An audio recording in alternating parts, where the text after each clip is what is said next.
Yo, Josh. Yo, Pip. Thank you, guys. I can't lie. I didn't even realize that was today. That's just the anniversary that my Twitch account would have actually gotten affiliate status. Also, I know the screen's black. Let me fix that real fast. The game capture for OOTP27 is very inconsistent for some reason on OBS. But yeah, just the yearly anniversary of when my Twitch account meets a specific milestone or threshold. Yo, thank you, Breeze. Appreciate it. Is the camera right? Yeah, the camera's good. Okay. Happy anniversary. Does the game also predict the Mets will cause? Thank you, Pleb. Thank you. Another extra inning game in the playoffs. I bet you, dude, that game was so long. Oh, don't do anything yet. I'm adding. The game was so long though. So when you got ads already, oh, it's probably because it's 3 minutes in. Hey, streamer, I was really impressed by your creativity and content. That's why I dropped the follow. First off, Shabtech, you didn't follow. I noticed your streams deserve way more viewers and actually know some big Twitch content. Nuked, by the way. You got absolutely nuked. That's so funny. That's why I dropped the follow. The bot didn't even follow first. You freaking liar. You liar.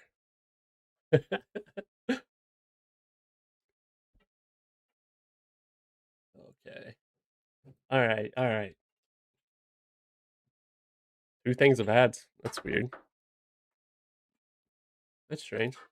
Yeah, I never manually run ads. The only time I manually run ads, that's weird. Yeah, the only time I like manually bastard. The only time I've ever manually ran them is if it's like the end of a stream and the stream is just ending. I'll run it then. But no, it wasn't me. It wasn't me. You're doing this to me. Okay. But yeah, no, just so no one's everybody knows I ain't bluffing by the title. 118 wins projected. Pretty crazy. Pleb is saying like he got two waves of ads, like his first wave finished, and then he got another one right after. I don't know why. It's weird. But yeah, no, it's insane. Layout's predicted for 53 homers, so we'll see what happens. We'll see what happens. We obviously lost opening day after we finally got there. We lost 1-5. Um, the emote. I love that emote. I got so many cool 7TV cat emotes, bro. Yeah, but then we got the Giants 2 more at home and then away to Detroit, or no, at home versus Detroit and then away to Boston. Easy now. You don't pressure Pleb to sub. It's all good. It's all good. You can complain about the ads. But yeah, no, we could hardly buy a hit in the opening day of the season.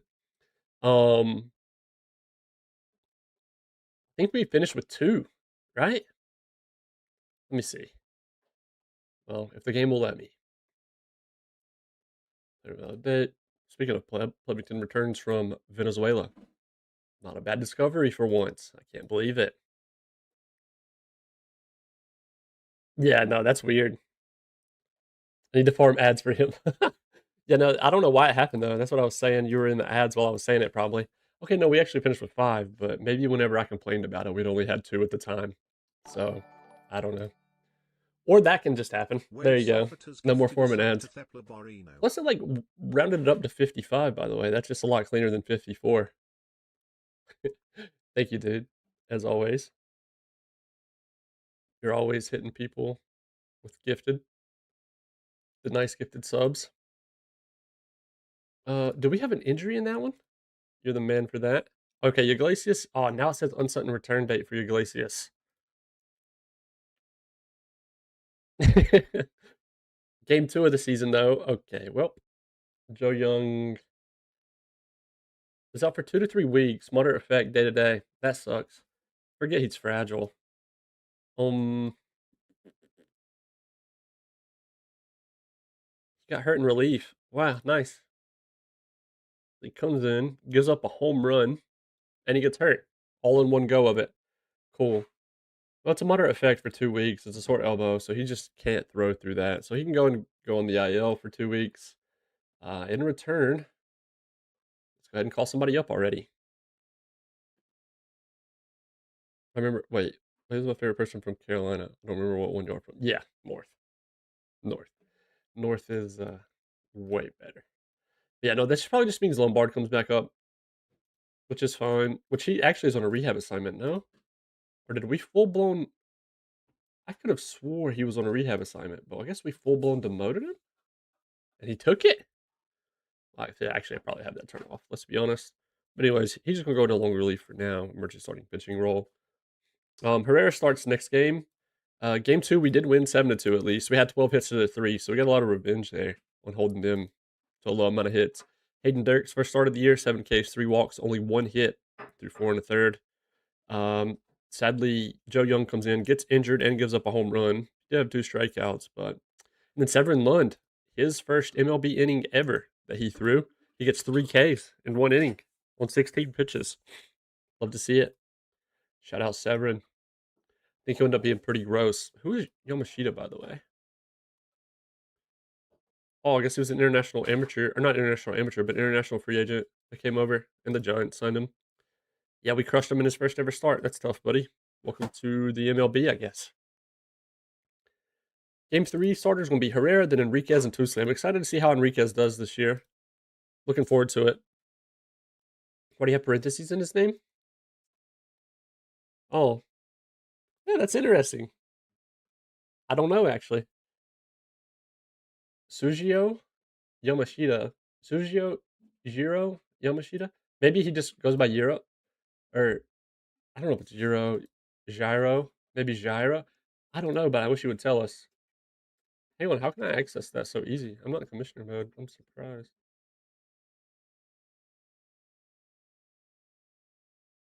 Hmm. I don't know. It's generated that way. It's kind of cool, though, I guess.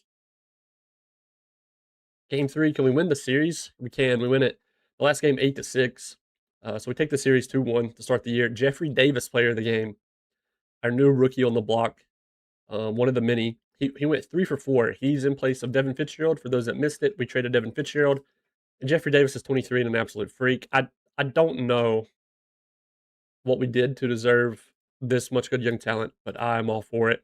Like literally, Urban going 3 for 4, Davis going 3 for 4, Bass going 3 for 5. Like, holy crap! Calvin Leal striking out 3 times. That's how you know the world is like everything's right in the world. But yeah, Davis 3 for 4. He had a home run, his second on the year so far in 3 games.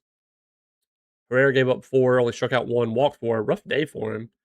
But thankfully, we just scored more runs than them because Dunn gave up 1, Simon gave up 1, and then Cam Smith gets his first, or not Cam Smith, Cade Smith gets his first save of the year since we signed him in the offseason. So let's keep it rolling. Tigers up next, win that one 4-0. There's the next one 2-3. We had 4 runs and 4 hits. They had 0 runs on 5 hits. Player of the game was Enriquez. His first start of the year, 5 Ks, 5 walks. Sucks a lot, but I mean, no earned runs, only 3 hits. He was stranding them out there at least. 2 Ks for Dunn, 2 Ks for Schlee. Yeah, exactly. That's what I'm saying, man. The 2 home runs already in 3 games. Can you imagine? On pace for 65. Surely that's what happens. In the next game, oh, they get 2 in the top of the ninth. We were up 2-1. In the top of the ninth, they go up 3-1. Scuba was on the mound. We did score 2 runs on him. 5 Ks, 2 earned. Rain delay of 28 minutes in the third. The third inning rain delay iced us. That's what it was. We'll blame that. We got to blame something. Say he does it. Imagine. I mean, to be fair, he's got a lot of power, but somebody else has a lot of power is Irvin, man. He's got freaking 75. Liao's hit 80 now, by the way. He's only got 1 home run. I don't even know, dude. James is 60. It dropped a little bit, but he's still very good. Like, this contract's been well worth it. Frank Mc... What kind of name is this? Frank McNicholas. He boosts everyone. Yeah, off stream. I definitely don't do it on stream. No, you guys literally see all the TCR in person. You guys have saw it all. He does mining off stream. Oh wow, we lose a series already this year. 2 1-run losses. Oh, Minecraft YouTube BS. Okay. Oh, did they like? I get what you mean. Do they pretend all of a sudden that like They just got all this insane stuff, but they did it off camera or something, or nah. Oh, he pretends they mine off stream, but they're not really mining. They're doing like workarounds to give themselves crazy materials or stuff. I got you. That's probably what it is. Anyways, Jesse Cooper, 8Ks by the way through 7. He's already up to 16 strikeouts and 2 starts, back to back 8 strikeout games. That's our GOAT. Too bad he wasn't successful in his injury development lab. Also, I don't know if the YouTube stream is actually up. He's been fragile. Funny enough, Pep, he got fragile in the minor leagues. Yeah, he got fragile way back then. And he came up, made his first start ever at 20. In 2 innings, he got hurt and was out. And then here you went 119, and I think he was injured for a little bit as well. And then, dude, I don't even want to say anything about it, but you can, yeah, you can see the game numbers. Okay, no, he came out of the pen a lot in 2030, 39 games total, but still, yeah, no, he's always had it. Yeah, exactly, exactly. Simon got credited with Yale though. He gave up 2 earned, sadly. First appearance for Carlos, by the way, that we got in the trade with Arizona. The pre-ARB 25-year-old that we got high hopes for. Does suck we already dropped a series though. Now to face the Red Sox. Oof. 3-game losing streak. I don't know. 4-game losing streak. Holy, it stopped there. I don't know the last time that happened. Dirt got beat up on. It's over. It's so over. Gunnar Hoglund. Herrera got beat up on in that one. Dang. And Smith. Cade Smith gave up 4 and 1 1/3. That's tough. Under 500. Yeah, it's over. It's so over. Alvarez in Boston. Let me see. Oh, yep, he is. Of course. Oh, I forgot. Yeah, we changed him to Vegas. I was like, wait a minute. Totally forgot we spent a while doing that. Yeah, he went 2 for 4, 1 for 4, and then 0 for in the 3 games. Yeah, I mean, to be fair, 35 and rec, he still looks okay. Last year for Houston, he played a good bit in AAA. 92 plate appearances down there. He was still almost average somehow, but he looks at least average ratings wise still. Red Sox are my favorite juggernauts. Yeah, I mean, it doesn't help when Roman Anthony looks like this, you know? To be fair, though, like, I mean, 3 WAR is obviously still good, but he was way better earlier. He kind of started cutting that in half. He's 28 now. What kind of contract did they get? Wow. Oh, it was signed prior to 2026. Never mind. That was his real life deal. Pretty favorable in OOTP for like OOTP standards. Right? Yeah. All right. Up next, we got the Cards, who are 3-6 last in their division. Slow start for them, and then Cleveland, who are 7-2. When that one 7-1, 8-7. Okay, we're bouncing back well. Lamas wins IL trophy. Oh, player of the week. I was like, what trophy? By the way, this guy is just chilling on a minor league system. He guys, I genuinely don't know what to do anymore. Like, also, I don't think the YouTube stream is working. No, it's random. I feel like I got ADD right now. Okay, no, it's working. Never mind. I feel better. It's working.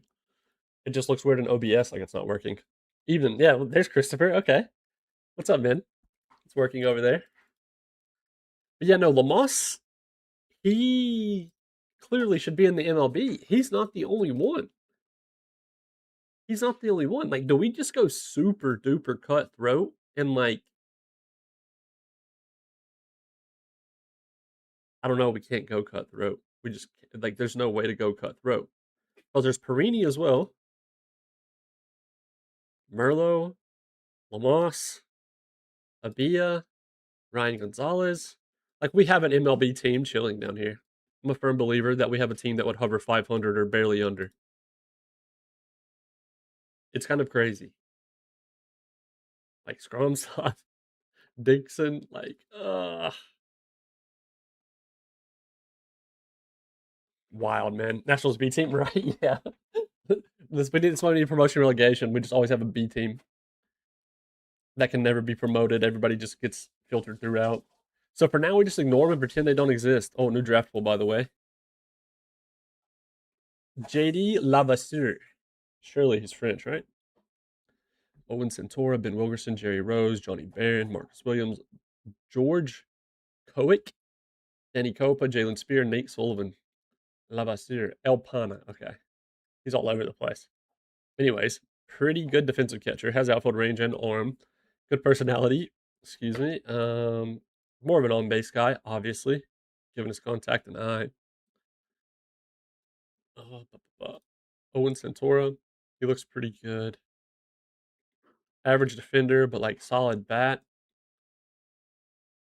Ben Wilkerson, also very nice. He's a pitcher. He's really good. Dang. Out of LSU. 45 stam, which makes it a little weird, but I mean, it's not a big deal. Jerry Rose, an 18-year-old. Jerry Joyful. Mr. JJ. Johnny Barron. Little Eva. What are these names? These nicknames. He's not, I don't know, he's not too hot. The personality class is obviously not great. Marcus Williams, he's okay. His BABIP's already at like the minimum you'd want it to be, but that's also the max potential of it as well, which is kind of annoying. But I mean, he's 17 and this developed. That's pretty good. The changeup might not ever make it though. George, what a profile this is. Yeah, I don't know. He could be an interesting contact catcher. Yeah, the nicknames are rough. Danny Sledgehammer Copa. He's all right. Jalen Spear. Okay, this guy is he's pretty nasty. He has like a very up and down personality, but he is gross. Great defender. I mean, air and arm absolutely stink, but like he's gold glove across the three as far as actual raw defense. But yeah, he's pretty nasty. Already 50 plus everywhere except for power and BABIP. Yeah. And then Nate Sullivan. That's like the projected solid top 10. Um, let me go. What am I doing? What am I doing? I'll do it like this. Rookie draft pool, all players, potential, boom, boom. Add the combine watch list. Okay. Also, I think there's some bug. So like my draft video I made for YouTube, I think there's some bug where it's not working. Sometimes the combine doesn't work correctly for people whenever it runs, that their accuracy doesn't go up. And they're blaming me for it in the YouTube comments sometimes. And it cracks me up. I'm like, look, guys, I literally show in the video what I do and how I do it. And I show proof that it worked, that it went up. And they're like, you sure you're doing it right? And I'm like, yeah, are you? I'm just like, dude. Also, Brad Stewart just chilling on waivers. His potential makes him look even better than he currently is. But like, what the heck, you know? Yeah. Sometimes people, sometimes YouTube comments, not on the stream, but like my draft video where I showed about like inviting people to the combine, and then as the combine runs, the accuracy goes up slowly. Even in the video, I would show Adsimide, how it went up a little bit, and the relationship Adsimide, it went up a little bit. Sometimes I think it's not working for people. I think it bugs out, and they'll comment on the video like, "This doesn't work anymore," or they'll be like, "Did you even do it right? Because it's not working." Well, and I'm like, I literally showed you in the video. I don't say that to him obviously, but I'm like, I mean, it works fine for me still. I don't know. Maybe something weird was going on. Wait, shout out Drew Titsworth, by the way. I know Josh knows who that is. If you know, you know. If you know who that is, you've been here for a minute.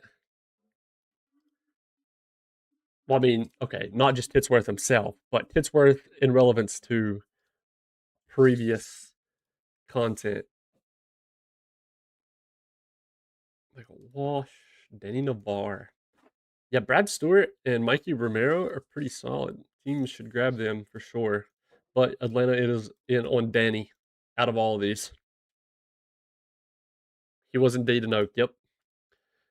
And his name always cracked up Josh for some reason, which was funny.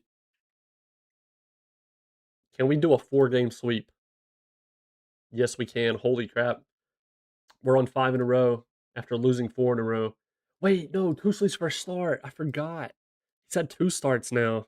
Oh my god, his last start against St. Louis? 9 strikeouts, no earned, only 2 hits. Holy. I mean, even his first start was good. 3 Ks, 3 walks, 1 home run, only 1 earned. But, dude, 9 Ks? I kind of wanted to watch his first one. I'm not gonna lie. They're always worth. um, yeah, no, that's actually awesome. Enriquez bounced back well against Boston after struggling against Detroit. Well, I say struggled, but he didn't give up any earned. But like the 5 walks was still a struggle to me. Shout out Tusley though.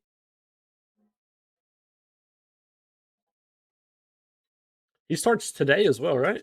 No, Enriquez then him. Okay. Anyways, that's this game he pitched. We had 8 hits. Then we won this one 8-7. We scored 2 in the bottom of the 8th to take the lead. Cooper gave up 5. I don't know how you say this guy's last name. I'll be honest. Mejia, Mejia. Yeah. Yeah, that's his name. He gave up 2. That's pretty much it. Cade gets his second save. Then the 8-5 win, dude. The 7th and the 8th was electric. We scored 4 in the bottom of the 7th. They scored 3 in the top of the 8th. Mejia, yeah, yeah. That's what. That's where I was coming with the Mejia as well, maybe. So are the random player generated same as last year's release? Or your draft class is going to be the same as mine every year? In 2026 and 2027, yes. Wait, hang on. Okay, no. Okay, so that sounds a little confusing. So the first 2 drafts of a new OOTP, maybe even some of the third draft, will have some real life players in it. Mostly the first 2, though. That's why those are always the same. Now, obviously, let's say this year's IRL draft pool that the MLB is going to be drafting from is 2026. So the first year of our save, we have that same 2026 class. Next year, the first class will be different. Carolina sports is on a roll right now. Definitely on some fun times, at least some high times. I mean, more specifically the Canes, obviously, but big day for Dirk. Hopefully, I answered that correctly, Christopher. By the way, hopefully, I understood what you was asking. So your first 2 drafts will be the same as everybody else that plays the game, assuming they don't do a randomly generated. By the way, to get a randomly generated class, like so, our new draft class was just announced, right, just a couple days ago. All you have to do, I think, if I go league settings, rules, yeah, league settings rules. If you want to generate a brand new draft pool, you can come in here and then go to the pool reveal date, amateur draft pool reveal date, change the date to a date that's past what already happened. It generates a brand new pool, and it'll take away all the real life draft pool that they use for the first 2 seasons. If you want to do that, I didn't do that for this save, but it's something that I would probably consider, giving how bad the first 2 drafts look compared to the rest of the year. But yeah, then we won 2-0. We had 5 hits to their 4. All Panthers and FC made the playoffs. Canes won, and UNC's in College World Series. Oh yeah, yeah. Hornets at least made it. Yeah, that's huge for the Hornets to even freaking make the play in. Obviously, it's not that impressive, but 7 Ks, 1 walk, 3 hits for Herrera. Our pitching's on a roll right now. 4th hold for Dunn already. Schlee gets credited with the save. Herrera gets player of the game. They're gonna do much. Elton Mobile is your best player. Uh, Hey, what's up, man? Hey, I try to learn baseball and I want to play OOTP, so I watch your videos. Can you please play some games that would be helpful? Oh, okay, so you want to see how I would play through an actual game itself? Well, okay, it might be a bit of a letdown. So there's a bunch of different ways to play the game.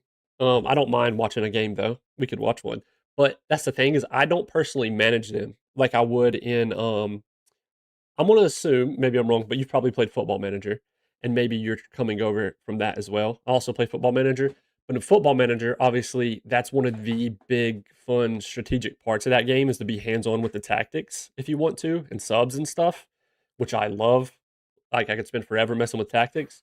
But in OOTP, there is some of that to an extent, but 27 years, yep, okay. Yeah, in OOTP, there is some of that, but there's also the option to just watch the games, which I like to do. So I treat myself in this game as more of like the director of football, like you would be in Football Manager, rather than the manager.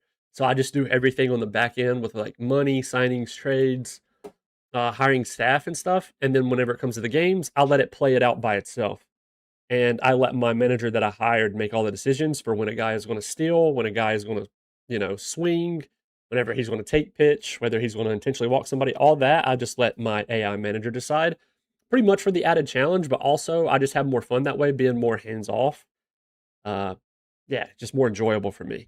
But as far as managing an actual game, not too much is different aside from the main thing that I think a lot of people want to know is how they want to manage their bullpen in the game. When is a smart time to warm up somebody? When is a smart time to decide to set your reliever back down instead of like bringing them in anyway, or stuff like that.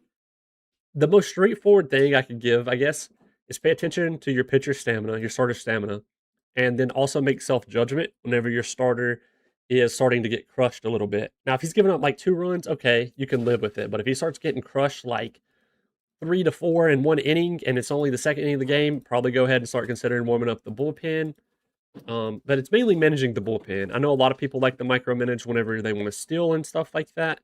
Best advice I can give for that is if your player has a rating for it and you want to try to steal, go for it. Now, there's specific scenarios where you probably wouldn't want to try it, obviously, like depending on out situation, how close the game is and stuff. But like I said, to be honest, I don't control that part. I just like to watch the games. So I pretty much sim every regular season game unless it's like a fun debut or something. Um, for a popular rookie or something like that.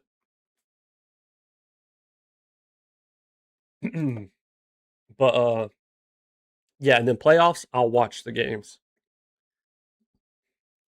Lombard gets a save while he's up. Davis got injured while running the bases. Day to day, a pulled abdominal muscle. We can live with that. Um, yeah, Toosley did okay. Nothing crazy that game. Who hit well? Wood 3 for 6. Iglesias 3 for 5. Willits 4 for 5. 3 for 6 for Sanchez. Yeah, but if you have any specific questions, also I'd be happy to try and answer them. But that's a huge shutout, 14-0. Then we went 8-1. Oh, also, I didn't respond to Pleb's message. I'm not going to do much with Mel as your best player. Yeah, I mean, I wish Brendan Miller would get a little more free reign. I wish the offense would run through him a lot more, to be honest. Cooper with another player of the game.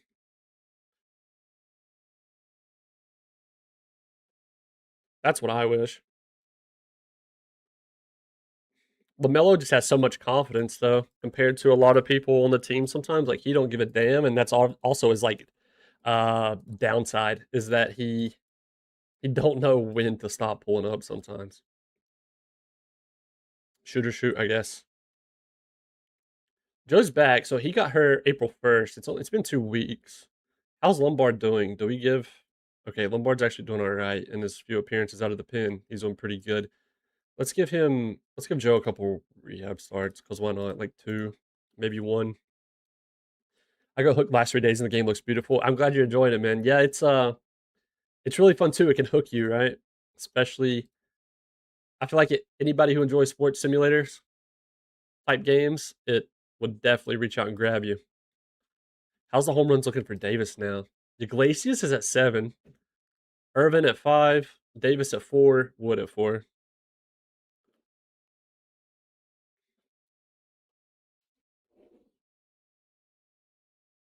Dude, we're racking them up right now. 3-2. Oof, an early sweep of the Mets is always nice. 8-2 in that one.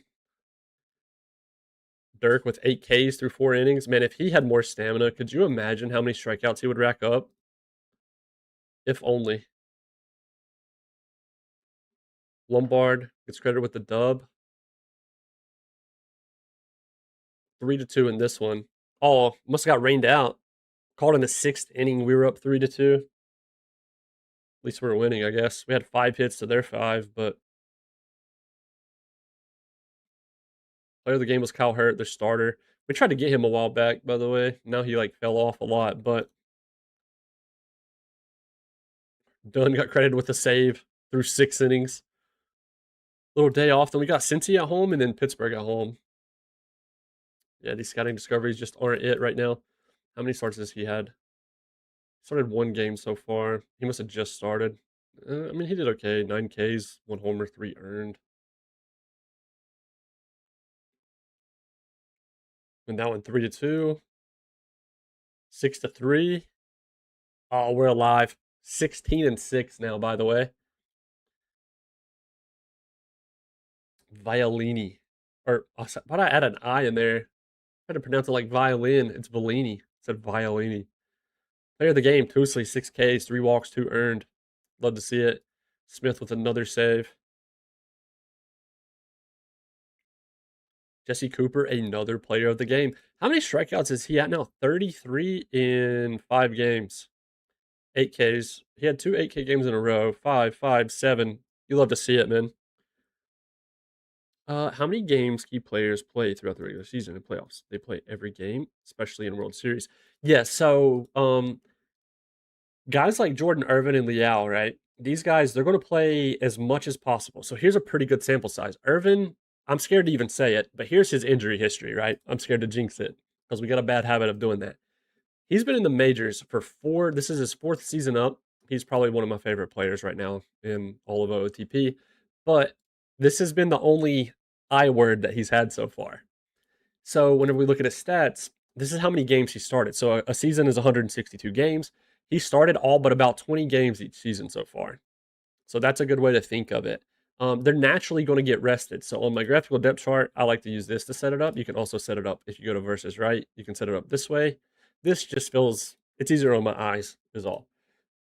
If I wanted, if I wanted to manage his rest a bit more, there's a few ways. He's also durable, which helps his injury proneness. He's less likely to get injured or because of that. But their strategy, you can change bench fatigue win percentage. So once their fatigue right here gets to that number, they'll automatically be benched. There's that, which is maybe something you could consider for fragile batters.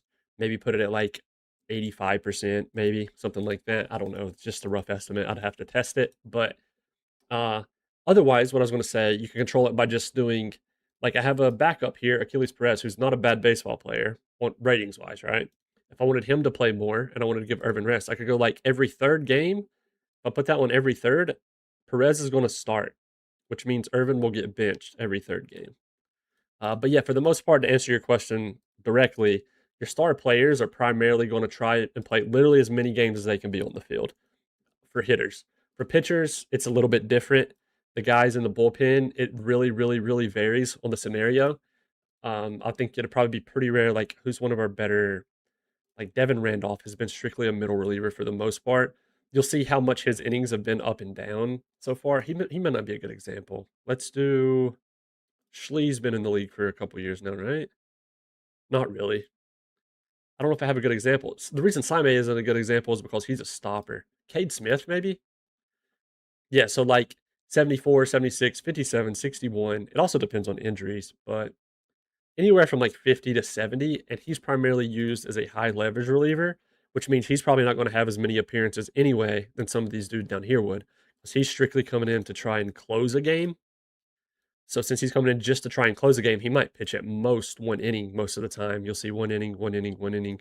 Whereas sometimes Sime will go 2, 2, 1. So, but for your hitters, yeah, they're on the field as much as possible. Something you don't have to worry about in OTP really that you do have to worry about in FM is managing people's feelings toward their playing time. That does pop up some if you still have it on. Where, like, for example, do I have anybody who's promised a starter? Okay, we'll just do Contreras. Let's say our catcher, William Contreras, his expectation is starting lineup. And if you also promise somebody a promise in their contract, promise them a role, like you can also do in FM, if I were to not start him for a little bit, I would get an email saying, hey, I want to be a starter, yada, yada, start me. The worst they'll do is request a trade. It doesn't really hurt anything else. Like it does in FM, how it can like destroy your entire locker room if one person get. What is the timing on this, by the way? He literally messages after I used him as an example. He didn't message us about playing time though. It's because he wants an extension, a contract extension. That's kind of crazy. But yeah, and Football Manager, one person can ruin the whole season when they get upset. But yeah, especially even more so in playoffs. In playoffs, you definitely want your best player to be as active as possible. Jordan Sanchez goes out for 6 weeks. He's not been great either. 23 games so far, only a 30 WRC plus is miserable. So he needs that break. We need to pull Joe Young back. I think he's had no, he still hasn't had a second start. He's about to, because that was 5 days ago on his last start. All right, well, it doesn't have to be an outfielder. Okay, it kind of does. This probably means Merlot. Not Merlot. Actually, it's time for Perini, huh? Yeah. There's a chance Perini like comes up and locks this down. He's been solid so far throughout this year down in AAA. We're going to promote Perini. As far as who's actually going to start, though, Raniel off the bench is not doing too hot. Do we? Hmm. Do we attempt it? When we play in Deadlock? That's a good question. I may be able to play some tonight after stream, but also maybe not. Worst case, tomorrow at the latest. Tomorrow. Yeah, dude. Yeah, those are perma. Those and sinners. The only thing that's not perma, I think, is bridge buffs. And the person who deposits the urn as well gets permanent buffs. And some of the urn is still a little confusing actually. The mid boss buff isn't permanent either. Sorry, we're talking about a different game randomly. It's on me. I'm thinking about maybe starting Perini though.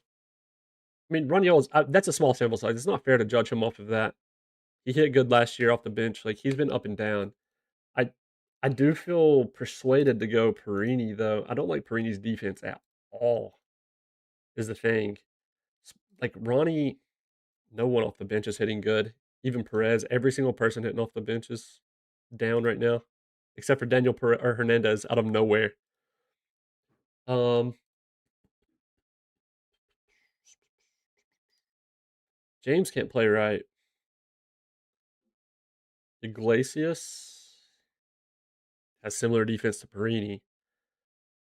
What if, in the meantime, we do just go Iglesias over there, and then he has 190 WRC plus, by the way, 1.2 WAR. Yeah, Iglesias at shortstop. That's the play. I think we might move Iglesias to right temporarily, and then Perini to DH, and then I think, yeah, that's probably. I don't know. He's out for 6 weeks, isn't he?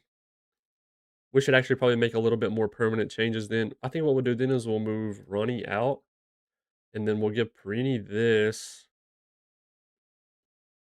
like that. I think that's good. Okay, now we gotta fix our lineup. Well, drafted the worst team. Yes, but they actually have a lottery also like the NBA. It would be more like American football, like NFL, if you're familiar with that. Worst record gets the worst pick guaranteed. There's no lottery in the NFL. But yeah, it's like the NBA in the fact that there is a lottery also.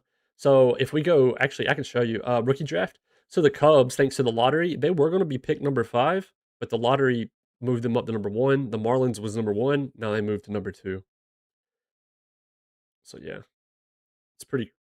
Sometimes it's good for you. Sometimes it's bad. Anytime you see these comp picks early in the first round like this, that just means they drafted a person last year in the first round and they tried to negotiate to sign their draft pick, but it didn't work out. So they get another pick in the first round, one pick later than the guy they drafted. So they drafted a guy last year. I'm pretty sure that's how it works. This means they drafted a guy last year at pick number 7. They tried to negotiate to sign with him. It wasn't happening. So the MLB gives them a pick at number 8, which is one later.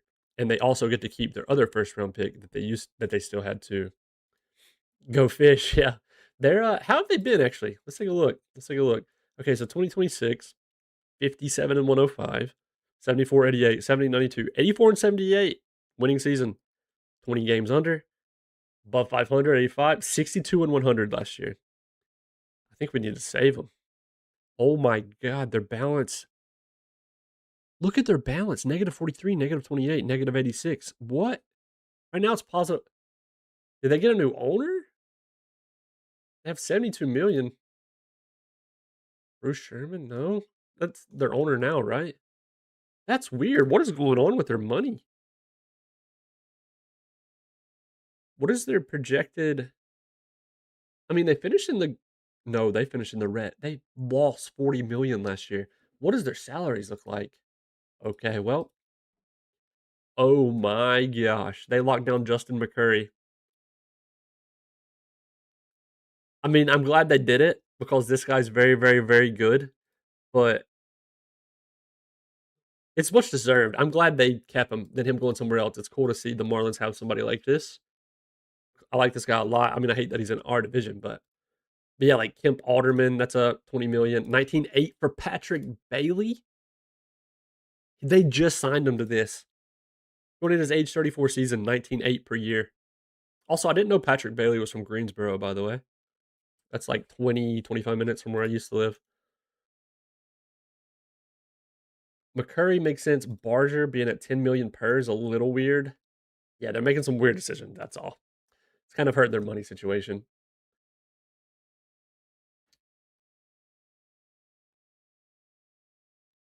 Who did you start a save with, by the way?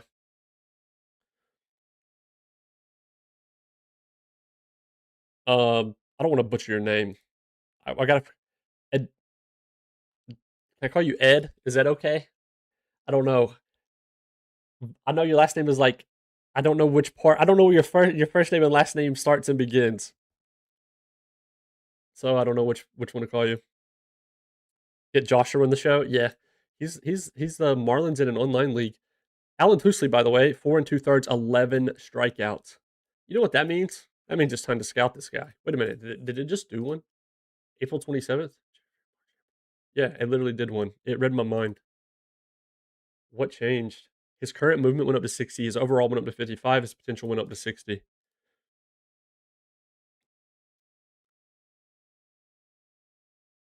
You love to see it. James Wood, player of the game. 2 for 4, 2 runs, 2 RBIs. Antonio, similar last name we were talking about earlier. It's got him in the morning. You just got him again. Call him and see how his family's doing. Ask him, ask him what he ate for dinner. Oh gosh.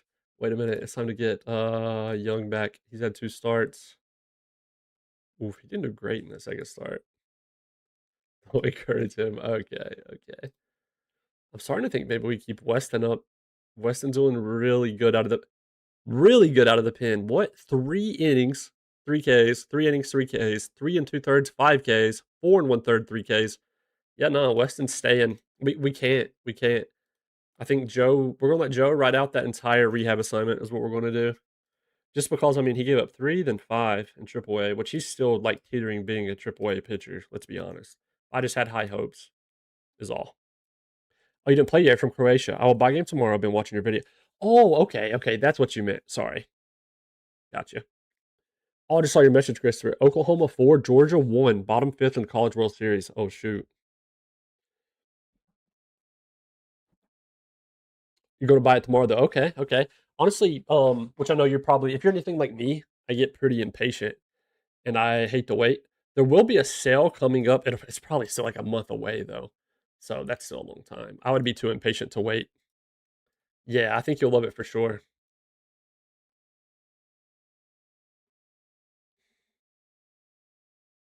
I watched a game between Twins and Cardinals, and some guy from Cardinals was fat. Is that normal?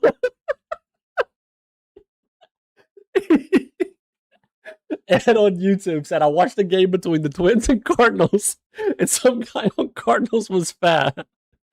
Uh, is that normal? Yeah, but I could wait a month. Okay, okay.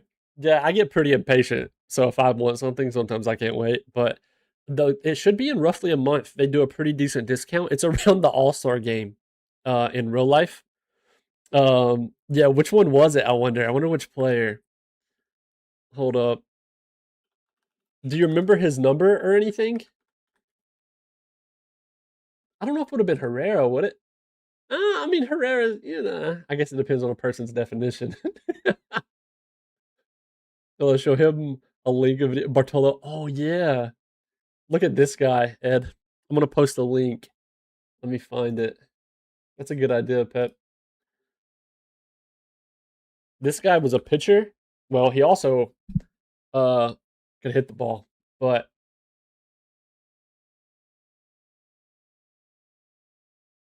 Who else is there? Yeah, look at this guy though. He was also a pitcher. This is whenever pitchers still hit. No, but he has problems with weight. Oh my god. Oh no. Who could it have been? Would it be? Let me look at Burleson. What's Burleson looking like? I'm trying to think. Why is it not ringing a? Whoops. Uh, I don't know, man. There was somebody recently on the break. Not recently. Prince Fielder. Was it him? That's what I'm thinking of as well. Dude, we're just sitting here roasting people. I should stop. Yeah, it was Prince Fielder as well. Oh, I mean, to be honest, yeah, like to answer your question, I guess it can kind of be normal. Yeah, exactly. Like it's toned down a bunch compared to what it used to be. That he's killing me every time he says something about it. Um, I feel like it was more common back in the day, funny enough. But yeah. Oh my god. You got to think like obviously baseball requires some athleticism, which I mean it's not to say those dudes are technically athletes, right? They're getting paid to play a sport at the top level. But a pitcher technically doesn't have to be weight wise, as physically in shape as someone who's like a starting center fielder or something. The older player, yeah, exactly. That happens a lot too. It's rare. I feel like it's rare to see for younger players. I'm trying to think of one. Also, we're on a nasty win streak. I'm definitely going to jinx it. But what, 3-6? Oh, I'm a liar. Actually, we lost there. Can we win 5 in a row though? Nope. But we can lose Ethan Bass for 4 weeks. That's unfortunate. Into IL he goes. I'm dying, bro. New report in April for Joe Young. His movement went up to 50 and his control went up to 55. Although it says his movement went up to 50, it's just versus lefties that they're talking about. But yeah, probably it's usually more of like back half of career thing, or maybe they're a bigger dude, like first baseman, sometimes third baseman, but first baseman, third baseman, and pitchers is probably where you'll see it the most. I feel like growing up, a big misconception was that catchers always had to be some like chubby dude or something. Until I got put at catcher eventually, whenever I was a kid, and I was like, "What?" And I was like a freaking beanpole, a perfect game hungover. I mean, Babe Ruth, right? Speaking of Contreras, he was hitting us up. He just goes 3 for 4, scores twice, 2 RBIs. We did win that one. Do we play them again in May? Nope. We go away to Coors. I can't wait to see how we do at Coors. April was in the bag though. We played opening day. Technically, was at the end of March for us. It was like on the 31st. Because you're carrying the weight of the team and you don't need fundamentals when your arm is made of a 100-mile-per-hour fastball. After all, fundamentals are the crutch for the talentless. Kenny Powers. Iconic. Iconic. Ooh, Saime loses some movement. Schlee loses some potential movement, potential control. Not that bad. Scrum saw his stuff went up to 60. Control, or potential control went up to 60. That's actually huge because he's got that stuff and his control hitting 55 out of 60 is nice. Dante, he had a lot of green there, but he's still not great. Alex Compa, Felix Gomez, Tyler Wise fell off some. Villanueva, Oost, Francisco Lopez, Sal Cordero. Dang, current contact, power, eye, defense, gap, potential gap, overall rating, all that improved. Like what? What is going on? Yo, Suiji, Fishman raid. Thank you, man. I appreciate it. Hope the Angels are treating you well as always. Thank you so much for the raid. Welcome over, everybody. Oh yeah, appreciate that as well. To be honest, yeah, I didn't even know it was like today until I went live, and then people were obviously sharing the pre-made message or whatever. But yeah, hope you had a good stream, man.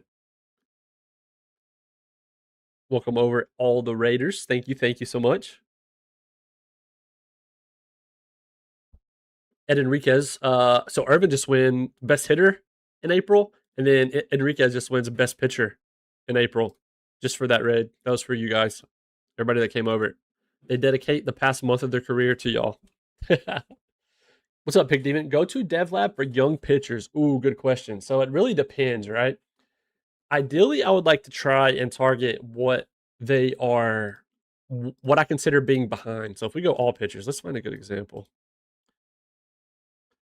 We might have to use a reliever, but okay, Willie here, right? He's not a good example. I'm a liar. Mourinho, he's not a good example of what I was going to say either. But for him, I'd be tempted movement. I would be tempted to try movement, because you'll see his potential everywhere else is 50 plus, except for his movement and home runs allowed. So like it really depends. If they're completely balanced across the board, it's up to you. I mean, that's like a very broad answer, but it's totally in your hands at that point. Like, let's say, like, this guy's pretty balanced across the board. I might be tempted to go control or movement because his stuff is on solid pace already. His pitching BABIP's on solid pace. So if one of those could catch up, you know what I mean? Like, and he looks like the kind of player that might be going to throw pretty hard. He has a potential velocity of 98 to 100. So ideally, getting his control up would be pretty nice to, complement that potential stuff. Trout has a 1.135 OPS, 8 WAR, August 9th. Oh my gosh. Dude, he's going to finish with like, what? He might get close to 10. That's pretty insane. Or over. What year are you in now, by the way, if you're still here? That's crazy. But yeah, as far as like my go to, I always tend to do either control, movement, or if I want to do something to improve stuff, I'll do usually improve pitch arsenal. Um, because obviously the stuff rating is a combination of their velocity and their pitches rating. So anything that also improves one of their pitches or their pitches overall, it also improves their stuff. Yeah, it's usually movement control or improved pitch arsenal are kind of my favorites. Sadly, Weston is not going to end up being a starter because of his stamina. So that's pretty annoying. Dude, did we sweep?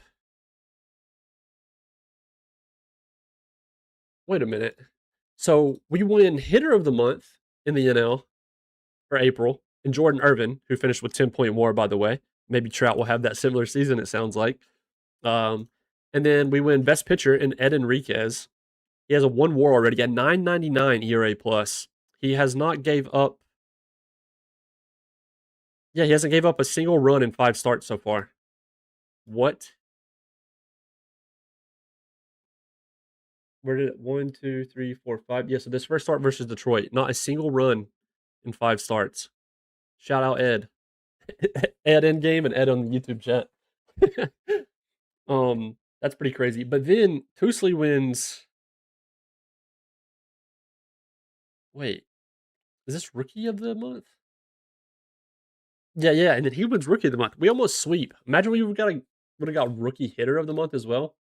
Who would have been our best candidate? Perini, who is also doing phenomenal, by the way, since he's come up in place of Jordan Sanchez, who got hurt. Perini has a 166 WRC plus in only 4 games, but 17 plate appearances. I think our best candidate would have been Perini. Honestly, it probably would have been Davis, but he just wasn't good enough, I guess. Who is up to 8 home runs now, one behind Iglesias, who has 9. Davis has 70 power. Irvin has 70. Wood has 60. I remember whenever this team, we first took over the Nationals, Liao has 80, that this team liked so much pop outside of James Wood.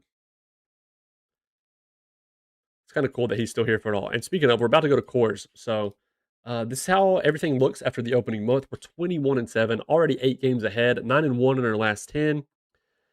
Braves, Mets, Marlins. I mean, all of them are within 2 games of each other. Cubs 1 game lead, half game lead for the Dodgers over the Rockies, who we're about to play. The Red Sox 20-8. They're 3 games ahead of the Jays. Dude, the AL Central is always like this, I swear. Twins, Tigers, White Sox, Guardians, all within a game of each other. The poor Royals are just, yeah, it's gonna be one of those years, I fear. Shout out Suiji and the Angels. They're 18-10, 3.5 games ahead of the Rangers.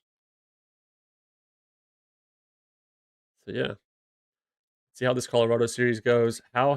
Did Joe Young turn it around? Okay, he didn't start again. Never mind. Uh, Wait. Oh, the streak ended, I guess. We got an achievement because 33 scoreless innings for Ed Enriquez. I'm gonna assume he just gave up his first. Yep, he gave up 1 earned run through 6 innings. He had 1 strikeout, 1 walk, 1 earned run. What the heck? What a weird pitching line. He gets player of the game. That's crazy. Wonder which inning it was. Freeney had a 2-run home run. Playing at Coors, it was always pretty scary for him, I guess. But he still gets player of the game. We had, what, 6 hits to their 6 as well, but we win 4-2. In the top of the 10th, we scored 2. Simon gets the blown save, sadly, to send us to the 10th. Yeah, I guess he did that in the 7th. And then Dunn and Cade Smith did their thing. Armas didn't have a terrible game. I mean, sadly, Graves just ruined it for them and Perales. We'll take it regardless. Here we go. Game 2. Oh, we lose 2-7. Yikes. They had 7 hits to our 6. We're now 22-8. Tousley was on the mound. He gave up 5. That's rough. He's actually got solid movement, home runs allowed versus both-handed hitters too, though. I know versus lefties he struggles a lot more, but like 70 home runs allowed and 60. He's been good though. I can't complain. Had Mike Kellogg on the mound, who they got in the second round of the 2028 draft, and he looks like he's going to be gross. He's actually gross this year. I mean, they rushed him up last year in 2032, in my opinion, but they used him out of the pen. He did not do good at all. He's only 23, so at 22, they definitely rushed him if this is what he looks like now, but maybe it's working for him this year. Lombard did well. Lund did not do well. That's kind of where we just lost. Dave Romeo, probably Romeo. This sounds better for a last name. Yeah, he's their really gross hitter. For those of you that haven't saw him, he's very, very good as well. Looks very similar to Jordan Irvin, funny enough. I actually want to compare the two. That's actually kind of crazy. Yeah, they're very similar. He has 10. Okay, well, he's actually just better. That's kind of nuts. But they're still similar profiles. Yeah, he gets player of the game. I totally forgot to fix the lineup as well. Yeah, he finished with 7.3 WAR last year, 8.5 the year before that, just leading so many things. Can you explain the difference between defensive and attacking mining teams? So, yeah, so like obviously in football or soccer, that's going to be a lot more prominent. I would say in baseball, it's more so small ball. And then I feel like modern teams nowadays, there's still some kind of small ball teams out there. Like they're more likely to be more lethal on just getting on base any means possible, and then just stealing tons of yeah, and then just stealing tons of bases and just advancing runners however you can. But ideally, like nowadays, the best well-rounded teams are completely well-rounded. Like they have a little bit of everything. This will be more pitching versus hitting rather than defense versus offense. Yeah, true, true. So the two kind of need to go hand in hand to complement each other. So I guess one thing I could say is like, who's a guy who's kind of an average starter? Maybe Ed's a good example. So we actually have a good defense, right? Like if you look at our zone rating, the worst zone rating that we have is Iglesias, who has negative -0.4, and that's just because he's starting in right field. And negative -0.4 actually isn't awful, but it's below average, right? But our defense is very good. Like we have multiple gold. Willits has won 2 Gold Gloves. Um, who else? We have more. James Wood has won 3. Ethan Bass has won some as well, but he's injured. I forgot about that. He's won 1. So what I'm trying to say is, let's imagine you're pitching, right? And you got me, Pep, Pleb, the guys over the Twitch chat playing defense behind you, and we just suck. But you are pitching to like Aaron Judge, a really good hitter. He makes contact on a ground ball, and it's hit to Pleb at shortstop, who's god awful, right? Pleb is just so bad at baseball, right? In real life, and but yeah, besides real life, in game as well. And Pleb don't make the play. let's say Pleb don't make the play, right? That's not your fault, technically. You did your job getting Aaron Judge to hit the ball on the ground, and he gets on base. Yes, yes, the Little League. I'm trolling, by the way, about being bad at baseball. But yeah, so defense, having a good defense behind your pitchers matters a ton because of that. Now you have some pitchers like Jesse Cooper here. He's going to be really good regardless um, of the defense behind him. But here's the thing: he's not going to get a ton of strikeouts on his own because his stuff is kind of just average. So the stuff rating correlates to strikeouts. But he's really good at movement, home runs allowed, and control, which means he's not going to walk a lot of guys. And when they do make contact, a lot of it is going to stay on the ground. So the defense behind him being good is very, very important to winning games. So that's how the two go hand in hand. Now, I guess to try and break down more the difference between, like, what you say, defensive and attacking minded teams, plain and simple, you need a team that can hit. They don't have to be loaded with talent. Like, let's pretend every single player on my team was like 50 or below, except for like Irvin and Liao. Our team could still make the playoffs. We are just absolutely loaded with talent on the offense. Like, this is honestly not, I would consider this not common, in my opinion, to have a team like this. But I mean, it just depends, I guess, how lucky you get with development. But a team with like one big hitting star, maybe two, with the rest just average guys or below average, can easily make playoffs and make some noise. So, but at the end of the day, they at least can hopefully hit and be around average. I think it's strictly a defensive team will take you far. Let's say you have a team that can't hit, but they're all really good defenders. It can take you a solid amount, but you're just not going to win a ton of games with just a team that plays defense, but they all suck at hitting. They have to have offensive production. Um, so yeah, and then like let's say you have a good hitting team, but your pitching is pretty rough.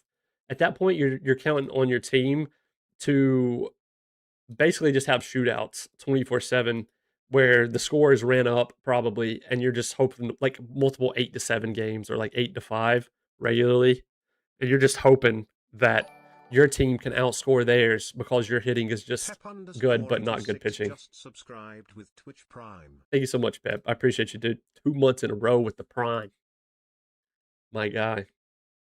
Yeah, I guess that's not a great answer to your question. Because you kind of it's kind of required to have both, but having really good defense is very, very good. Stupid sub ran out midstream. That's crazy. They gave you ads immediately after that. It's funny for making fun of pleb. Guess that's what you get. No, I'm just kidding.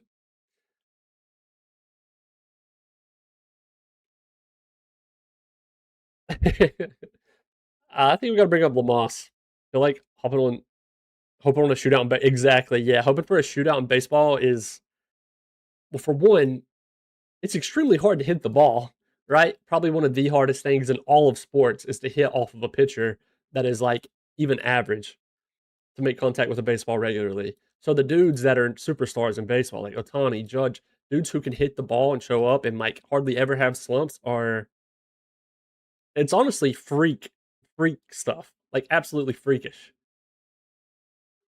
that they can be consistent. That's why you see random players just have career years and they fall off and they just suck again forever. Also, we do need to promote someone now. Um, yeah, exactly. It's wild. But basically, the two need to go hand in hand. And I will say, in OOTP terms, a solid defense is required to play good. I could have this team, and it's nerfed more. It's more in the player's favor than previous years. But if I had Irvin and Liao's bats and stuff, and Liao was like a 50 at center field and a 50 outfield range, and he was starting center, we are just naturally going to lose more games. Like the fact that he's also a good defender is like a godsend, honestly. But yeah, defense is very, very important in real life, but also I feel like even more in OOTP, but not as much as previous years. Because it can carry you a long way in the game, that's for sure. Okay, so what are we doing? What are we doing? All right, we got Liao, Roniel, Perini, Wood. Yeah, we need to promote another infielder, and I think we start. I think we're gonna. Oh, Perez deserves the start, man. That's the thing with me. I'm very much a if you earned it, you deserve it kind of thing. And like he's good. He is hitting 122 WRC plus off the bench now. He turned it around quickly. But then there's another side of the story, right? Like there's Lamas. He can't play short, so never mind. I hate that the AI have been running him out there at short. I know what happened. I unforced started him at third, and I forgot to set it back after we demoted him. He's so good too, man. I think he comes up to be the infielder though. Like, is he ranked? Oh, he's ranked number 55 though. That'll mess up any potential rookie of the year stuff. We could just bring Merlot back in the meantime. How long is Bass out? 4 weeks. Yeah, that's a whole month, man. There's also a Bia who's pretty deserving. Oh my god, there's so many people, man.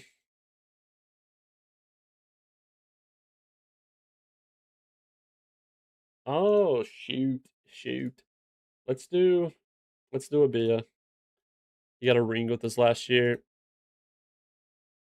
Okay, we're gonna start Perez because he actually has a defense thanks to his successful defensive lab. Um, Yo, Edo or Edo. Hopefully, I say your name correctly, dude. Thank you so much for the sub over on YouTube. I appreciate it, man. Hopefully, some of these answers have been helpful. You can ask as many questions as you want. I know sometimes they're not like straightforward answers, but I enjoy trying to answer them nonetheless. I don't care if you ever have to ask the same question twice. I'm a firm believer in like the only way you learn something is asking. No question is a dumb question. We'll just take Perez from everywhere pretty much, and just put a Bia there. I think I want Ronnie at short over a Bia though. Actually, 55-60. Wait, 55-60, 55-60, 55 arm. Oh yeah, Ronnie has the arm. We'll do that. We'll put Ronnie there, and then we'll give a Bia that, and we'll give a Bia first since he's played there a bunch. Then Ronnie, Bia, Roniel. That's good. Copy, paste. Now we gotta set our lineup again. I want to see what the AI does here. Ooh, okay, they want Wood to lead off after. You know what? I have considered that because he walks so much. Like he has 24 walks already, almost 20% walk percentage. Um, which I mean that's just what he does, right? Like last year he had 95, then 100, 105. That's like James Wood whole thing. I do not. I don't know why the AI likes to try and put Irvin in the. I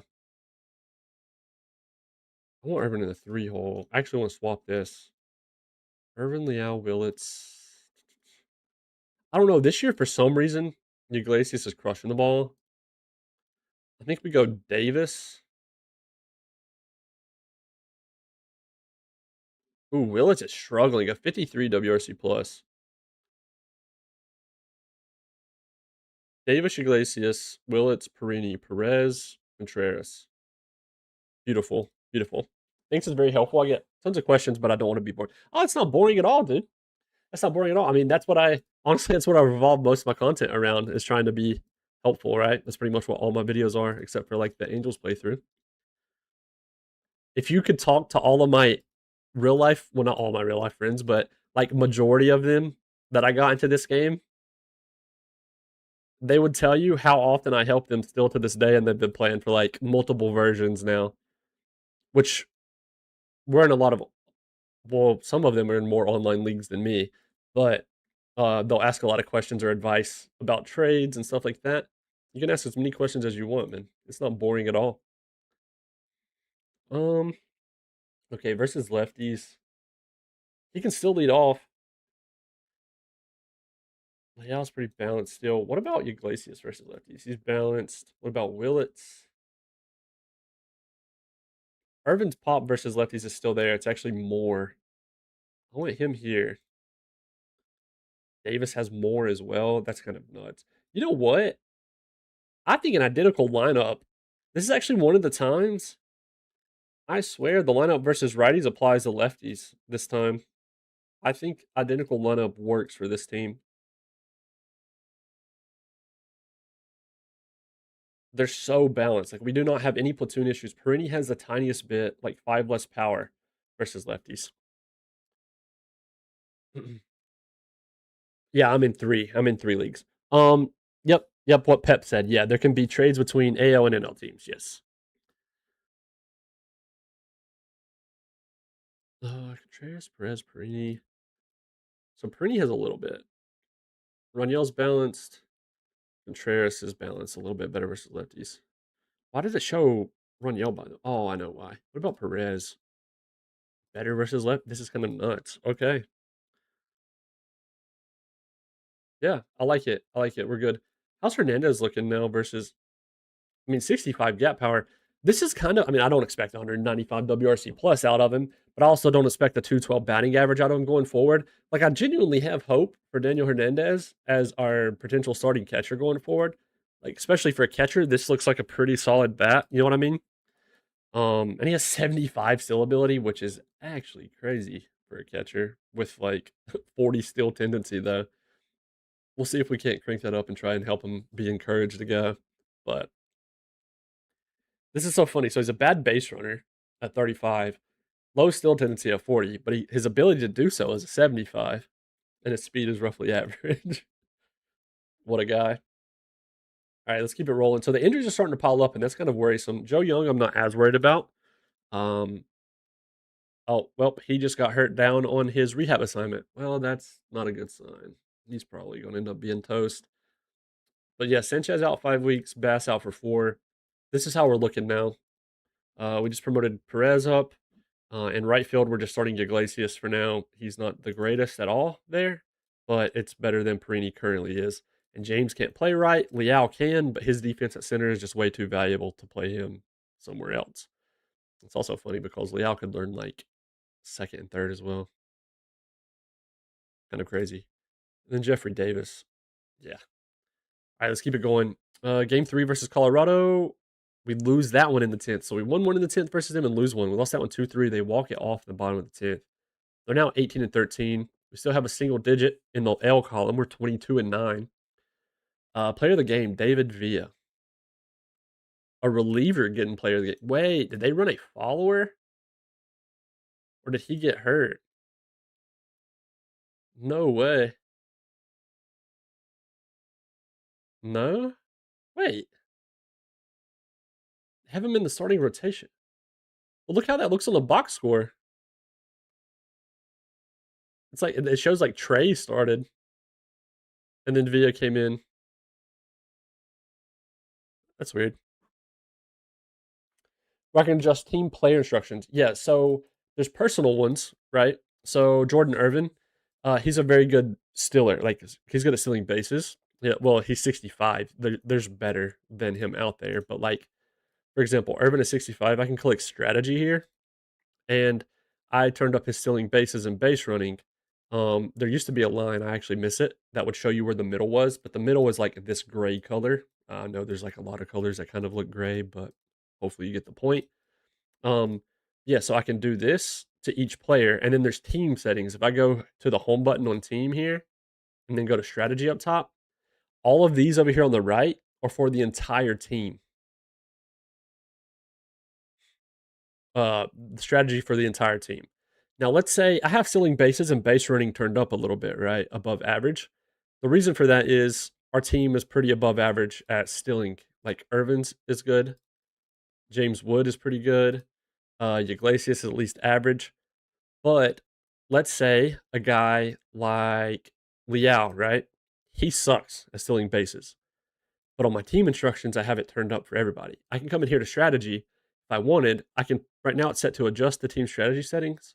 I click this, I hit override. Now these are personalized just to him because I'm overriding the entire team ones. I can turn this down a little bit if I want, but thankfully the game is actually, the way the game is programmed, if they're not a great base stealer, they're not going to try to steal a bunch. Uh, it kind of goes hand in hand. Like they try to make that make sense a little bit. So he won't try to steal too much on his own. But if you did want to micromanage it, I could come in here and turn it down to try and guarantee that he wouldn't try too much because he's not good at it. But yeah, so basically, you can click here, and then you can go down, and you can go to like team home screen here, or you can just go to strategy, or you can just click home over here and go to strategy. There's a few different ways. But now the next part of that you'll probably want to know. So my manager has these three dots, right? I don't know if you can see them well enough, but it's red, yellow, green. If it's red over here beside something, the manager requires full control over that. You can't adjust it. Your manager wants full control over that strategy. If it's yellow, he'll allow you to move it up a little bit, down or up. If it's green, he'll allow you to adjust it as much as you want. So hold runners, for example. If I try to slide this, I can't go any lower than that because that's as low as he wants me to put it. If I try to go up, I can't go any higher than that because it's as high as he'll let me put it because he wants like I've learned it's kind of a respect thing, right? So our manager's reputation is only okay. Let me save real fast. Also, sometimes I have PTSD from previous OOTPs. You would click a personnel stat like our staff member's name and your game would crash. I haven't had that happen this year, but that's why I'm saving. Yo, Skills, thank you so much, dude. Appreciate it. Yeah, so you'll see he's been with us for 4 years. This is the fourth year. He won a World Series, made playoffs twice. When we signed him, his reputation was like unexperienced or inexperienced or like poor or something like that. Now that it's going up, as the reputation gets higher, I've learned they tend to want to take more control of stuff because they think they try to make it go hand in hand with like a respect thing. Like look at it like this, right? Look at it as so I'm a Chelsea fan. Um, they're signing like our new manager is getting the title of actual manager, right? Whereas before, whenever we signed Liam Rosenor, he just was like head coach and they wouldn't let him control anything but like the tactics, right? That's a good example. But a manager that comes in that has a bunch of respect, they have like proven winning under their belt in the past. Um and so they want to come in and the only way they're taking the job is if you give them more control. It would suck to be a Chelsea fan. Yeah. Suck to be a Phillies fan. It sucks to be a Flyers fan. It sucks to be a Sixers fan. That's what it sucks to be. Core of the Red Sox is almost all red. And I wonder if he's still with the Red Sox. Oh, well, hang on. He is. Oh, we can't see it though. But yeah, his reputation is outstanding. So, oh, it's over here on the right. I can just see it here. Yeah, so like Cora wouldn't let any of this be changed if you had him as your manager. So that's something to consider when hiring a manager, unless you're also being the manager yourself, then you can ignore all that I just said. But yeah.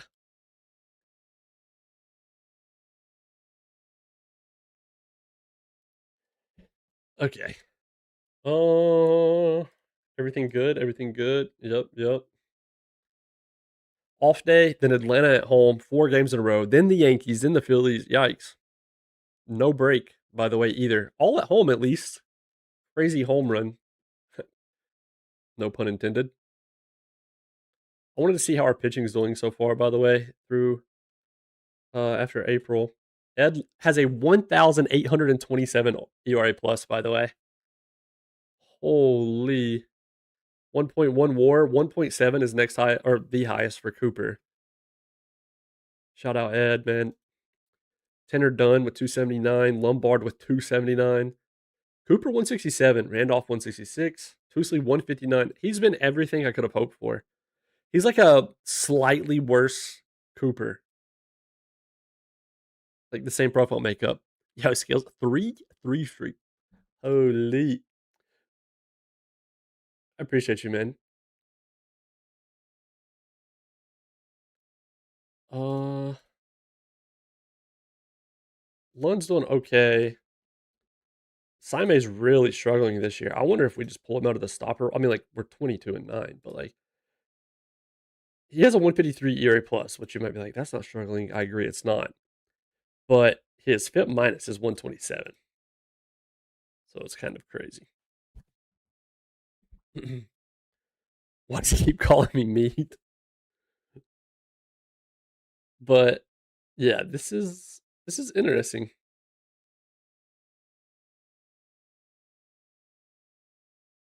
I'm wondering Cade has been horrible so far. Thought I don't know, maybe we don't give up. It's been only 10 innings. We don't give up. Let's keep it going.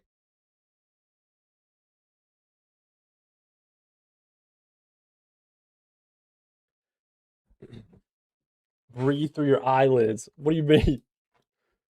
You know what you just made me think of? Have you guys ever been chilling and then all of a sudden someone's like, you're now manually breathing? So I'm probably going to upset some of you guys. And then all of a sudden you realize that you have to start thinking about breathing or blinking. You saying that. Okay, okay. Yeah, I don't think I'm familiar with it, sadly.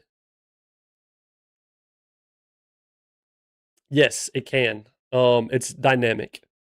It's dynamic. It's not static or locked in place. Another great example. Probably my favorite example to use to save. You guys already know where I'm going with it. But Jesse Cooper. Bull Durham is what it's called? Okay. I'll have to look it up. Um, so Jesse Cooper, there's something called TCR or talent change randomness, is what the TCR stands for. Talent change randomness. So you know how even in real life in football or obviously baseball is what we're talking about here, but in football, you'll have players have like crazy years out of nowhere and then they fall off the face of the earth. Or you have players who didn't have any hype at all. They wasn't considered like a wonder kid. They wasn't very popular in the academy, but they make their debut, they blow up, they're insane, right? That would be them getting TCR in a positive way. So Jesse Cooper, he's a 75 out of 75 now. We drafted him in 2027 in the 7th round. And when we drafted him, he was a 30 out of 55. He got TCR, and you'll see these two columns here is his overall and then his potential. So, um, all of these numbers, this is how they changed over the course of these scouting reports. You'll see how he kind of just exploded to surpass his projected potential. So yeah, now in turn, players can age and this can start to drop off a little bit and they can start to regress. So no, I haven't seen Bull Durham, sadly. You have Sabo 227 and stream and you reacting to Durham, you'll love it. Let me look it up real fast. It doesn't ring a bell anyway. Which I can't lie. Like, I mean, I like movies and TV shows and stuff, but I'm not a huge. Okay, it instantly. Oh no, I've never watched that. Oh, they're in Durham, North Carolina. That makes sense. The Durham Bulls, the minor league team. I'll have to watch that. 1988, June 15th, 1988 is when it came out. That's cool. Call yourself a baseball fan? Dude, I didn't know. I didn't know.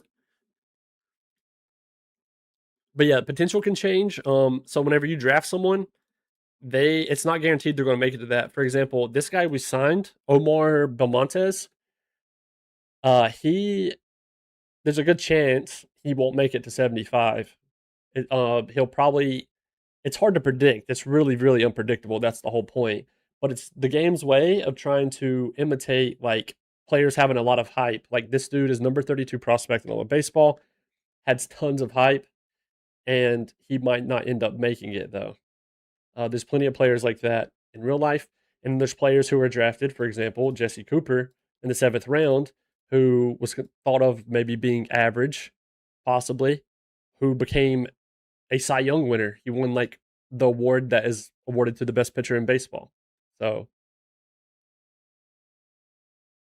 yeah, you never know. I would consider a good example, me being a Chelsea fan, someone like Cole Palmer. Now, obviously, he had a little bit of hype at Manchester City, and he did solid with them in his appearances. Not like amazing. He wasn't what he was after he became like what he got to Chelsea. I feel like that'd be a sign of like positive TCR if he was in a video game where his potential rating goes up by like 1 star in FM and his current ability goes up as well. Now, this past year, obviously, he didn't have nowhere near as good as a year as he did like the first year with Chelsea, but you get the point. I'm just trying to think of different examples. Kevin Costner, one of the best ball movies of all time. Yeah, I have to watch it. I've watched a bunch of baseball movies, but I haven't ever watched that one. Bull Durham. Why do they call it Bull Durham though? I mean, I guess I might figure it out in the movie because they're called like the Durham Bulls. Obviously, is that just a play on the team's name?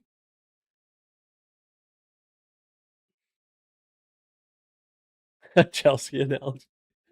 Oh man, there's no more ski in there.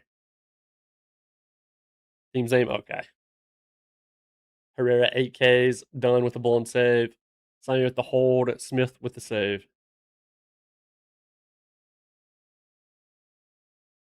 Nice. Please. We need this. We don't sweep them. We lose in the 10th. in the last game of the series. No, no.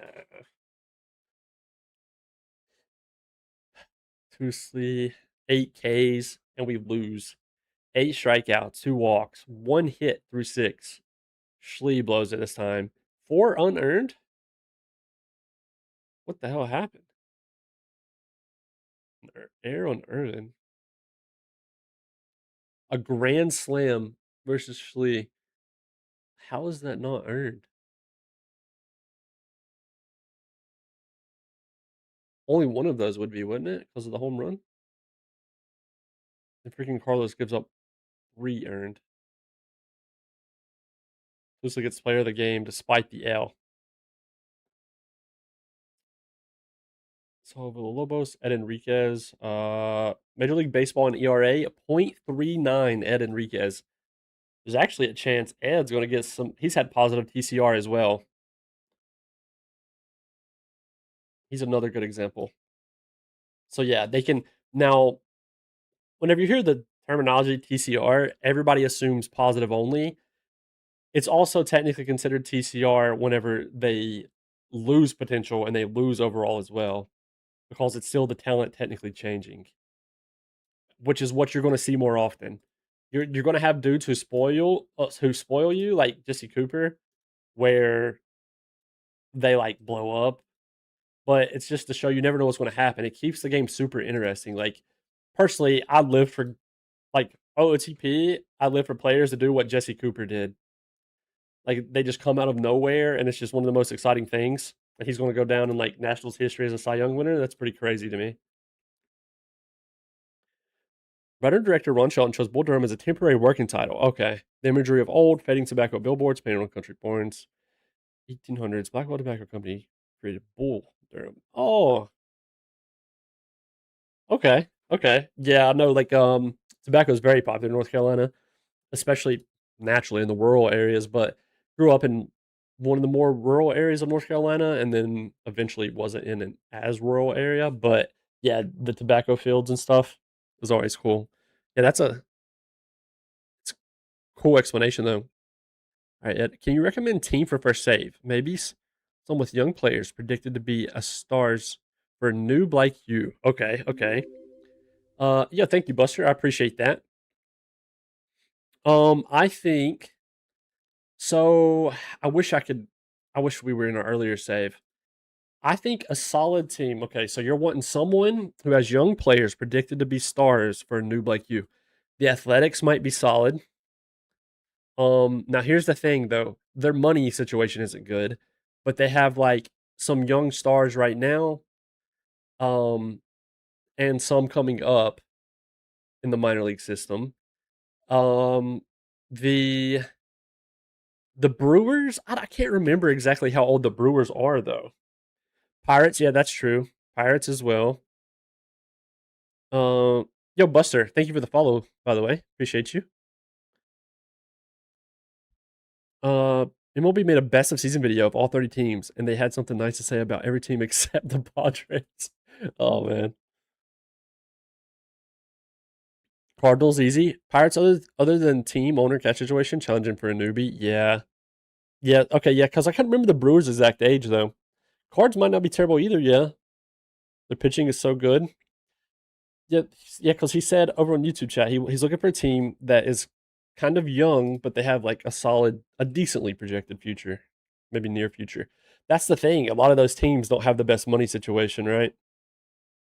Like Pirates, Athletics. I don't know what the Cardinals' money situation's technically like right now. Um, but yeah, naturally, that's the thing with baseball, right? Teams with a ton of money, their team is usually already signed veterans. Every veteran that pops in free agency, that's just going to make them even stronger over and over. So their team isn't exactly nurturing to young talent, but like that's one thing. As bad as I hate to say it, the Dodgers are good at though. Like they develop players really well, regardless. It's insane. Cooper shuts out the Yankees through 8 innings, gave up 3 hits, 9 strikeouts. Yeah, true. Yeah. Yeah. So basically, Cardinals, Brewers, And then if you want to check out the Athletics and Pirates as well, but I feel like the Cardinals and Brewers, their money's definitely going to be a better situation than Athletics and Pirates.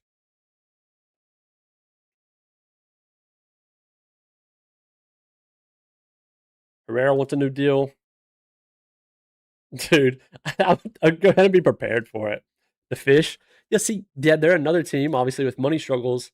I have a tiny bit of bias toward the Marlins. I mean, they're in our division, but like they're yeah, they're relevant, but they're also not that relevant in the NL East recently. But like, I don't know, I don't want to say favoritism towards them. The thing is, one of my friends in real life, which is Waves of Fate in chat, he's a Marlins fan. So like naturally, being a fan of them doesn't really rub off on me, but like I know a lot about them here and there. So they're fun to casually follow, I guess. Because their form is kind of like a sleeper form.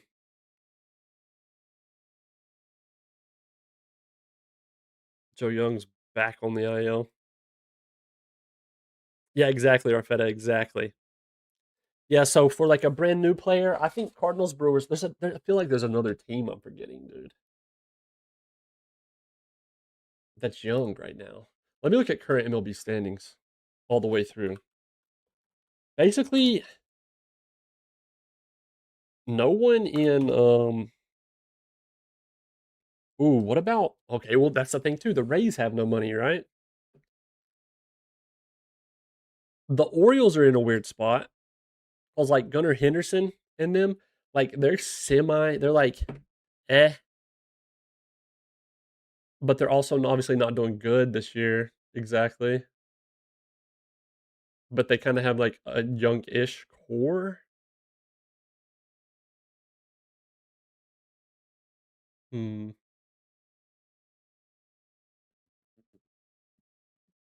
I mean, that's the Reds as well. They have a young-ish core, but they have no money with their owner. Yeah, I think Brewers Cardinals have got to be your best bet. This has to be.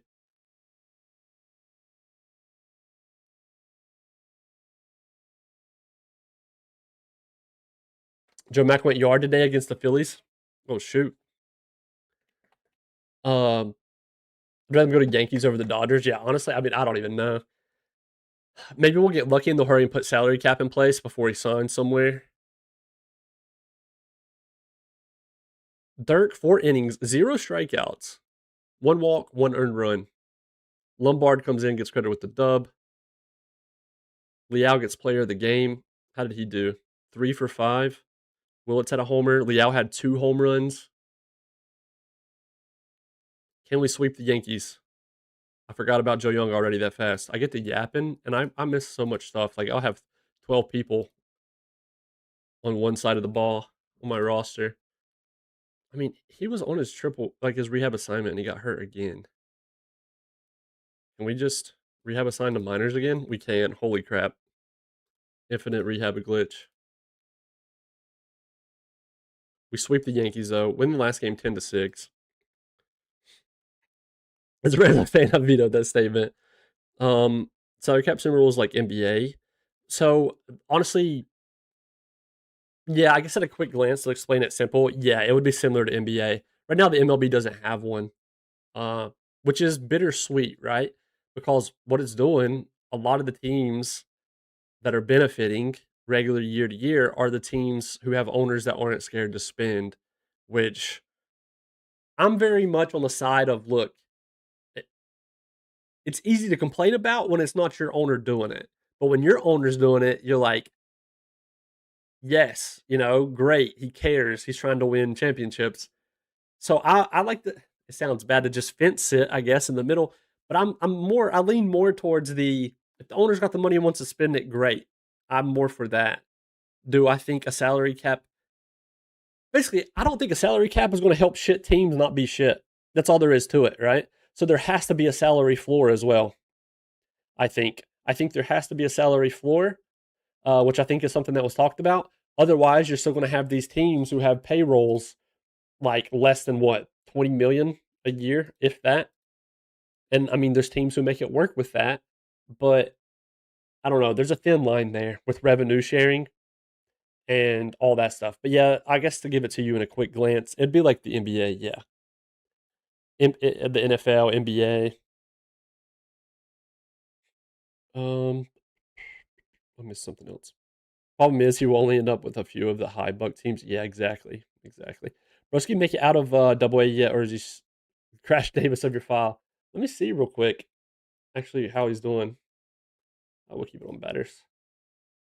Broski. Still Double A right now.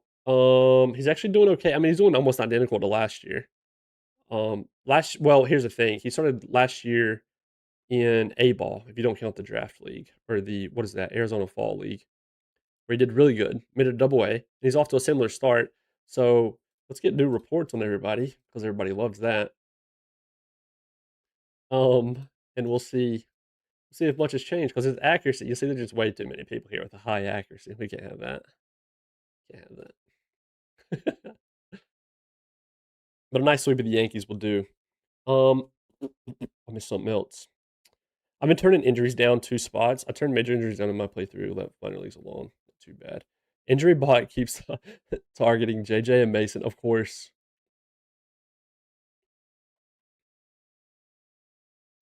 Honestly, don't think 150 is high enough. I don't know because right now I saw a tremendous video that explained it. Let me see. Current salary. Wait, current MLB payrolls by team. I don't know how true this one. It's from June 3rd from Fangraphs.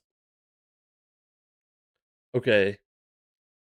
So there's the Dodgers in first with 399 million 2026 projected payroll, and then the Marlins in last was 74. Yeah, that's what I was kind of wondering about the median. So that's a good, yeah. So I think it needs to be the minimum at least, and the cap has increased a lot in NHL over time. The floor right now in the NHL is more than the original cap was at. Okay, yeah. Which I mean, I guess goes hand in hand. Exactly. Yeah, hockey is like it's honestly been more on the come up. No, like as far as a national media standpoint. So there's a lot lying on the backs of the league itself too to continue popularity to rise for like revenue sharing and things like that. Here, I'll show you guys this. You want to watch out for the flashbang, but this is on Fangraphs. Apparently, it was posted on June 3rd. 2026 payroll projections: 399 for the Dodgers, the Mets 369, which is so funny. I hate the Mets. 308 for the Yankees, 290 for Toronto. And then at the bottom, it's Marlins, Guardians, Rays, White Sox, Athletics, Nationals. Yeah. Which one thing that's going to passively, I think, help with these payrolls is I think the players are also wanting to negotiate. I mean, I think they'll probably end up being a lockout, sadly. But the players are also, I think, wanting to negotiate league minimum salaries again, be higher. I guess we'll see. This is crazy, though. Giants 201, Boston 196. Do they have 2027 commitments? Oh my gosh. 200 million more already committed than the Mets for the Dodgers. Ooh.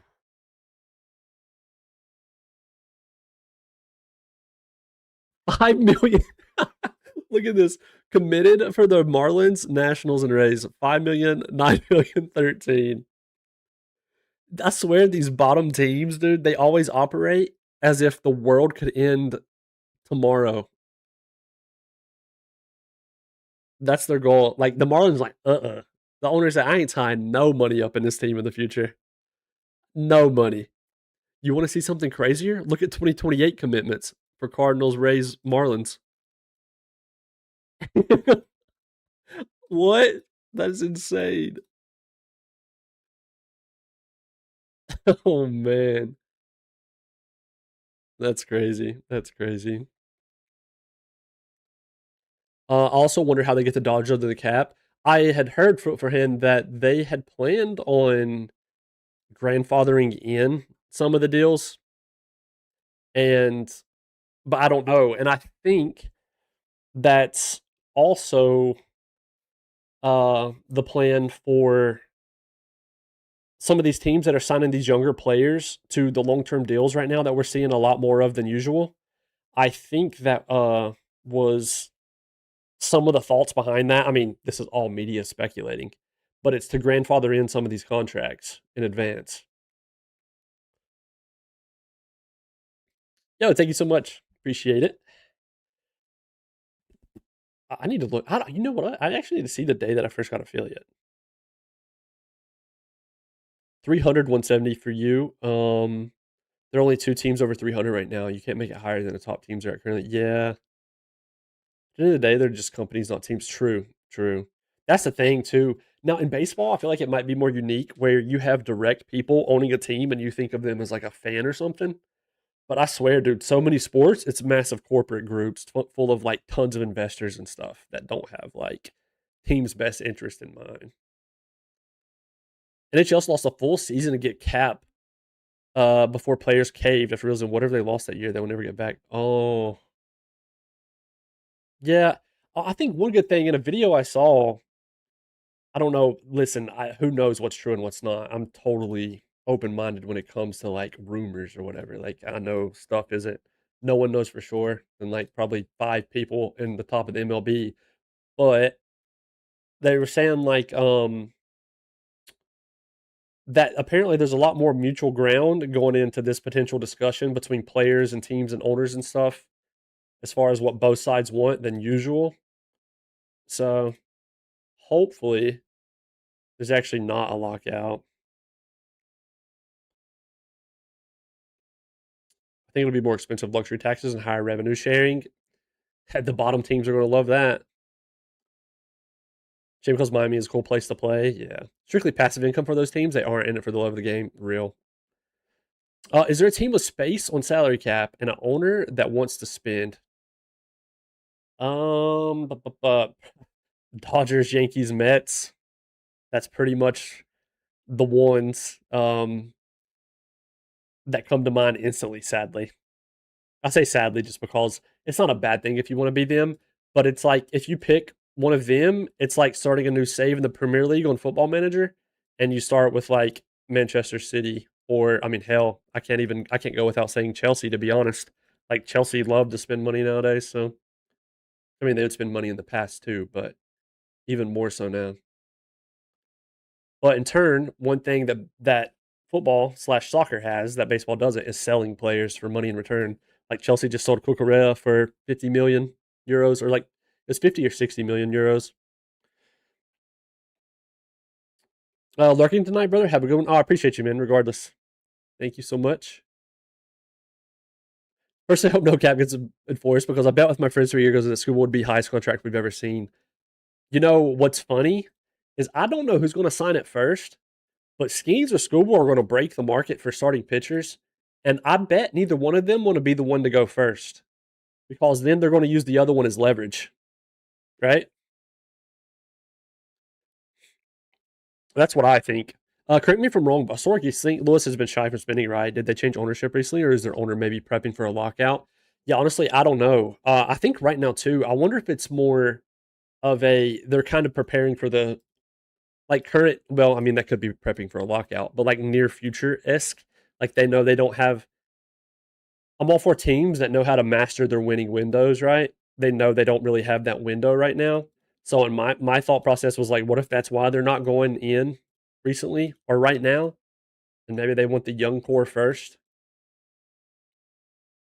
But yeah, teams that master their winning window versus like Dodgers, Mets, Phillies, like those teams having a infinite window due to money, which is a great benefit for their fans. But that strategy of baseball, like it's the whole reason everybody loves the money movie ball, right? Or movie ball, money ball. It's the whole reason why everybody loves trying to take a tiny budget team and win a World Series in OOTP, trying to master your winning windows.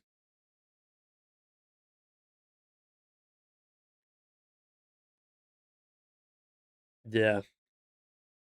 It'd be beyond foolish skill sports popularity momentum.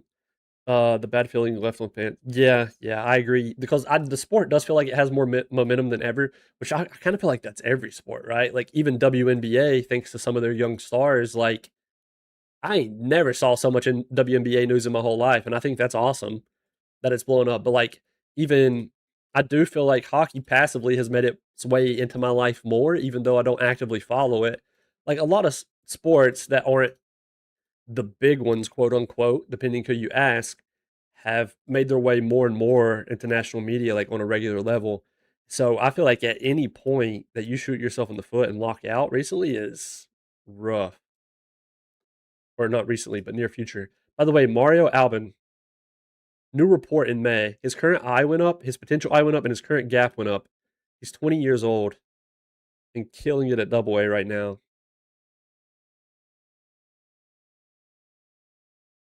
Francisco Garcia, his control is never going to make it, man. That sucks so bad. Owners will never. Oh yeah, redo a floor without a cap. Would say, oh okay, I'll probably start with the Pirates. Yeah, I wouldn't blame you. Now their money situation, they're definitely not starting like Manchester City. It's probably starting with more like a bottom five budget in the Premier League. Probably. Love that movie named Moneyball. Yeah, Tark will be 60 million per 8 years. I wouldn't be surprised. Like I'm telling you, man, I bet neither of them want to go first. Like Scooble and Skeens. It'll be Scooble for sure. He doesn't get a choice as long as Skeens is true. Well, I mean, yeah, it has to be Scooble as well because he's expiring this year, right? Duh. Bro did a press con last year and looked like a zombie. Oh, Cardinals just changed GMs, the owners, but he's 80 years old. Should not be in front of media. Oh, that's tough.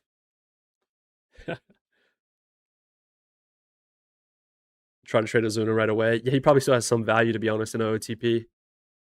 All it takes is a majority of owners pressuring a few, plus those super low spenders would still get shares, just not as much teams who are clearly trying. Yeah, so that's what I'm wondering, right? So with the revenue share, how exactly would they work that if there was a floor? Like, are they going to take more from the bigger spenders than they already do? Because that's who pays the most right now anyway. But so would they just do even more? All of my GMs in OTV27 are named after hockey players. That's pretty cool. Only getting 40 million per, in your opinion. Here's a scary thing: Scooble's recent injury is not like a slouch of an injury, to be honest.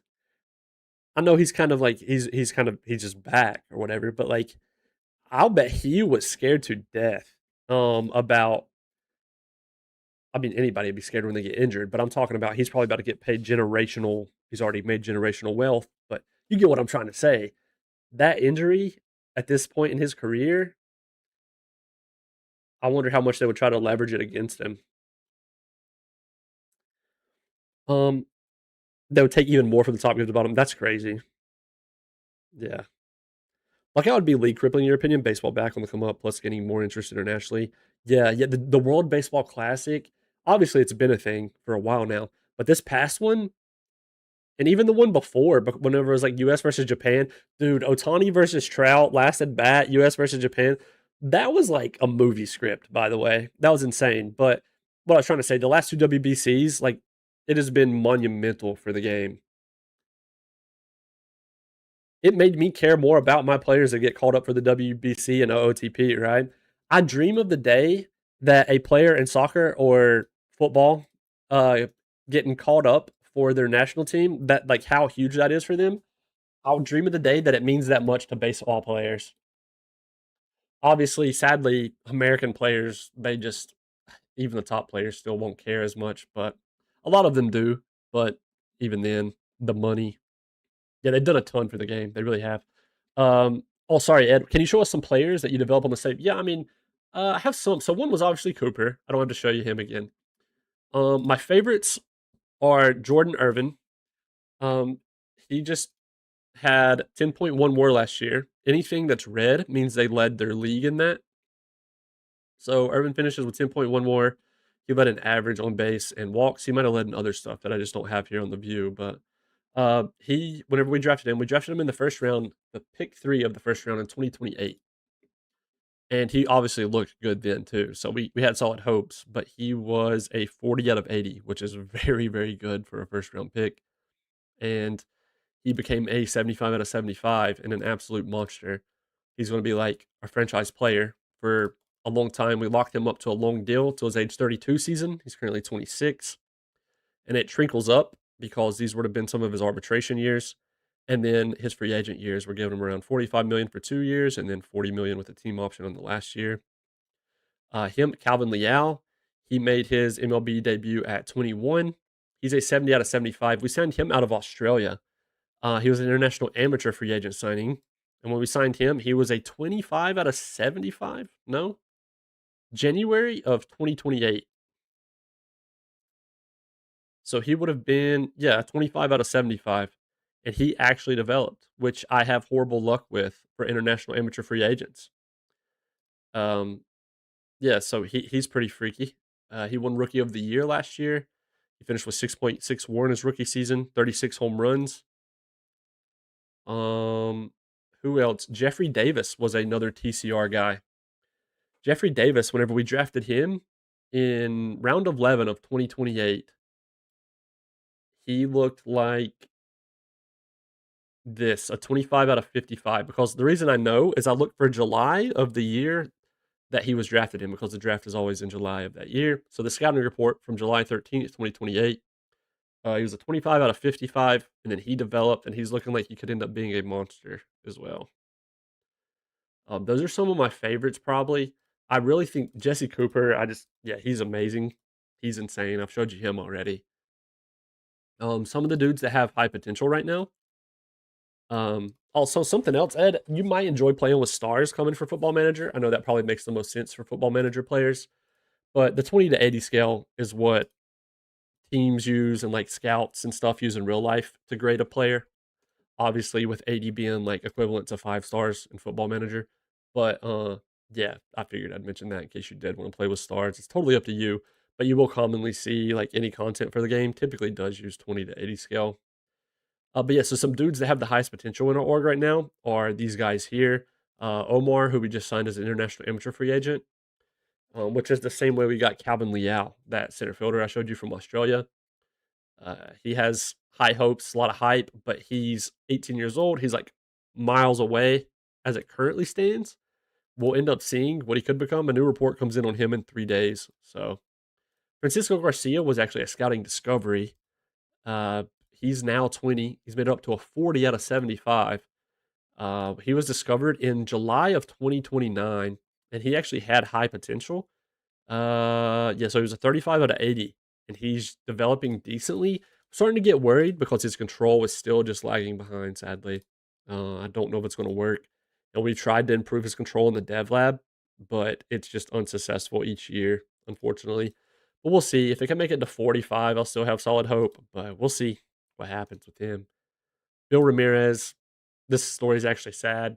He was similar to Francisco, where they both were solid projected starting pitchers. But sadly, Bill had some injuries and just other stuff going that his stamina dropped to 35, unfortunately. He's 22 now.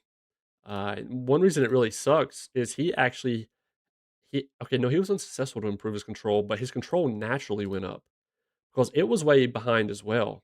Yes, current control rating went up to a 40, but his potential control dropped to 50.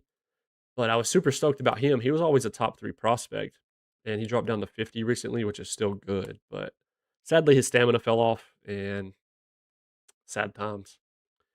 But I think our next superstar currently, I mean, I don't want to call it my projected next superstar, but I think one that's not already on the active roster that's 20 years old is Mario.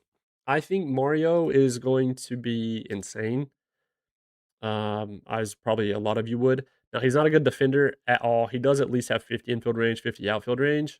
But the thing is, if he's capped at 40 at second, 40 at third, even with 50 infield range, that's not going to cut it. Like, he probably would only play first base or DH, which is fine with a bat that might be this gross.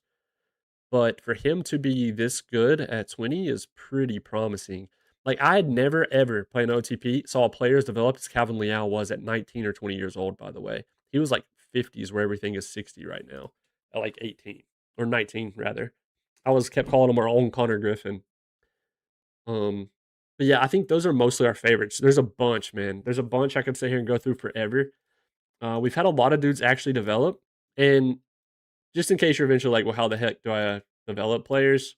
Your player development budget, a lot of people don't swear by it as much as I do, but I promise you, it has done right by me for years and years and years. I'm in multiple online leagues, regularly develop players. Having this max or as close to max as you can is very, very important. And then coaches. Coaches are everything. Your coaching staff and player development budget over everything else is all that matters. I promise. And you're just going to have more good luck as far as developing players. I think the competitiveness in WC has picked up a lot. Team USA cares. Yeah, I guess saying they don't care isn't true. It's more like us not being able to regularly try. Like props to schemes, right? But school getting micromanaged on purpose and not being available for all the big games. Like, you know what I mean? That's I guess what I was kind of had in my mind. Yo, what's up, Killer Cow? Good to see you.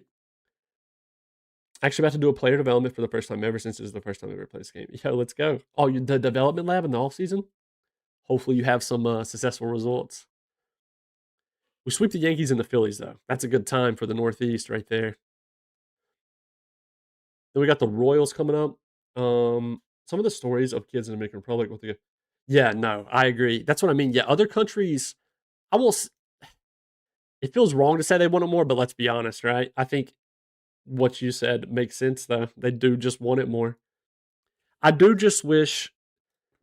I feel like the Americans lack it across sports internationally, across every sport. Like NBA, um, even MLB to an extent. I feel like they care a little bit more. Uh, Soccer, I feel like they care a lot because thankfully, soccer on an international level or football is huge. It's obviously probably it's the biggest sport. Let's be honest, but so I feel like the Americans care a little bit more there. But like in the NBA, you'll have dudes just simply not playing the Olympics just because they're like a highest paid player or something like that. You know what I mean? Yeah, I was actually about to go watch your videos of player development. So be right back. Oh, okay. Yeah, that was mainly just obviously about the development lab. But yeah, overall development, dude, development budget and coaches are everything. Also, Omar just had a really good update. His potential rating went up to 80. His potential gap went up to 70. That would be gross. That would be gross. Horman said, "Oh, they care when they see Olympics." Oh, you're talking about NBA? Yeah, to an extent. Funny enough, it took like a oh, unless you mean Americans overall, like all the Olympic sports. That's true. That part's very true. I thought maybe you meant just NBA. Yo, what's up, Ty? What's up, Ty? Most Brazilians represent Brazil sports. Like, yeah, exactly, Arfetta. Yeah, like I kind of wish Americans had that pride in uh the more mainstream sports. Like, let's be honest, if for whatever reason American football was as big in other countries as it is in America, to the point where there could be that sport played on a full national level where they could have an event every 4 years, similar to the World Cup for it or something, you're not going to try. Like the highest paid quarterbacks and stuff are defensive linemen and any, they're not going to trot out there in a contact sport getting paid all that money and play. Like I just don't think you would get the best product on the field, and that's what irks me the most about Americans a lot in like NBA, MLB, even Scooble, like choosing to not pitch as much as he probably could have and stuff. That stuff just irks me, is all. But I mean, I also get it on the other side of things. So yeah, what's good, Ty? How you doing, man? So how much should I put in the player development budget? Okay, now I know I harp a lot on max it out, have it as close to max as possible. I fully still abide by that myself, but I also understand when you're the freaking Pirates, Athletics, Reds, you can't always do that. So my goal when I'm like those types of teams, I'll put it this way: our budget, we just won the World Series, but like our budget is 21st still, so it's went up a little bit, but we were like bottom five. Um, I still maxed this out as much as I could for the development budget because it matters like that much to me. Now, there's going to be times where you feel like you have to dip into it. That's perfectly fine. But what I do anytime I catch myself feeling like I need to dip into it first, I would rather dip into my international amateur free agent money or scouting money first. Scouting money, I just always keep it at the baseline. Player development budget, I keep it at max or as close to max as possible. If I feel like I ever need to dip into it for free agency or to make something else happen, then I really question myself. I'm like, if I've got to dip into like this budget I care a lot about, is this move really worth it? And I mean, sometimes it is, but yeah, that's true too. Yeah. Then at the minimum, try to keep the baseline for it. That's a good shout by Pep. But honestly, dude, it helps me so much that I just will die by the development budget, man. We haven't had a basketball player refuse to play in the NBA because if he did it back in the days, he wouldn't be allowed to go to the Olympics to represent Brazil. Yeah, and that's the thing too. Teams in America have so much control. Because I feel like that's kind of what happened with Tarek Skubal in the WBC. Is didn't his team kind of limit him a lot? Now I understand in football or soccer teams, their teams can have some control too, but not usually for like the World Cup or the oh my gosh, the Euros, stuff like that. Usually the teams don't get much say if it's really big matches, like friendlies or something. I think teams can give instructions or prefer them not to go or allow them to go. But if it's really big stuff, I don't think they really get much input. But I think Scribble had the Tigers in his ear, or it might have been his agent or somebody asking him to, or trying to influence him to chill out and not pitch as much. Also, we are on a what 6-9 game win streak right now. Also, thanks, man. Also, sorry, one more question. Don't mean to be annoying. You're not annoying, dude. I promise. Add or subtract from scout money. Does it affect how good my scout actually scouts players? So I don't think it doesn't affect how good they actually scout them. As far as that goes, like definitely value the ratings over that. For me, it's more about how quickly they do it and how regularly. I do believe whenever I've noticed that correlation the most with the money. But when you're me and I just request them as I want them as needed, that's why you'll see I put so little effort into the MLB up here. Like I have it on 10, 15, 40, 35. Just don't read down your scout silly names. Shout out Pleddington. Yeah, we're 34 and 10, man. It's insane. Um, but yeah, no. So does it how accurate they are? No, that goes into literally just the accuracy of on a player's page. Let me just click somebody. This, and then their scouting ratings. But the money for me, I've noticed the biggest correlation between how quick they can get back with a report and how often they update them on their own. Because you don't only get updated reports by manually requesting them; they'll come through on their own as well. Like this one on May 12th for your Glacius, I didn't request that. That one came through on its own. Also, he's a 65 now, by the way. It's kind of crazy. Yeah, shout out Pleb for renaming our scout to Mr. Plevington, by the way. That's why his name's Mr. Plevington. Because I have a channel points option on Twitch if you guys would like to do that.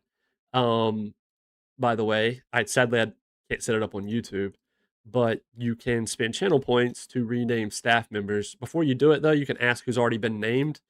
But right now, our scout is Pleb from chat. His name is Sir Plebington. We had more. Hold up. Bill Siberia, Waves of Fate, named the first base coach. The trainer, we had to hire a new trainer, so the trainer's up for grabs. The last person, I'm Odie, that's in Twitch chat sometimes, had named him Tommy John, of course. And then Max renamed a hitting coach, Max Porter Sr., for our A ball team. So, yeah. Can you explain me rules for regular season? Which teams qualified for playoffs? Okay, so basically, all three division winners get in, right? Only two teams get a first round bye. The only two teams that get a first round bye are the two teams with the highest record. So if the season ended today, the teams that are going to bye are ourselves, the Nationals, because we have 35 wins, and the Dodgers, because they have 26. Even though the Reds finish in first, sadly, they have less wins. So they get first round bye. And then you have the three wildcard teams make it, right? Sadly, this team still counts as a wildcard team because even though they win their division, they still count as a wildcard, right? Am I tripping or no? It is three wildcard teams, right? Why is that a brain fart for me right now? Four wildcard teams. I'm dumb. Yeah. There's a tie over here. That's what's going on. No, 24, 23. That's why that one's bigger. Anyways, you get the part. Three wildcard teams, Red Show and Tided Brewers. Yeah, yeah. So That's how the playoff bracket looks. You could refer to that just like league history, then playoff history. And then you got the wild card rounds, and then the teams that get first round buys will be waiting here to see how the wild card went. What was the Pythagorean? Let me take a look real quick. Also, Pep, you had to tell me the name. I saw you redeem for the trainer. Our Pythagorean is currently 36-9, so actually one win better than our current record, mind you. Siberia. Oh god, dude. Oh man. Can we keep the win streak rolling though? We just beat the Orioles 8-2. Player of the game was Irvin. Naturally, Toosly 5Ks, 3 walks. Oh yeah, I feel you. I feel you. I appreciate you being nice about it. 3 for 5 for Irvin. Perez, 5th home run, by the way, while he's been starting. He has a 138 WRC plus, 1 WAR. Quick stat check in overall. Irvin has a 238 WRC plus, 3.5 WAR on May 20th. 13 home runs leads the team, 11 for Davis, 11 for Iglesias, 8 for Wood. Crazy times. RBIs, Davis, Iglesias, Irvin. Dude, a 238 WRC plus is just absurd. Through 41 games. On the pitching side, Ed Enriquez has been a dog. 1.5 WAR, 324 ERA plus. On pace to lose less than 40. Yeah, let me show you guys, by the way, the preseason predictions again for those that missed it. Which, if you saw the Twitch noti, we're projected to win 118. 44 losses. Could you imagine? That'd be my best record ever, I think.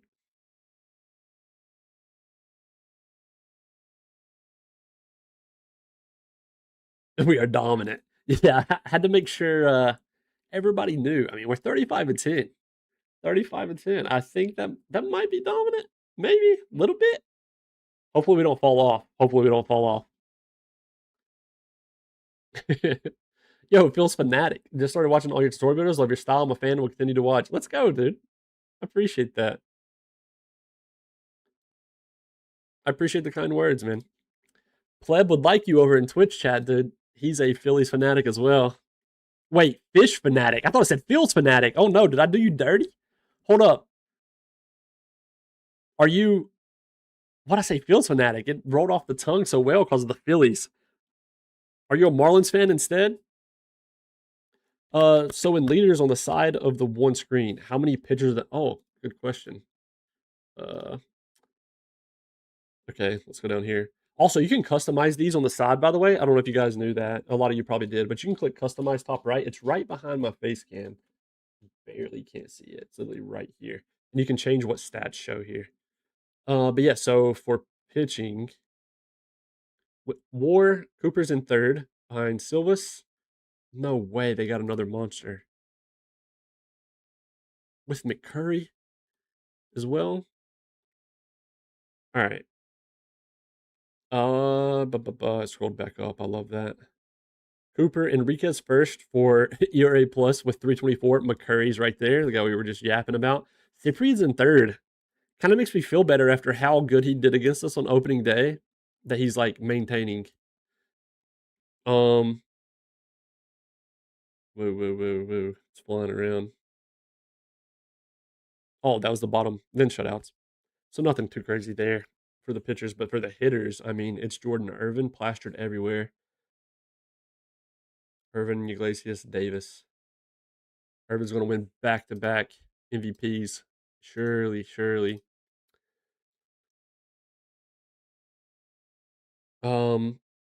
If you only had the circle, imagine. Nobody in K's? Yeah, wait, who had the K's? Oh, McCurry was 77. Skeens, I mean, that's tough company, man. Burns has 75 stuff. Skeens has 75, and McCurry has 80 stuff. He's so good. He's so good. Yo, Chode Master, Finger Blaster, 69 420. That might be one of the best names I've ever saw. That's crazy. Chode Master, Finger Blaster, 69 420. Over on YouTube, he says, I was able to close out my 2026 Angel season in the wild card. I was expecting to make it that far. We did not. win the wild card though. That's huge. You know what? You're not the first person to tell me they managed to get the Angels to the wild card, which I had horrible injury luck in my save on YouTube with the Angels, if you guys saw that. But yeah, no, we obviously didn't make the wild card in the first season of my Angels save, but you guys are you're doing better than me with the rough version of the Angels team that currently is there when you first started save. That's awesome though. Sucks you didn't win, but I mean, still to do it with that roster is impressive in itself. Sadly, the Orioles end our win streak. We lose 8-11. We have 14 hits. We're 35-11 now. Cooper 1K, of course. After we were just bragging on him. Wait, player of the game, Jesus LeBron. Uh, he's 21, by the way. He has one WAR for the Orioles this year. What did he do? He went 2 for 4, 3 runs, 3 RBIs. He had to have a homer, right? Yeah, that was his third home run of the year. He was the only one to have a home run today on their side. Liao had a triple. Perez had a 6 homer. This team is crazy. All right. Can we get revenge, though, in game 3? We cannot. We lose the series versus the Orioles. That's tough. They beat us 1-5 in that one. They had 10 hits to our 4. They had our number. Dirt gave up 4.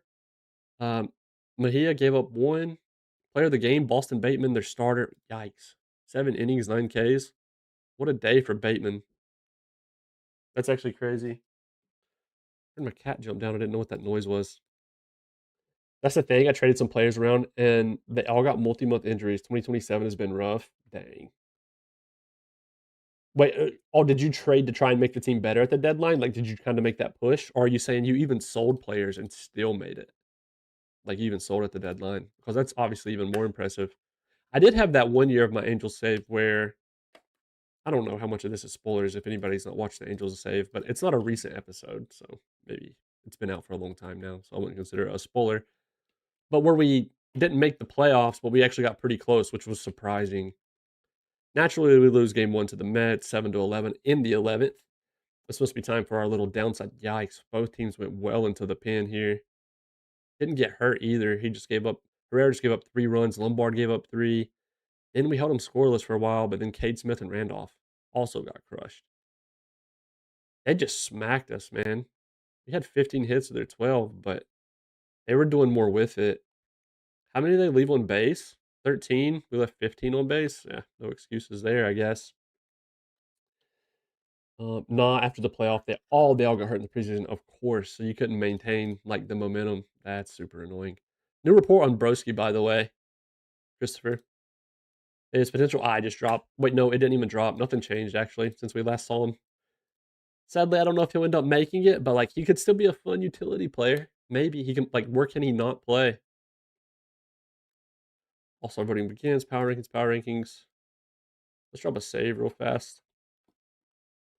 Do you scout players or uh wait for recommendations from your scout?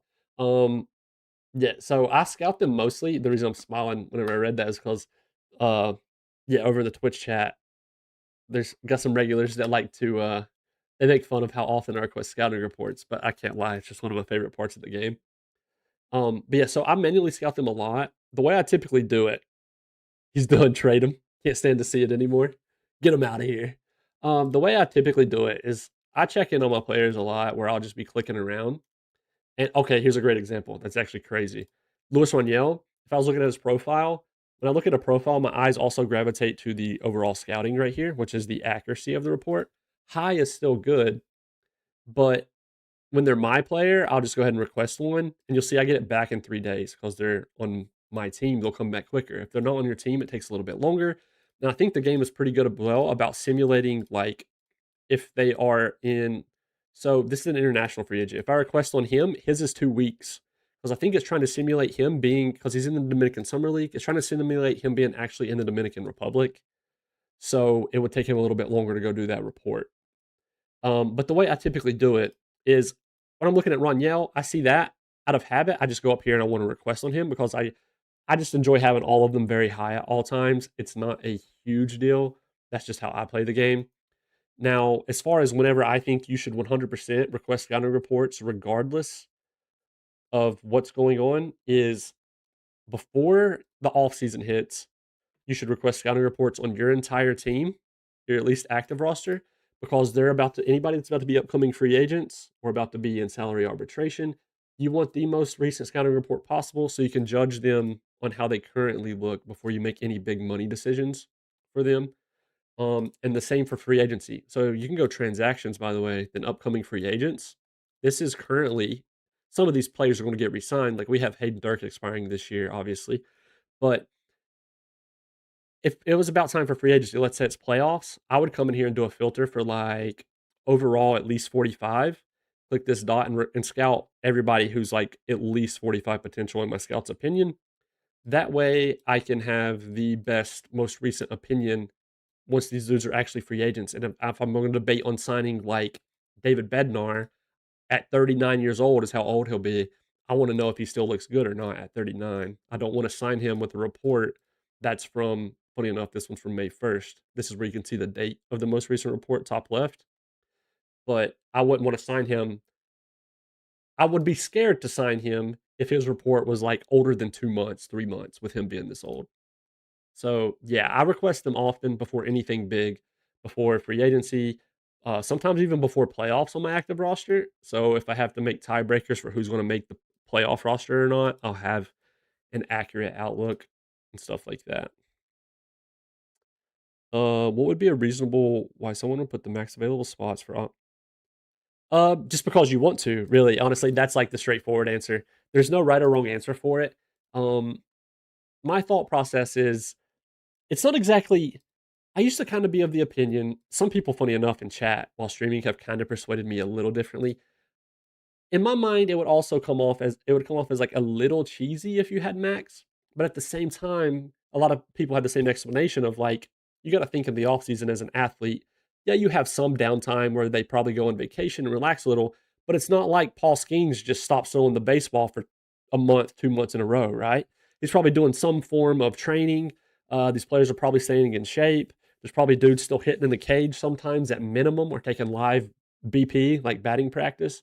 So it's not like they magically stop training. So your org is pretty huge.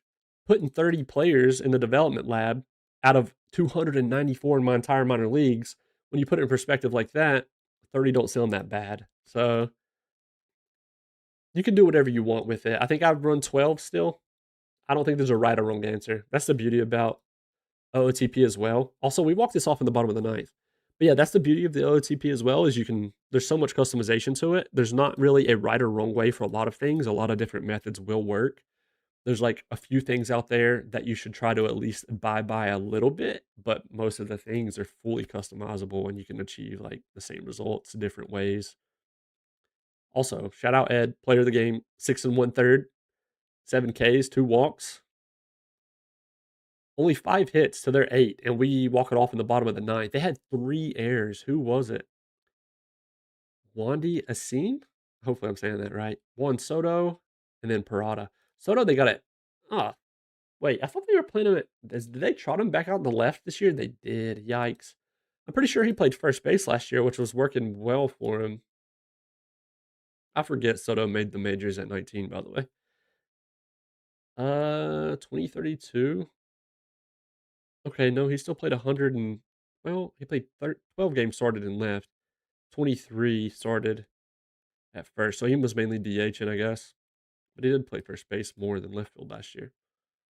He still looks really good. Or number one, play however you want, have fun with it. Exactly, exactly. It's good to obviously ask for advice and hit the ground running, but as you play the game, you're going to learn a lot of things that you feel like work better or maybe is more convenient for you to do or something like that. And don't be scared to experiment with different things as well. And honestly, that's what got me into what making content is like, for one, I taught like at least what Chris, Zeb, Josh, like at least 3 people how to play the game in real life from some of my buddies, and I was like, what if I just start making content? That would be kind of fun. And I started doing it, and I enjoy making like the tutorial guide style videos. And a lot of that is opinionated stuff, but there's some stuff that I believe in so strongly that I would almost consider it fact because of like I have so many repetitions in the OTP where some stuff works regularly that I feel pretty confident to share it. but people can still achieve like same results doing stuff differently as well. So I have fun with this game. Assign Trevor Bauer for just for fun. There you go. There you go. But yeah, 30. The amount of I think 30 is the max slots for the dev lab. It's totally up to you. It's obviously there's a trade off as well of the dev lab where there's the chance something negative can happen to your player, right? So it's not like just because you increase it to 30, you're going to have 30 positive results. You could have like 5 or 10 negative ones, you know? So it's balanced well in that aspect as well. Oh yeah, yeah. You just tell me when, Pep. I got you. We'll change the name, man. Cooper with a great game in this one. We win again 5-4. Walking off in the bottom of the 10th. Yeah, I'm good to change the name whenever. Oh gosh. First name Jock. All right. Where's this going? Surely this man wasn't born with the last name Strap. Surely. He was. He was. Who knew? Who would have guessed? Second name Strap. Like I say, second name. Don't call him Shirley. Second name, aka last name. Randy Zam is now Jockstrap. Congrats, Randy. Also, if you guys, again, you're probably wondering why did he just do that? Over on Twitch, we do have like a channel point system where you can like spend channel points to name a staff member. The only ones that are off limits is the manager himself. That's it. Just our main manager is off limits. Did it not? Oh, it did. Um, Everybody else is fair game.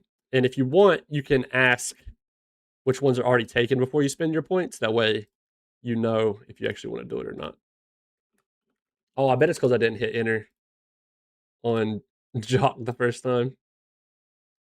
All right, that's our new trainer, Mr. Jockstrap. I love it. All right, we win the series 3-1 versus the Mets, so that's nice. Ethan Bass suffers a setback. That's tough. He was already out for a month. Now he's going to be out for another week. His posterior cruciate ligament is hurt. It cut off the rest, but yeah, ligament strain in his knee. That's unfortunate. I'm kind of worried he may eventually become fragile, which I mean, he hadn't had an injury since October. Took him till April. I mean, that's literally the playoffs, though. So of course, it didn't happen over the offseason that he got hurt. That's his treatment not going well, so over setback. That really sucks. He's been one of my favorite players too, which there's not many players I could say I disliked in this the sim, aside from maybe Calvin Leal whenever he struck out 8 times in one game. We do lose game 1 to the Marlins, though. We get 2 in the bottom of the ninth, but it wasn't good enough. We tried. Still lose 4-3. Justin McCurry, their nasty starter, gets player of the game. 8 Ks, 3 walks, 1 earned. Lombard, 3 2/3, 5 Ks. I mean, I hate to tell Joe Young, he got hurt again on his rehab assignment. You cannot make this up. He has spent almost 60 days on a rehab assignment. That is crazy. To change their personalities, yeah, you just head to game settings, and then you go to, I think it might literally be right here. Yeah, so just game settings, then first tab under global, scroll down to right here. I just saw it. I just saw it. Show overall, all player. No, wait, am I tripping? Is it not right here? Is it here? It's here. I'm a liar. Game settings, players, and team. And then tick this box. Show player personality ratings on profile page. Also, if you're curious about my other settings I use, actually, I'm not just trying to like shamelessly plug a YouTube video, but I guess I am, unironically. I have a YouTube video where I posted my game settings on purpose, just in case people ever got curious what I was using in like my Angel save and on stream.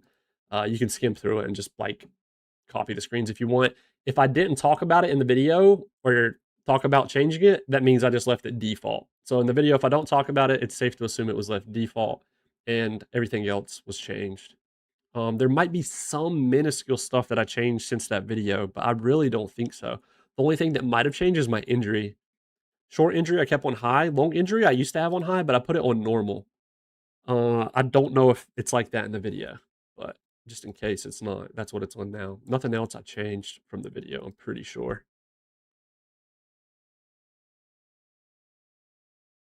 What's up, Eleanor? How is that rookie Cod Ruru doing? Dude, wait a minute. I forgot about that.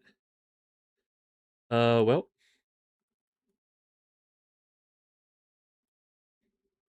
yeah, no problem, no problem. Uh, I forgot all about that name. Is he just gone? Is that how it was spelled?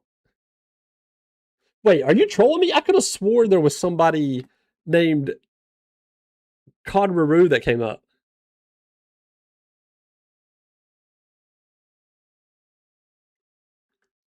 I thought there was somebody in a draft pool. Am I being trolled right now? I'm not typing it in for the sake of. Explain yourselves. You're making me nervous. You're trolling me. No, I'm just kidding. We win 4-3. We get revenge, but who just got hurt? James Wood just got hurt for 5 weeks. Wait, are you making a play on Rod Carew?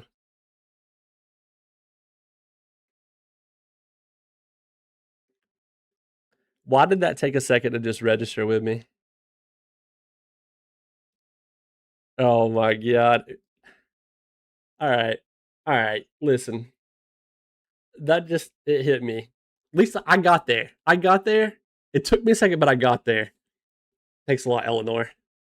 No, I'm just kidding. All right, 5 weeks though. He's down. That's very unfortunate. That's huge actually, because James was actually doing really good. A 130 WRC plus. That's your fantasy league team's name. That's pretty cool. But yeah, 130 WRC plus. This is what he finished with last year.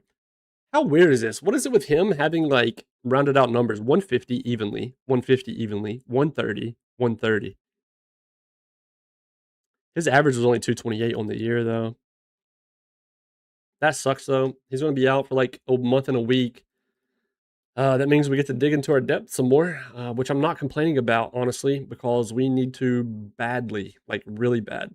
Like we have tons of players down here who are ready. I think that means Serrano comes up. Like Ricky's 23. I don't think he's like Serrano's 24. They're just going to be a backup anyway, because this is going to put Roniel. Actually, I should probably move Iglesias to left and promote Roniel to right. I think that's going to be the play. Yeah, I think that's the play. And then now Perini is going to get backup duty here, here. Um, yeah, this dude's just going to be a backup. So, oh, I forgot about David Costa. Do we do it? You know what? I rarely ever get guys hitting high batting average in your sims. Yeah, I guess like I don't know. We have some solid ones. I can't lie. Which guy, by the way? I don't know which one you said. We've got quite a few that looks insane. I'm not going to lie to you. This team is full of absolute studs right now.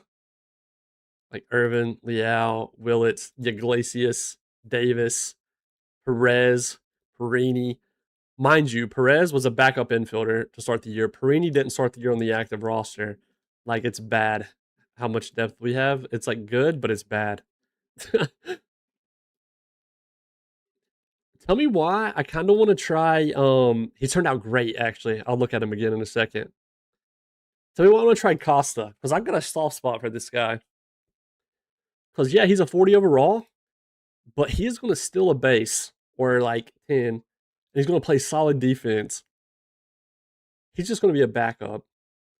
But I mean, there's a few deserving people in front of him too, like Serrano. Okay, Serrano's not hitting well at AAA right now. Ricky's hitting okay. Costa's hitting good though. Like I think it's time we do it. We finally give him his chance. Hadoba, I don't think he's gonna really be like as good as we thought. I kind of think I might be ready to demote him off of the favorite prospect short list, to be honest. Yeah, exactly, exactly. I think it's just the way they're valuing him. Um, he's gonna be could be gross. I kind of want to try it regardless. Ian Johnson, he's 25. I don't think he's going to fully develop. And then Jay Stoddard. Jay is also ready. He's definitely ready versus lefties. He's plenty good enough versus righties. Like we're just fortunate to have all this depth. There's Sam Costa as well. I always get Sam and David mixed up. My gut's telling me David though. All right, yeah, here's Willits though, real quick. He turned out great. He has been very, very good. He's won 2 Gold Gloves. He's a phenomenal defender, an 80 at second with 70 infield range. He's also had some successful infield defensive labs, but he was already pretty solid overall. He also has 65 outfield range, by the way, which is nutty. But yeah, no, here's his stats. He came up like during roster expansion or second half. I want to say at the trade deadline is when Eli came up. And after we traded Abrams, and he wasn't the best, and then all of a sudden 4+4 every year, naturally, which is ratings.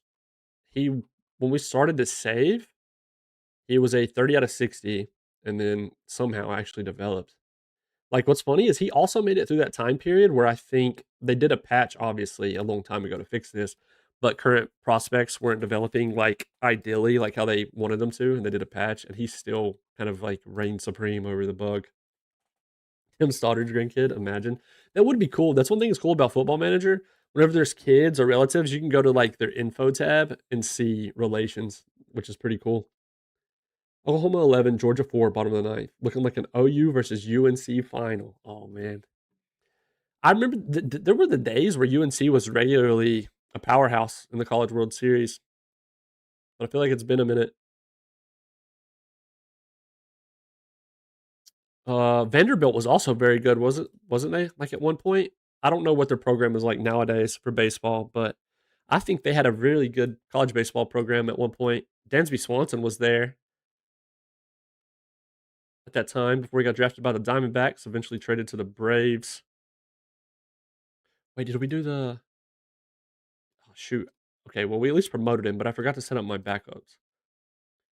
David, let's see, because he can play across the outfield as a backup. I think anywhere Roniel would have been. We'll do this. Yeah. And then we'll go David over Raniel, and then copy versus left, paste, and then the lineups. I forgot Raniel led off that one. I actually want to see, unless that wasn't, that's the game Wood got hurt. That's tough. There's a rain delay for 30 minutes in that one as well. All right, lineups. We're not going to have Raniel lead off, though. This is going to get interesting now. We could best on base versus righties right now. Oh, you know, it's funny enough, it is Raniel, but I mean, way smaller sample size. Irvin, okay, but he's too valuable to have that high. We could do Perini, actually. He has really good contact. His eye is only 45. He's not a great base stealer, but it could still work. Iglesias, he's more well-rounded, but he has a little bit more pop that Perini doesn't have there. He has at least 50 still ability. The dudes behind him have good still ability regardless, so or average at least. Here's what we're going to do. Let's do Perini. Then let's go. Damn, Perez is crushing righties right now. What means sacrifice the bunt and bunt for hit? Okay, so bunting in modern baseball isn't used as much as obviously it used to be before. It's still used. There's still a lot of teams who I think take pride in the strategy side of the game. Bunting is well, I won't say was. It still is more of a strategic thing. So a bunt is. Have you ever saw a hitter go out of their they're in their stance and they come out of their stance and they hold the bat sideways and then they just tap the ball? I don't know if you've ever saw that before. If you're like brand new to baseball, obviously I'd understand if you haven't, but they'll tap it, and their goal is to try and bunt it in the perfect spot that is going to make it as hard as possible for the pitcher or the catcher or even the third baseman or first baseman to get to the ball in a convenient enough time to throw out either themselves or the runner that's on a base somewhere. So a sacrifice bunt is laying down a bunt to try and advance. You're sacrificing yourself. It's like you're going up there, you're going to lay down a sacrifice bunt, sacrifice yourself, and you're pretty much guaranteeing you're going to get out. Maybe not though, but you're going to get out at the sacrifice, and it's going to advance the runner. Meaning your sole job is get up there, move the runner with a bunt, and that's how good they are at that. Now straight up just bunt for hit. That's how good they are at getting on base while also bunting. So I'm actually curious. Someone who's like really fast. Okay, well, Irvin's bunt for hit is 20, but his speed's good. I was curious how well speed was going to go hand in hand with bunt for hit. Okay, Perez has a 50 bunt for hit, but 60 speed. I was just curious at how that would work. Yeah, that's what I mean. So sacrifice bunt, you're going up there with the intentions of probably getting out, but your goal is to move the runner. That's why you'll also hear the terminology sac fly, or like sacrifice fly is what it stands up for. So you hit a fly ball into the outfield, but it's hit deep enough to where the outfielder will catch it, but your runner can tag up and still advance. So it was a sac fly.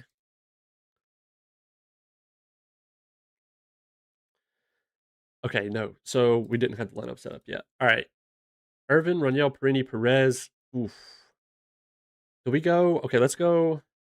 I don't know why they love to move Iglesias down the lineup so much. This man is an RBI machine. I think regardless, I'm actually surprised Willits. I mean, he's still 110, which is good. Liao is struggling horribly versus righties. I did not see that. He has a 69 WRC plus right now. Oh my gosh. Wait, March? April was horrible. May? Okay, he's turning it around, but he dug such a deep hole in April. That's horrible. Nice. True. Real, actually. Forgot. Pretty Liel. I think we got to slide him down until he cools off. Remember, we moved to this like the 6th spot in the playoffs. I think instead we go. Oof. You know what? We're giving Perez a chance. No, we're not. I'm a liar. We're going to do Iglesias, Irvin, Davis, Willits, Liao. I like this. I like this. That's perfect. That's perfect. I'm gonna alert, but call me on disc for deadlock. Okay, yeah, I got you. I'll let you know. I'll let you know for sure.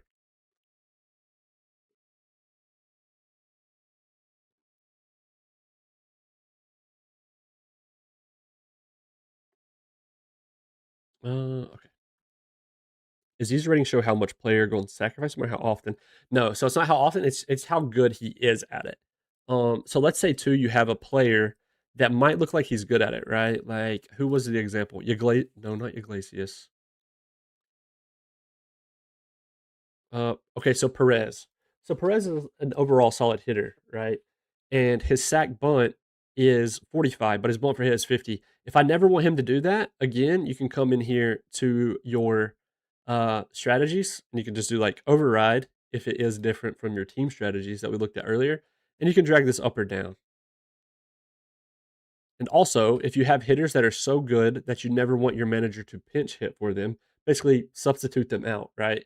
Like Jordan Irvin. He is so good that I never want our manager to pinch hit him ever, regardless of what slump he's in for the game. You can come in here and tick a box that says never lift for a pinch hitter. And our manager will never do that. Now, obviously, if you're in full control of pitch hitting and base running and stuff, then you don't have to tick that or worry about it because you'll be able to just do it in game. But yeah, we got set up the lineup versus lefties. Versus lefties, yeah, Willits is not like he just. I don't know why he does so much better versus lefties than righties a lot of times as far as getting on base. It's been that way every year. This time I think we go Iglesias. I don't think Leal's going to be with his WRC plus that way. Wow. Okay, wait. With his WRC plus being a 69, I thought there's no way he was positive versus lefties, and he is. We don't have to change too much. We could just go. What's Davis's power? 75, 75. I think we go. I mean, he's still technically worse off than some of them. Irvin, Davis. Yeah, this is fine. This is better. Perez really struggles versus lefties. He has a 5 WRC plus. Only 24 plate appearances. We're just not facing a lot of lefties naturally. We're going to face less of them. So, terrible sample size to even judge these guys. Before I go, let Daniel play more. Oh, Daniel Hernandez? You know what? You're actually right. Let's give him every third game versus righties because versus lefties, he's horrible. Well, ratings wise, he's okay, but like stats wise, you know what? That's a good call. I got you. Every third game. Yo, what's up, Marlos? Hey, what's your strategy on signing core players long term when they're just starting to perform? So I think I would personally. Okay, so for one, I have a house rule because I have a house rule for extensions because there is a world, which we had this talk last stream, where I could go to Jonathan Lamosse, who's 22, right? And he's already a 50. Sadly, like he's just blocked on our current roster. But I could go in here, offer extension. I could go like he's 22. If I want to sign him to his age 32 season, apply long term demand. And this is how cheap it would be. And I can probably negotiate this to be even a little bit lower. And I'm pretty much taking that risk, right? Now, this does happen in real life more often. So the house rule could probably be lifted. But the reason I have the house rule is because it can come off as a little cheesy in the OTP, but play the game how you want. Obviously, if you want to do that, that's totally fine. But my house rule is at least let them play 1 year in the majors because then they'll have like a solid sample size under their belt, which usually signifies how their asking price is going to go. So, like for Jordan Irvin, we didn't extend him until I think it was literally prior to this season. Yeah. So like he had just gave us this year. I wish I would have done it beforehand. It would have still went by my house rule. But regardless, if house rule's out the window, my thought process is you got to understand the risk that they can just fall off a cliff at any point. But if you consider them a franchise player and at least giving them 1 year does help you see what their development path is going to look like over the course of their rookie season. So over the course of the rookie season, they're going to develop more ideally or be already capped out. And if their ratings don't change much after one full season in the league and over the offseason and stuff, I think it does feel safer than to extend them. We did lock up Irvin for a while. Um, Now, if it would have been before his MVP season he just had at 25, even after the 4.8 season, I think he still wanted 30 to 35 million. So that made the contract feel a little more realistic regardless. Um, but yeah, so I can't lie. After Irvin's rookie season, I started to worry. He had 91 WRC plus, and I didn't jump on the gun. I like too quick. So yeah. But my thought process, let's say there's no house rule in play, I still enjoy at least one season under their belt to see what kind of player they are. And a lot of that bias is probably because of I'm a Braves fan in real life. That's kind of been like their method with like Acuna, Albies, Michael Harris, Spencer Strider, stuff like that. They want them to like actually prove it first rather than go off the hype, which is unfortunately, like Connor Griffin, his extension was purely off hype, like before he even made his debut. It's also happened with other rookies recently, but I understand where those teams are coming from. But still, there is that risk. And for me, after a year, just feels safer. You can at least have something to hang your hat on the reason why you did it if they prove themselves in the MLB. But as far as how long, one thing I'll say about like this year's OOTP is the age regression is way less than previous years. Like, for example, I mean, we don't really have an old team, but I mean, William Contreras being a 45 at 35 years old, by the way, and he put up 2.64, 3.2, 4.2, like at his age 32 season. Players don't regress the same as they did in previous OOTPs. I personally feel like I have still had some dudes who just fall off a cliff after 30, but it's nowhere near as much as before. So these contracts feel more safe. I've used the word safe a bunch now, but 32, where 30 was kind of like my scary year that I would be like, okay, I'd like to get out of the contract around 30. 32 feels safer. And then I also like to always have a team option to bail me out of that year that I would lastly be scared of, right? But there's also the sentimental attachment to Irvin where I'm like, dude, this guy just had a MVP season. He's 25 or 26 rather, sorry, and he's like a franchise player for us. He's durable. So I went in and went ahead and bought out his RBers and stuff. I think it's totally a viable strat, especially if you're a super cheap team. I don't think it's cheesing the game by any means, because you have to operate how you want to operate with a small budget anyway, right? Like you gotta do what you can to make it work. What is good value? Yeah, yeah. Yo, Max, thank you, man. Ed, is DH appointed for best batter in team? Okay, so yeah, like it would be like your. I guess it depends. Would Pep say DH is best for a good hitter, but perhaps doesn't have a good? Yeah, true. So he can still hit and do well batting, but when not. Yeah, I guess a good example is like our best hitter is Jordan Irvin or Leal, but I'm not putting him at DH because he's actually a really good defender, right? Now we had a guy like Iglesias. You'll see he's not as good at defending at his spot, but he's a really good bat. So that's where he goes. He went to DH. So Pep explained it really well. And sometimes you're just going to have all dudes who can play good defense. Just try to look for the odd man out that sucks at defense the most and put him there instead. Also, Ed, I did make a video on like building batting lineups. Again, a lot of that video is opinionated as far as the order of your lineup, specifically where your best hitter hits at. Because even modern baseball nowadays, sometimes they put their best hitter at leadoff rather than like 3 or 4 hole. I feel like in recent years, 3 hole was the most popular. Now I feel like 1 and 2 hole is kind of where their best hitters are being put nowadays, almost depending on the manager. Funny enough. So, but my video focused a lot about putting your best hitter in the 3 hole. Um, yeah. So you can watch if you want to watch that. Appreciate that, Peb. But yeah, if you want to watch that video, it'll help you understand the lineups thing a little bit anyway. But yeah, as far as good value, I guess it depends on your player as well, right? So Irvin, he doesn't have high financial ambition. Um, something I like to try and abide by. By the way, there's this really cool tab. Let me see if I can find it. Unless it's only on team. And it's one that I have not used enough, but it's just kind of cool to see. But it's like money per war. It's not on that one. It might just be on this one. No, wait, is it on finances? Owner? Yes. So you go to your owner tab, go here, popular cost efficient visit. Oh my god, this word destroys me. Efficiency and cost efficient players. Holy crap. And you'll see here by war, it shows you how much you're paying them per war, which is pretty cool. So like Jordan Irvin, yeah, he's eventually making 45 million, but we're only paying him 2.4 million per war output right now in an 8.9 million year, which is pretty impressive. And like that's my current war. That's not like what he's going to finish with. So the money per war value is going to get lower, which is better value for us. It's just a fun thing to look at, obviously.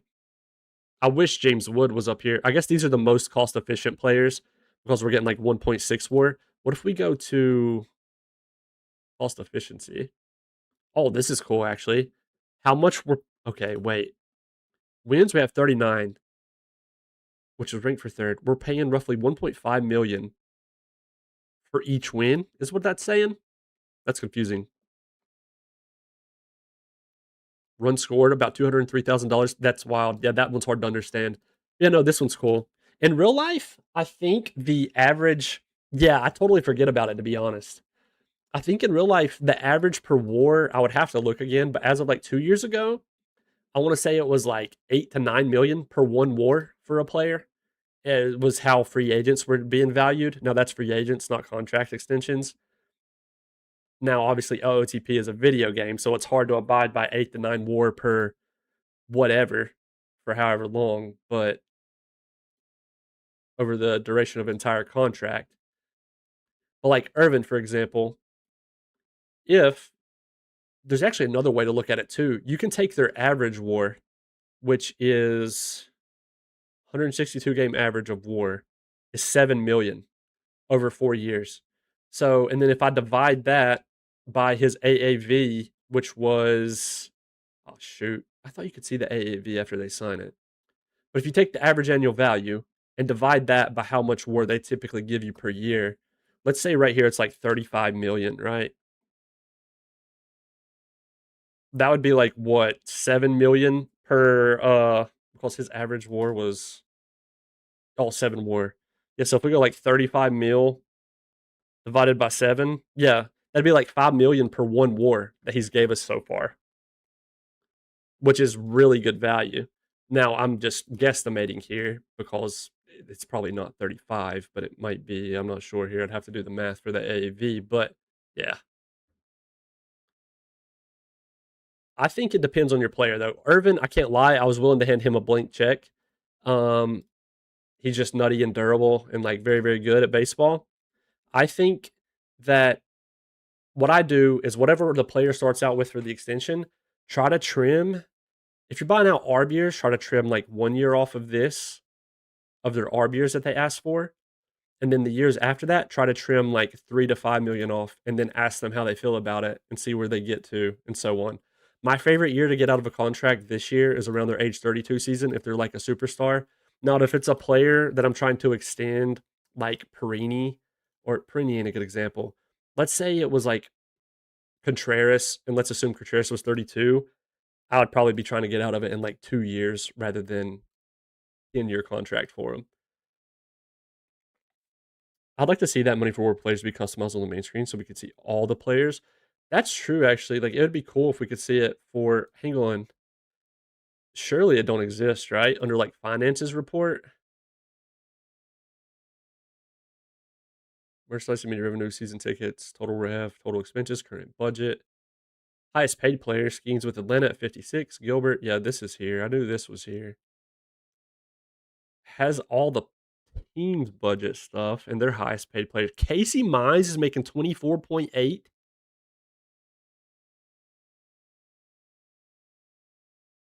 Signed prior to 2033, the Diamondbacks gave a 36-year-old Casey Mize 24.8 million after a 2.1 WAR season with the Tigers. Wow.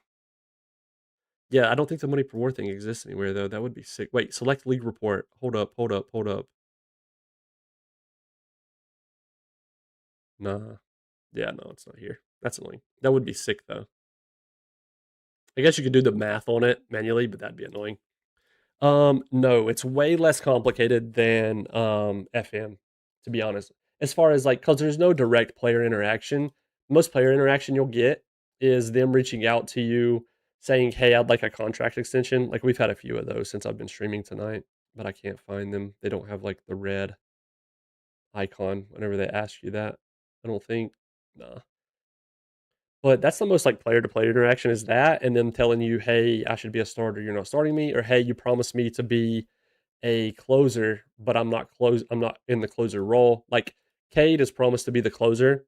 If we didn't have him actually being the closer, he'll come forward and be upset and say, "You told me you'd make me a closer." Then after that, if you don't listen to him for a little while, they'll request a trade. You don't have to do anything. It's not going to blow your locker room up like it would in Football Manager if you don't abide by it. But you can always see the team chemistry stuff here. The one thing I would look out for if you keep the chemistry and morale system on is to make sure right here under player complaints that there's not a locker room like cancer that everybody's complaining about. Now, if you have some dudes who are disruptive, outspoken, selfish, unmotivated, yada yada, but no one is complaining over here, it's still okay.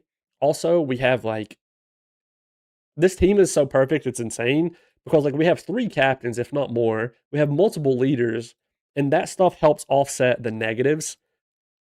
This stuff isn't required. You can still operate the team fully fine for the morale and chemistry and cohesion and stuff.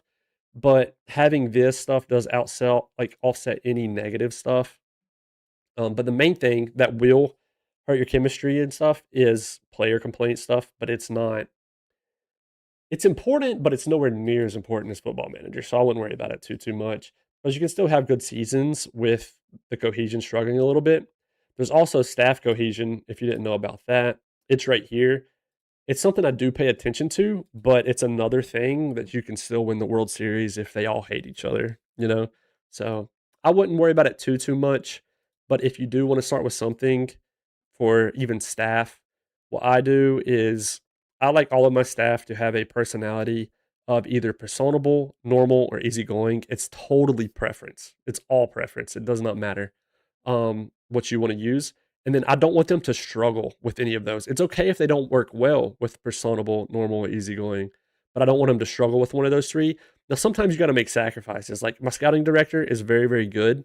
He struggles with normal, and it tells you how many people have normal on our team and what their names are if you hover over it. There's 2 people. And same with our team trainer.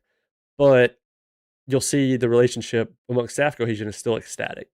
So just one of those minor, like another thing you can micromanage if you really want to.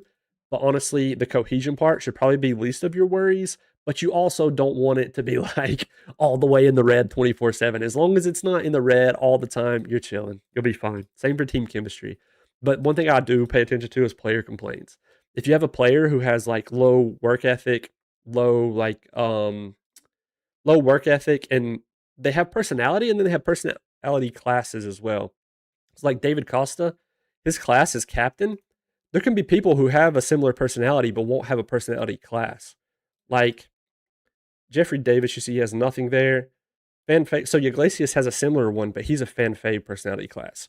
He's going to sell you more tickets and stuff like that. Just go to morale. Local popularity is extremely popular. National popularity is extremely popular. So, in turn, whenever you sign players who are popular nationally and even locally, I think your fan interest goes up a tiny bit when you sign those guys, which in turn can sell you a little bit more tickets because of your fan interest. Speaking of, we're regularly selling out games. We should probably go up to like $32 for tickets. Do you set your own strategy as a GM? My manager does not allow setting. Yeah, funny enough, Chibo, we were actually talking about that earlier. Also, I agree, Pep, by the way. I wish there was a little bit more direct interaction with players. Uh, yeah, so I do to an extent. Here's what mine looks like right now. It also depends on my team. So your manager, I'm going to assume his reputation is probably pretty high. I've noticed earlier, that's what we were talking about, is so even though my manager so far, he's made playoffs every year with us, we won World Series, his personality did used to be inexperienced. Now it's okay. If we keep doing well, his reputation's going to go up, and he'll probably take more control of things over here that he wants to control. I've noticed the reputation kind of go hand in hand. And like the best example I could give earlier is imagine this dude, he's got us in the playoffs every year he's been here. He won the World Series with us. He's like, put some more respect on my name, give me more control. I want to control more of what our team does on the field. I want you to be hands off. And we would be not in a spot to say yes or no to a dude who has like that much authority because he has that kind of pull where any team would want to sign him, so we're willing to let him control what he wants to be on our team, our manager. I think that's the game's goal of simulating that way. But yeah, I know it can be tough, especially if they do really, really silly stuff. Like they regularly want to bunt for hit or something. In modern baseball, that's obviously not not as popular nowadays. So that would be kind of annoying. But what I would recommend, you can start strategy presets. It's popular to go like moderate sabermetric, something like that as a starting point, and then adjust. You can adjust based off your current team. So, like I was saying earlier, we have a bunch of solid base stillers on our team. So I'll put it up to above average quite a bit. Even base running, we had a good bit. Hit and run, it's toward the middle. Sack bunt, I don't want to do it as much, nor squeeze bunt or bunt for hit. I put those slightly below average. Hit and run should be in the middle. It should be right there. I'm pretty sure the bright gray is like average. Um, Pitch around, this has been changed some because we have like high control pitchers. Although I don't remember changing it that high. Intentional walk either was average. That's weird. Hold runners, but yeah, you see our manager don't let us change too much on hold runners or play corners in. Anything with shifting, I turn up a lot because which infield shifts is not allowed in modern baseball now. I'm pretty sure it's not allowed anymore. But outfield shifts are still allowed. But yeah, so shifts are good because it's kind of like a strategy of going to the hitter that's at the plate. It's trying to counter that player's tendency to which way they pull the ball. So allowing shifts to happen more often is really good. Hook starting pitchers. This depends a lot on your stamina. This has been tweaked some, and I didn't do it, which is really, really weird. Um, Left right pitching matchups. I care about that stuff a lot because that takes into account a pitcher's splits versus left-handed batters and right-handed batters more. And then the same for the hitting version. It takes into account they can't do it past certain points. Okay, that's what it is. And then for hitters, yeah, it's how valuable they would rather pinch hit.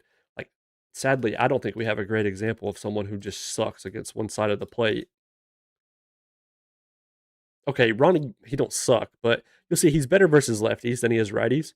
So if it was his turn in the turn in the lineup, and I had that strategy turned up, um, our manager, like I said, he might not because he's not that bad versus righties, but he would be more likely to pinch hit someone who's better versus righties than him in a crucial situation. And this is just how often or not, obviously, they do that stuff. So pinch runners, yeah, this should be turned back down. Pinch hit for, yeah, this stuff got tweaked, and I did not tweak this stuff down here 100%. Pinch hit for pitchers doesn't matter anymore nowadays. Yeah, this is usually like a lot of this would be the default template. From here down is probably what I would start with. Hold runners, I can't turn it that much because of our manager, but I would keep these three in the middle And then the rest, I would probably run just like this regardless of my team, honestly. Yeah, exactly. Like he's sneaking in there and like whispering in the players' ears, boys, ignore the GM. But the bottom is 100% what I would do for every team. Top is going to depend strictly on my team for the stealing bases and base running. Yep, yep, exactly. Yeah, it's annoying. Also, I missed another question, didn't I? Oh, what are combination of attributes for good defensive players? Okay, so let's see. So for, I'm trying to think of the easiest way to simplify this. Basically, their position rating is very important. And if they're an outfield position, outfield range matters. If they're an infield player, infield range matters, obviously. Um, Now, depending what you want that number to be for what position they are, at shortstop, catcher, and center is where you're going to care about defense the most. Now, that's been engraved to my head and tons of OTP players' heads over many years of OTP. But this year, catching defense matters way less than it like ever has before, but it's still important, but it matters way less than it did in past. This year, I'm not joking, 50 plus for all these is just ideal. If you're going to sacrifice one, like if let's say somebody has an amazing bat, but his catcher arm sucks, I'm still signing him. Catcher arm, I care about the least. In order of what I care about the most is framing, blocking, arm. Framing is, if you haven't watched a ton of baseball, you might not understand the terminology. Whenever a catcher catches the ball, regardless if it's the zone or not in the strike zone, the catcher always tries to snap his glove back to the zone and frame the pitch to try and fool the ump behind him. A good framing catcher nowadays is probably even more valuable with the ABS system where they can challenge like strike calls or ball calls nowadays. But it also kind of decreases the value of framing with the ABS system being available as well. But yeah, so framing and blocking is more important than arm. Framing is the most important. For catcher, though, I think you want 50 minimum at the top three. Arm, it matters less. You still want 50 minimum. 50 is average, but like it matters less. Now, for defense, this year at shortstop, 55 rating at short works. It can work. An infield range at least 60 can work this year. When I say work, I come in here and then I'm hoping for at least a positive zone rating. Um, like you'll see, he has a 2.5. Now, obviously, he's a good defender there. Second base and shortstop, you want higher position rating and infield range than you would care about at third. It's really like this is a big, big rabbit hole. I could go down forever. But basically, outfielders, you want outfield range and them to be solid at the position they're playing. Infield, you want infield range and them to be solid at the position they're playing. Shortstop, catcher, and center, you want them to be even better than just average at those spots, or they'll just be a negative defender. Like Calvin Liao, right? Fielding stats, he's got a 5.1 zone rating this year. Last year, he had a 9.8. Like he has a 70 at center and a 70 outfield range. Like that's very, very good. When you think about 70 being elite, even 60, 65 being elite, 80 is like generational talent at something. My player who was back to first for the 10th time when I tell him to still second, knowing I'm also the general manager. If you go back one more time, the next place you'll be running back to is double A. What do you do with disruptive player personality? What's funny is we actually just had one. Oh my god! I thought I closed my game. You guys can't see it because y'all have game capture. I just closed the game on my screen and my heart just dropped, but y'all can't see it because it stayed up. Okay, it's still good. Holy crap! Game capture keeps the game up regardless of what it looks like for me. Oh, my heart just sank, bro. I just got hot all over. I thought I just ruined it. Okay. Yeah, so we actually had one last year. I was trying to click the search bar. I clicked the minimize button. Jose Fur, he actually has it. You'll see here personality class, disruptive, low leader, loyalty, work ethic, brings turbulence to a clubhouse. So over on like the team cams. Also, what's up, by the way, Dean? It's cool to talk to you in person, man. I see you in my YouTube comments often before. So it's kind of cool to talk to you in person. But yeah, sorry. Um, he was right here, but the players wasn't complaining about him. And I think it's because, like I said earlier, we have a lot of captains. Like Costa, we just promoted, so we can't really promote him. He'll probably be going back down. He's just a fill-in the meantime. But like Liao is a mainstay of the team. He's a leader and a captain. But we have a lot of leaders and a captains. So whenever it pops up over here, I can't lie, it does bug me. Like that's when it's kind of becoming an issue when they're complaining. But I think how good everybody got along was offsetting that, and it wasn't tanking stuff.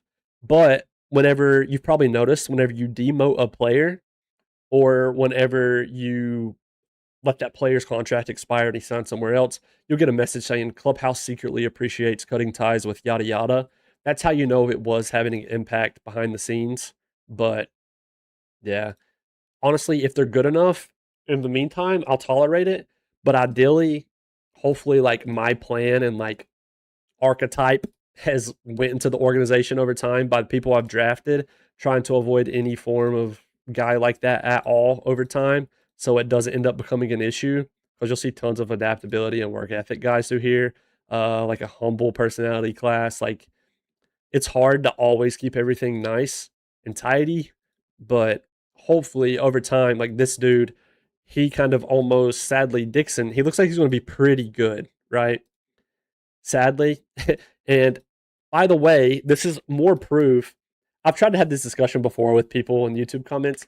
Well, some people, I understand swearing by personalities. I'm a person that does it, but you got to understand personalities are like just a modifier on the back end of the game that influence things. It doesn't guarantee something bad is going to happen to their development. And like Brett Dixon was in the second round of the 2030 draft. He obviously looked pretty solid then. This was before the drafts were nerfed. 2030 draft would have been right here. Yeah, so he was like a 40 out of 55 in the second round. And now he's a 50 out of 60, and he's continued to develop regardless of this down here. Like literally low work ethic and baseball IQ. Like the two things every creator, including myself, is going to harp on saying you don't want that. But I took a chance, and it's working out. But he isn't the only player that's ever worked out that's had bad personalities. These guys can also have successful dev labs as well. Now, if I need a tiebreaker on who I'm going to pick, I'm probably going to pick a dude who doesn't have this type of personality over someone else if I can help it. But I just wanted to let you guys know, like, it's still possible for things to still turn out good, even though it looks like it's something really bad.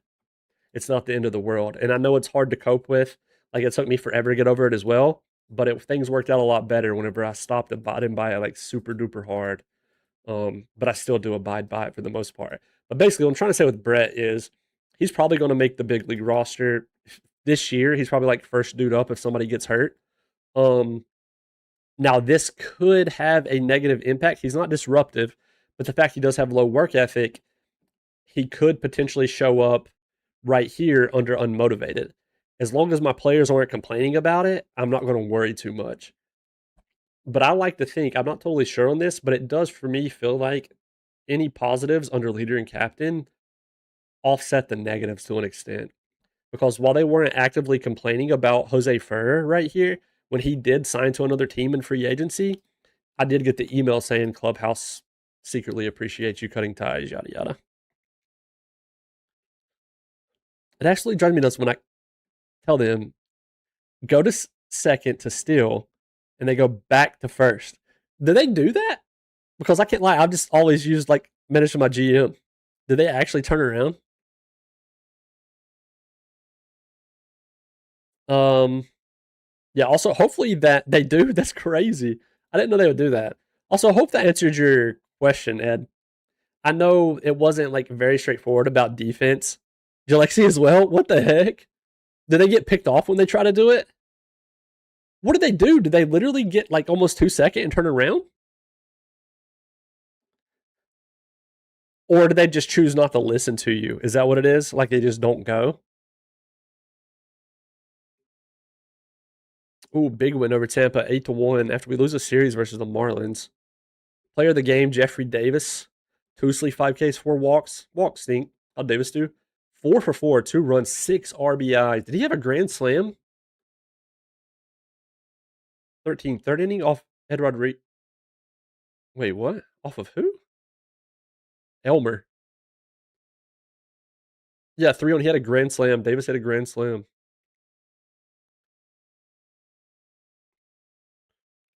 That's exactly what they do. They take 2 steps. Second. Oh, okay. Okay. And do they have good stealing ability as well? Because if that happens a bunch, that may be worth kind of reporting, to be honest, if it happens a ton to you guys.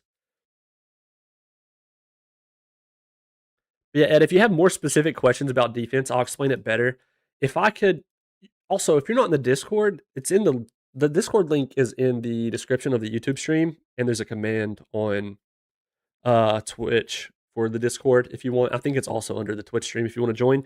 You can ask as many questions as you want in there. There's also a question section that you can read through if you'd like, because there's tons of questions that's been asked, and you can read through it. And I guarantee there's something you would also wonder about asking. 13-0, almost shut out the Rays back-to-back games. They got one run in 2 games. Player of the game was Ronnie Cruz. Oh no, Leal got hurt. Okay, minimal eye irritation. What do you do? Get dirt in his eye? Cooper 7 Ks, 3 walks. Carlos with 3 strikeouts. Lombard just showing up and showing out. Willits had a homer. Irvin had a homer. Davis had 2 homers after hitting a grand slam last game. Holy, he is loving hitting in the 4 hole. Leal went 0 but he did walk once and score once. Costa came in for the rest of the game for him and went 1 for 4. I guess yeah, eye irritation. I don't know. I'm going to assume he got like dirt in his eye or something.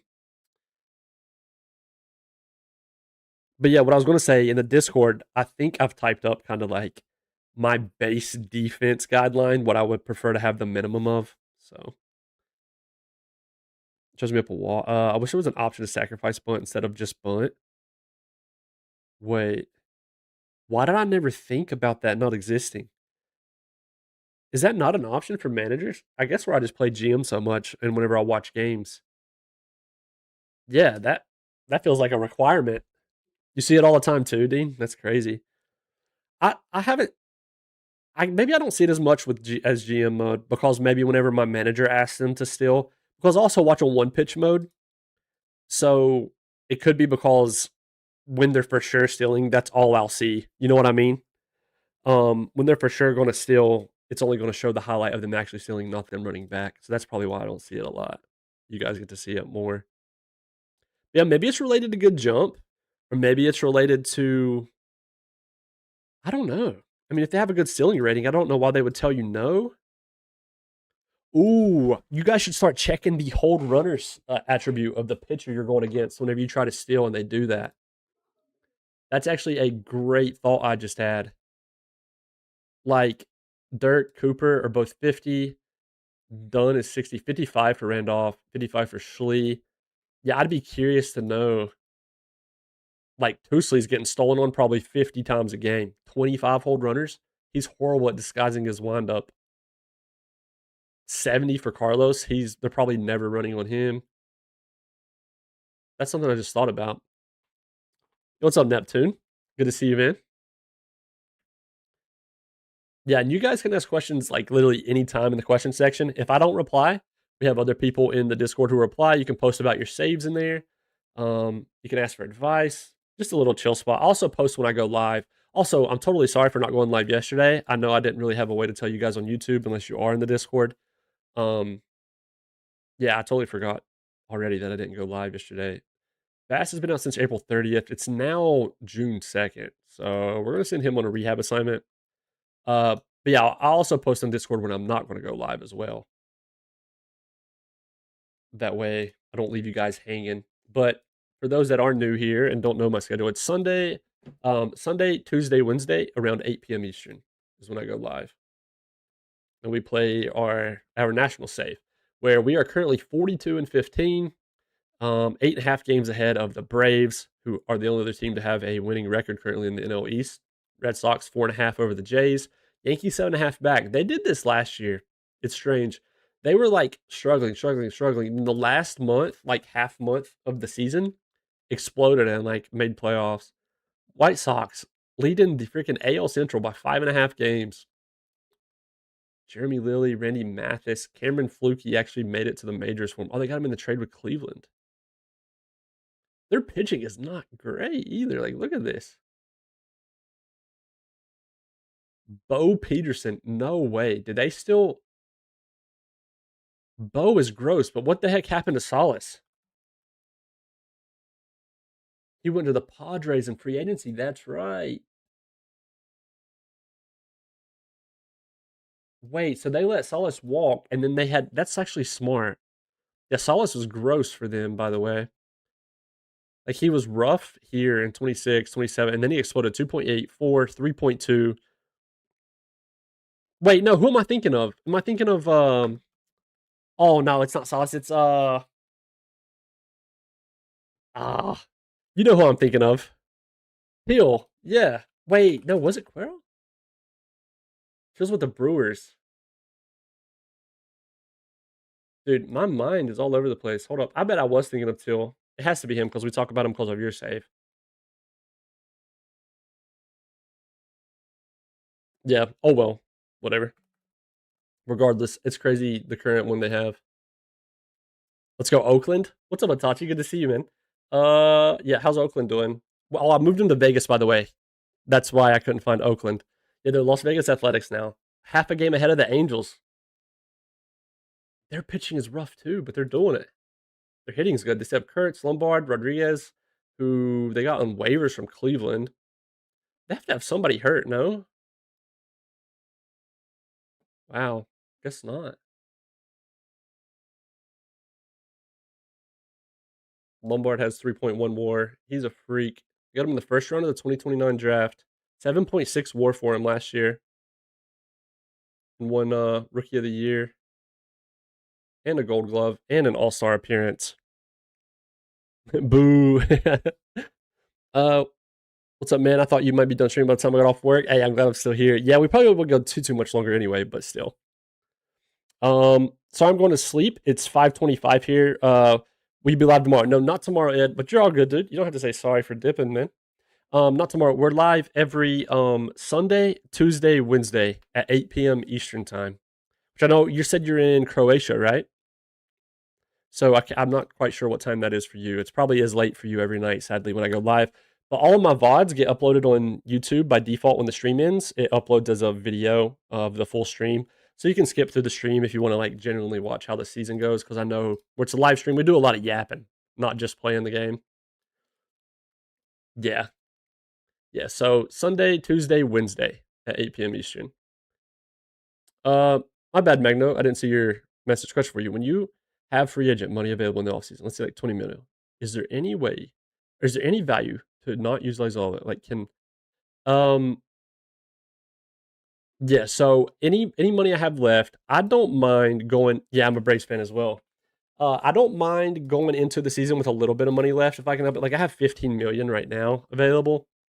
Um, but I definitely prioritize having my budgets where I want them after I've done everything I want to do in free agency. Like going into the off season, I'm not touching my budgets. Ideally, they're not getting touched at all. They're going to stay the exact same each year, unless I have to dip into them for a player or something. So I guess to jump to the point about money rolling over, no, that's not guaranteed. Because your budget is technically decided each year. Now you can see future projections, but there's no guarantee. So, for example, our budget this year was only supposed to be 258 million. I like to think our owner saw us in the playoffs where we won the World Series win 35 make 35.7 million in the playoffs alone. And he once said 258 is now 270. So now next year our projected is 278. While that says that now, it could go up or down depending, right? So who knows? But no, the money does not directly roll over, unfortunately. Your owner, you can see what your owner does with some money each year. So our owner last year took 60.9 million. This year he took 10.7. Actually he's projected to take up to 13.7.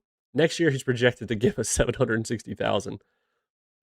This is stuff that happens after all of the stuff up top happens. So look at it this way, right? The best way I can describe this is from here at the top of your budget to here at revenue subtotal is positive stuff that happened to your team. Any gate revenue share or gate share lost is like technically not positive, but you get the point. This is all green stuff in finances. Anything from the expenses column here to expensive subtotal is anything negative that was subtracted each year. And then here is the final result of everything up top on if you had a profit or a loss on the year. We're projected to finish with in negative 8.2 million, but that's not projected to be our final balance. Our final balance is projected to be 13.5. This is just how in the positive or negative we were at the end of the year from where we started. So we're technically projected to lose 8 million, but this is probably not accounting for us making playoff revenue to make up this red gap. Like think about how much that 35 million all went into that 45 million profit. Like that's raw profit almost, where we would have probably been only 6 million in the positive. And then down here you have all this where your owner decides what he's going to do with the money. But basically, having around 10 million, 10, 15 isn't bad. Sometimes you just don't have crap to spend your money on. You maxed out like um yeah, that's actually true about leeching on the money. Where we're like a bottom budget. Still like we're only 21st now. But like if you look at my current money is 15 million. My thought process is at the trade deadline, this money is going to allow me to take on contracts that I might be buying. Like maybe we're buying, trying to trade for a pitcher at the deadline. This money helps cover that, some of it. So we won't have to ask the other team to retain money, which isn't the end of the world if we have to ask them to retain money. But having a little bit here allows us to not have to even bug the AI with them saying no about not retaining and then not wanting to do the trade. It's not required to go into the season with money, but it can help. So in the offseason, best advice is get your budgets. If you have a bunch of extra money left, max out player development budget.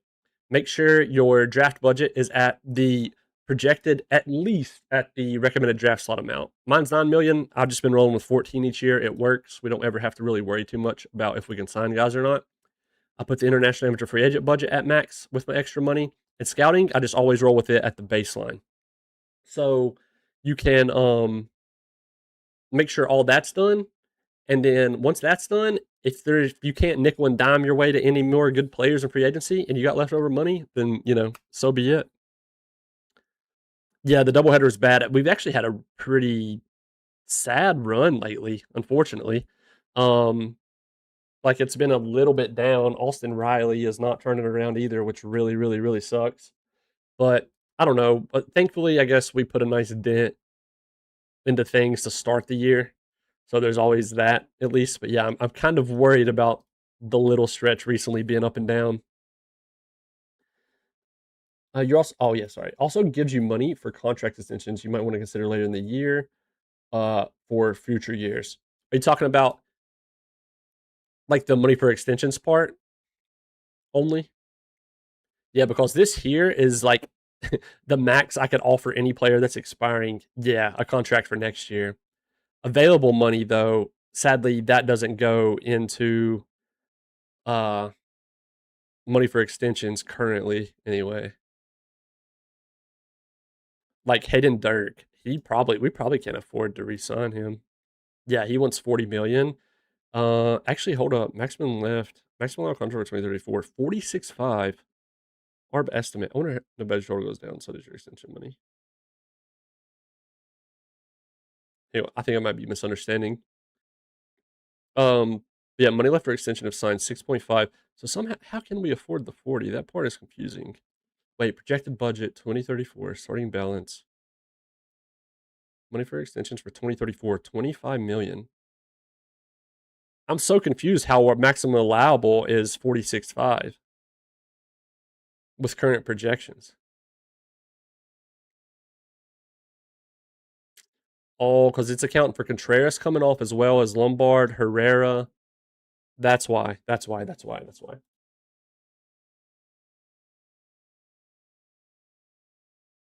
Um, you already had 21 budgets for his ARP. True.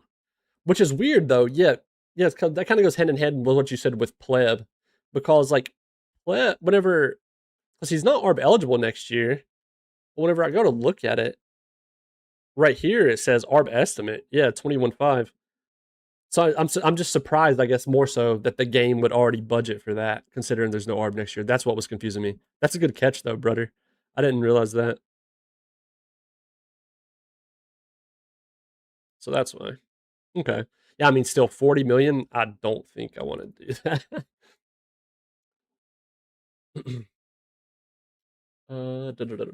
Yeah. Yeah, I like looking at the screen. Like any players you cut, by the way, that said money remaining, they'll show up under miscellaneous player expenses. So anytime you see something there for teams, that's what that is. Like other teams will usually have money here. We manage our money. Um, Yeah. I know it usually does, but I'd only noticed it for dudes who are actually projected ARB. Like you see, Hayden Dirk has no ARB next year. So I was surprised on the contract screen. Well, I mean, I guess that means it's already budgeting for his ARB right here as well, is what's weird.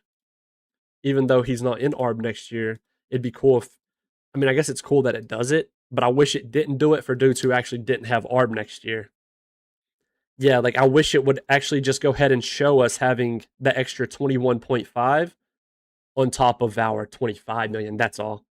I mean, it is in this case, it's handy to see that it still works. It's just, I guess, a little misleading, is all. I guess it's worth checking out regardless, because that makes me wonder. Then, are they doing it for like? Yeah, see, they're not doing it for Weston Lombard. What about Herrera? Nor are they doing it for Herrera. Okay, that makes me scared that Dirk is like bugged. Is he going to have like the Anthony K treatment, where his contract's not going to actually expire and he's going to randomly? I don't know. It's not a big deal, but just a random thing we call. Did I miss another message? Thanks. Okay, no, guess not. True. Yeah, that was their excuse, right? That was their excuse. Also, why has the Marlins had our number all year? They're 27 and 30. Then we lose game one here. Game two, we win 10-0. Okay, Sanchez has been out for a hot minute as well. He's been out since April 25th. So he missed all of May, part of June now. He's going to rehab assignment as well. There's actually a conversation to be had about Jordan Sanchez and whether he gets his job back or not. Wow, sad times, guys. Irvin's down to 199 WRC plus. He's below 200 for the first time. It's over.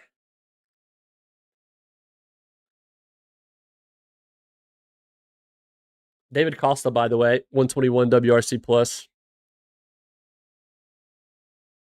Yeah, when all three combine, it freaks out. Okay, got you. Yeah, like that happened in previous registry and online leagues, because international free agents are like juiced a lot of times in online leagues, and dudes will not want to actually extend them or continue them, but then they'll still get ARB anyway or something, even though you didn't, like you left everything blank. Pretty much what happened to you. Yeah, okay, so we did give more reps to Daniel, by the way. He's up to 16 games started now. We give him every 3 days. Contreras, sadly, is just in the dump right now. He's doing really, really bad. There's actually an argument to be made on Hernandez starting here soon, but it's fine because Contreras has been a great servant to the team, dude. Age 33 and 34 seasons, 3 WAR, 2 WAR. Like, you can't ask for anything else. Got a World Series with him. 3 home run game for Eli Mayol. That's a name. How's the NL voting? Baldwin in first over Teal and Marina. Villarreal, Reamer, DePaula. Villarreal, by the way, how many homers does he have? 17? Crazy. He's on pace for what? 47, 110 RBIs. Dave Romeo. At second, of course. An absolute freak, man. So much red down here. And second is Willits, one of our own. Carter Bowman of the Braves. He's going to be nasty for their future. Irvin at third, Doss, Jet Williams, Eddie Rios at short. Oh man, I forgot about this guy. He has a 233 WRC plus.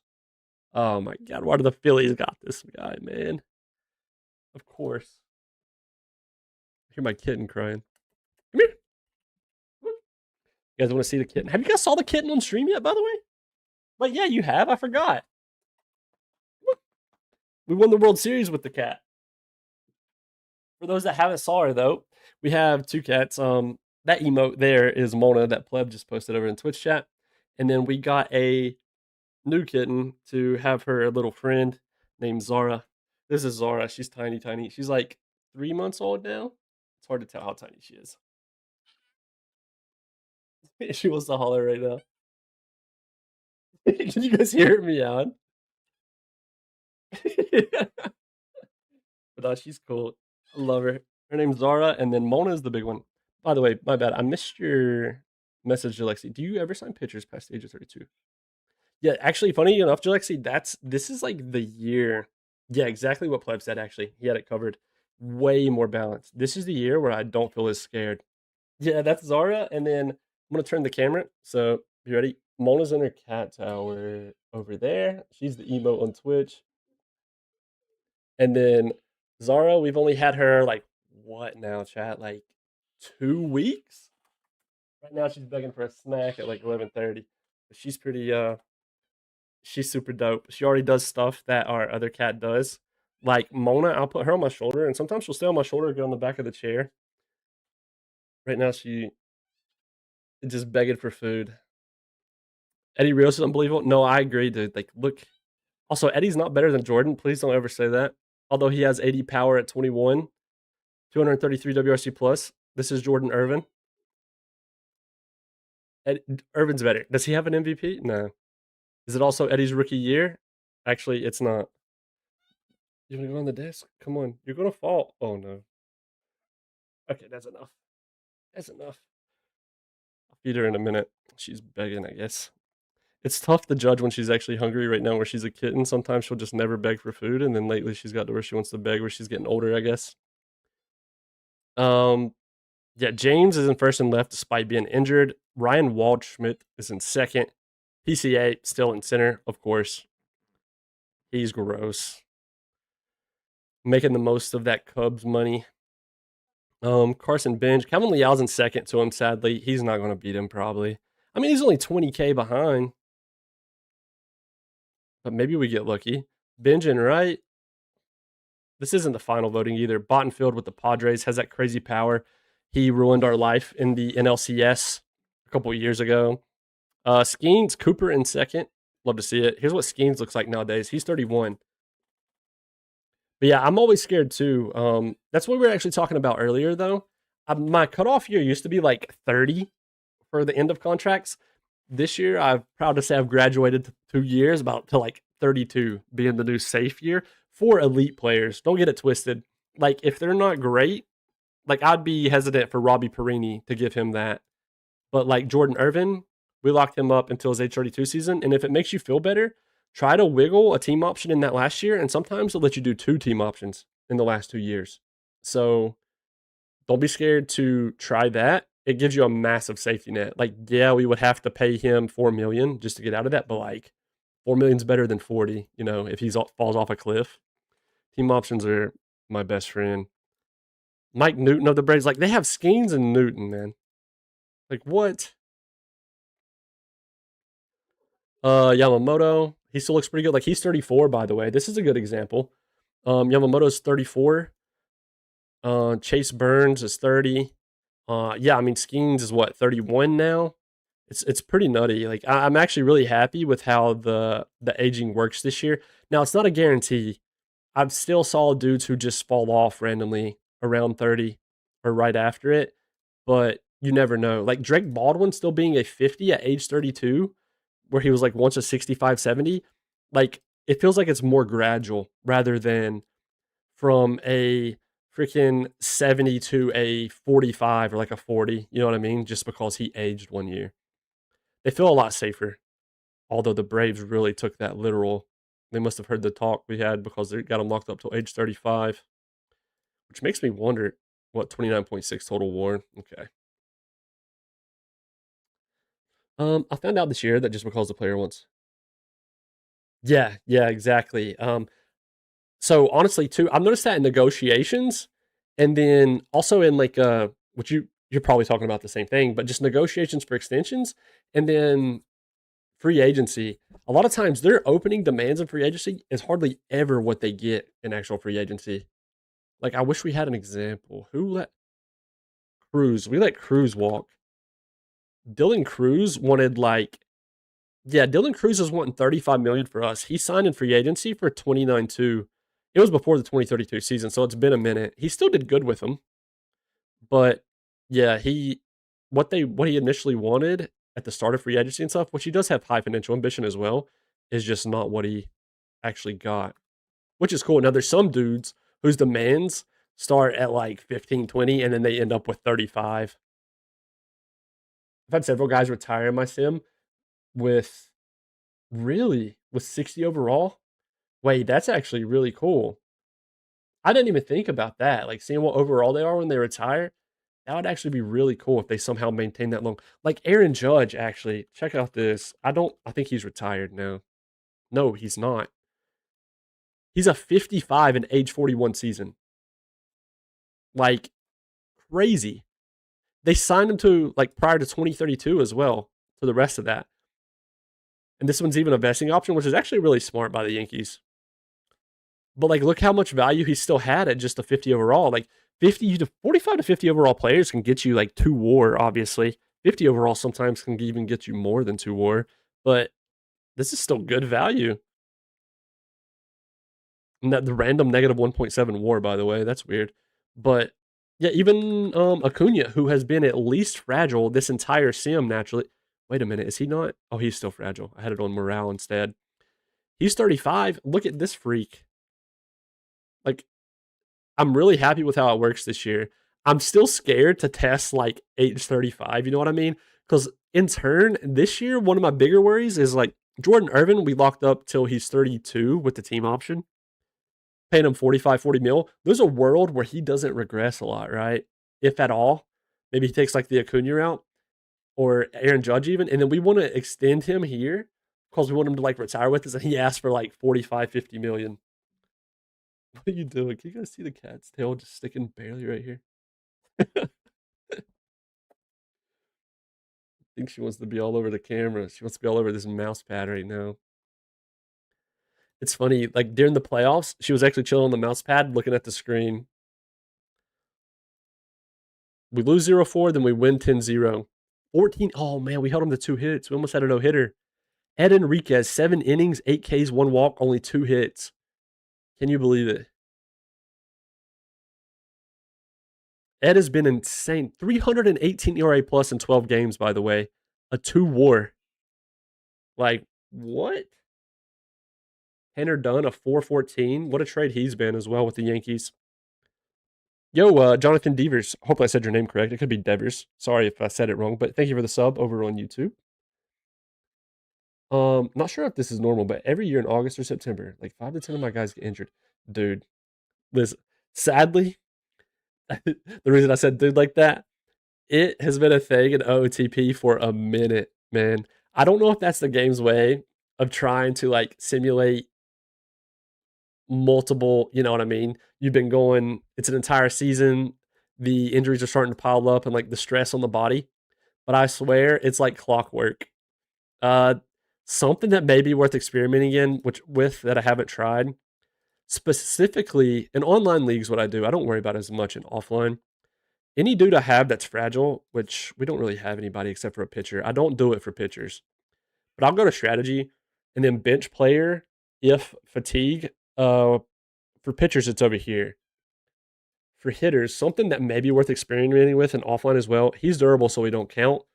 But right here for fragile guys, maybe putting when their fatigue bar down here, bottom left, drops below like 85, they get benched automatically. They won't start. I don't know if that would help dudes. It could even help dudes who aren't durable or fragile, like they're just normal. Maybe that would help. I don't know. But yeah, no, you're not alone in feeling that way because it's like clockwork every year. And it's funny that you've already caught on to it. It's really annoying. Like playoffs are finally here and then that happens. Yeah, exactly. It's so annoying. Like that last year was Devin Fitzgerald for us, our first baseman, who we ended up trading, which I want to check on him. But we traded him because we were promoting Jeffrey Davis in the farm. Let me see. Yeah, that is a hard part to remember. I guess where we get so locked in though, and we're like lose one of our better players, we do got to remember that like at the end of the day, it's still in real life. Like in real life, honestly, we probably would have way more injuries than they do. Dude, shout out Fitz, man. I miss him so bad. He's already at 1.6 WAR with the Yankees this year. 10 home runs, on pace for 27 again. Going to hit over 20. This is who we traded to the Yankees to make room for. He got a ring with us before we traded him, but to make room for league minimum pre-arbitration, top 46 prospect, Jeffrey Davis, to start first instead. They've actually had a similar year so far, so we didn't miss much production. Game 2 versus the Phillies. We win 1-0. Wow, that was scrappy. We get the 1 run in the top of the ninth. We're now 46-16. How did Dirk do? 5 Ks, 2 walks, 4 hits through 6. Saime, 4 Ks. We have Saime in the stopper role. It's weird because his ERA is really good this year. His ERA plus is 209, FIP minus 113. So his FIP has been bad. So it's been a strange year for him, but he's been in that stopper role. He did good in it last year. He had 114 innings last year, projected 108 this year. But regardless, 1 2/3, 4 Ks is nice. Schlee gets the W, 3 Ks, 1 walk. Player of the game was Dirk, naturally. Who scored our 1 run? Abia? Was it an RBI? Yeah. Wait. Wait, did he hit a solo homer? Oh, yeah, solo homer. I was like, wait, how did he get a 2-out RBI? I was like, oh, wait, it had to be a home run. My Phillies lost Wheeler and Bader last year. Yeah, our Braves winning the World Series without Acuna. Yeah, that's true. It's just hard, obviously, video game wise, whenever we're like expecting nothing bad to go wrong. Only good things can happen to us.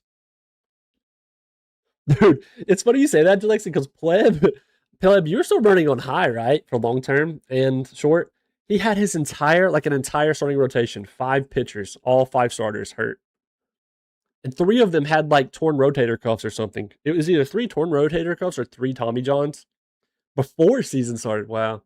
Yeah, I mean, I do like the realistic aspect because I guess it's not happening just to us, it's also happening to the AI teams.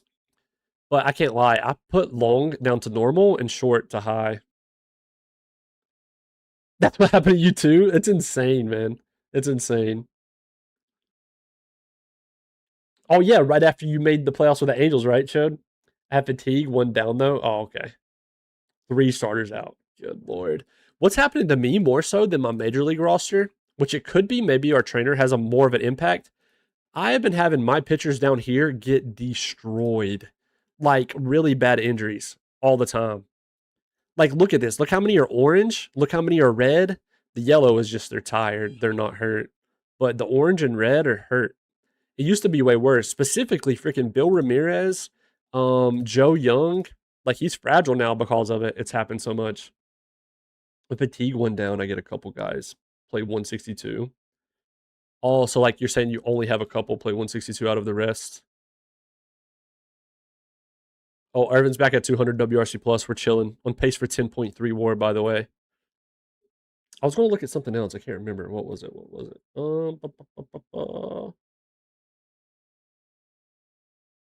Shoot. Yeah, I don't remember. Yeah, look at Braves RL past 2 years. Yeah, exactly. That's very true. Can we sweep the Phillies? We can. I was ready to say we cannot. We can. 5-3. We scored 3, or they scored 3 in the bottom of the 6th. We got all 5 of ours in the 2nd and the 3rd. Player of the game was Herrera. 4 Ks, 3 walks, 1 earned. Lombard gives up 2, but wasn't good enough. Nice little off day. Simming slow right here. We got the Orioles at home. We're still selling out games at $32, by the way, I think. Well, no, all those were at Philly and those were at Miami, so never mind. This will be the first home series since I think we changed the tickets. I want to make sure we're still selling out. If we are, I'll turn it up again. Also, the home run race. Davis and Irvin at 16 apiece. On pace for 41. Yeah, so both 41. I can't lie. Liao's been a letdown so far this year, man. Sophomore slump, I guess. I don't know. Still projected to reach 2 WAR, but holy. Also find managers I hire will play guys with moderate. Yeah, that is something I actually changed, funny enough. Which also I mainly changed this because I get tired of having to worry about the decision of if it's a day to day and they're only out for a few days, and rather than like bench them. But my top guys are guys like it depends, right? Like Irvin, I still have one let manager decide. Liao severity at least minimal. Willett severity at least minimal. Let manager. Like it depends on the player for me really and how often they're getting hurt. Ronnie Cruz, you can change the severity here, and if your manager will bench him or not, depending on what it is. Or you can do, I think Pleb likes to come to this screen and type in the bench player for X days. So if it says he's out for a week with a day-to-day, you can type in like 7 days here. But I noticed also if I just put it on whatever severity I want, it'll auto bench them and it'll just start whoever I have behind them. Yeah. Okay. Nice. Yeah. You do the numbers. That's smart too. Roniel up. Perfect example. He's like, here, you want an example? Oh no, Jeffrey Davis is hurt. Day-to-day injury, sore groin, moderate effect for 4 days. He'll be okay. He's actually got a hit in his last 3. We'll do severity at least minimal for him though. Jeffrey, oh, foot contusion for 1 week. That really sucks. Because that's another thing too nowadays is like the injured list times. So like he'll be on IL for 3 days longer than he would actually be out. But he's like out, so we're gonna do it. Oh, you already put him. All right, let's promote another infielder. Wait, Ethan could. Yeah, wait, Ethan can just come back from his rehab. Yeah. I forgot. Let's do it this way. This is perfect. Okay, so now Achilles could technically start first. I don't know, dude. He's hitting so well. On pace for 4 WAR now, 25 homers. I think either way, Ethan walks back into a starting spot without a doubt. Although he didn't hit well during his rehab assignment. How many plate appearances did he end? He actually had 26 there. Roniel's just day to day. He'll be all right. Costa will probably start in his place. Perez, I think I want to start it first. And then we'll go. Wait, no, this is still perfect. We don't have to worry about putting Perez back up anywhere because where he's starting, we don't have to slide him anywhere. Cruz and Abia still have that on lock. Abia's hitting well off the bench. He is so consistent. I don't get it. Like, he's actually insane. Okay, yeah, that's perfect. And then we'll just copy. We do have to change the lineup a tiny bit. Because it probably moved Perez to where Davis was, yeah. Split versus righties. Who's actually had the most isolated power? Irvin, of course. Well, Perez low-key still has the pop. Like, he's got 65 power versus both sides. So I kind of don't hate it. I'm kind of surprised. Small sample size. 45 plate appearances for Hernandez, but 385 isolated power with 40 power is so funny. I want to say that's free. I would start them to blade first. When they perform well. That's not a bad idea, actually. Yeah, I can't lie. I usually just default to AAA, you know? But yeah, it's not a bad idea because I guess I kind of think about Acuna sometimes. He's hit even like lower before whenever he's coming back from very long injuries. And Ronald Acuna will start down there a ways. Um, I don't hate keeping Perez there. We already did this, right? Yeah, but we'll do it again just because I'm paranoid. Wait, did we? Well, every third still works versus lefties too. I'm kind of almost ready to give Contreras the green light to start versus righties. Not Contreras. I keep saying it backwards. Hernandez. And then we're going to put Contreras on if tired because he's just, yeah, not doing good, sadly. And Hernandez has earned it, to be fair. I think we'll keep Perez in his 65 power there. If Leal was hitting better, what's his splits look like by month now? Because we're in June. May he really turned around? Okay, he's going off to a hot start in June. I think he's waking up because his bat is way too valuable to be down that horrendous. Like, it's actually terrible. Because I would preferably probably have, he was always in like 3 or 4 hole, basically. I'd probably have him in Perez's spot, but things are just going too well for. Why didn't it change versus lefties? That's annoying. In real life, you can send them to A ball, but OP does it. Really? I didn't even think about if they allowed it or not in the game. Okay. Nice. Yeah, we'll roll with this. Oh, wait. Young's rehab. Wow, he actually made it through a 3rd rehab assignment without getting injured this time. Okay, well, here's the thing, though. I think he probably stays down there. I hate how bad Cade's doing, but literally, our pitching has been amazing. It's been very, very good. I think we just keep it. So I think, sadly, though, don't we have to activate him before we can just straight up move him? I'm like 99% sure, which is annoying. First week, yeah, like that's always annoying. I wish we could just straight move him down. I don't know if you can do that in real life either, though. I think what we'll do. Who still has option years? Garrett Cole started his rehab for the Yankees, high 18 for a couple starts first. So yeah, it's not a bad idea for the game. Yeah, yeah, because I guess in theory, right? The reasoning behind that, correct me if I'm wrong, it probably just has to be because they want to guarantee that they should be superior talent, I guess. Also, probably like a confidence boost, right? Unless maybe I'm crazy.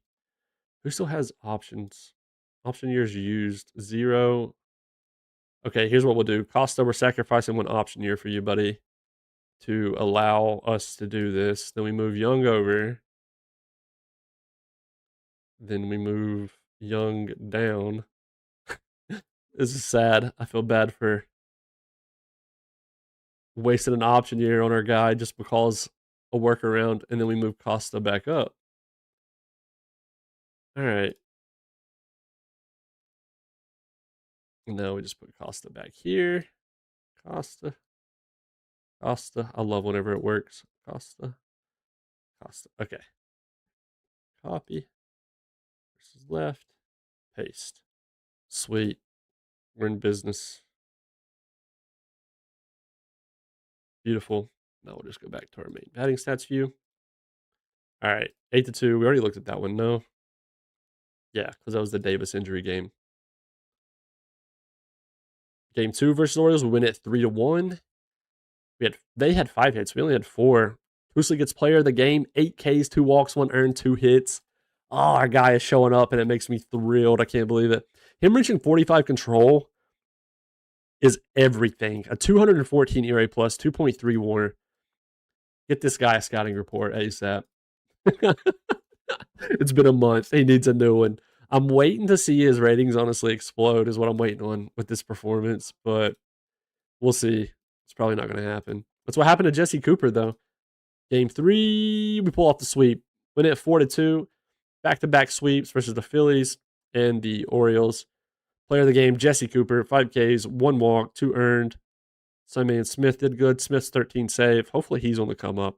He's been like the one outlier in our bullpen. How many did we leave on base? 8. They left 4 on base. Oh, well, you cannot make it up. I swear you can't make it up.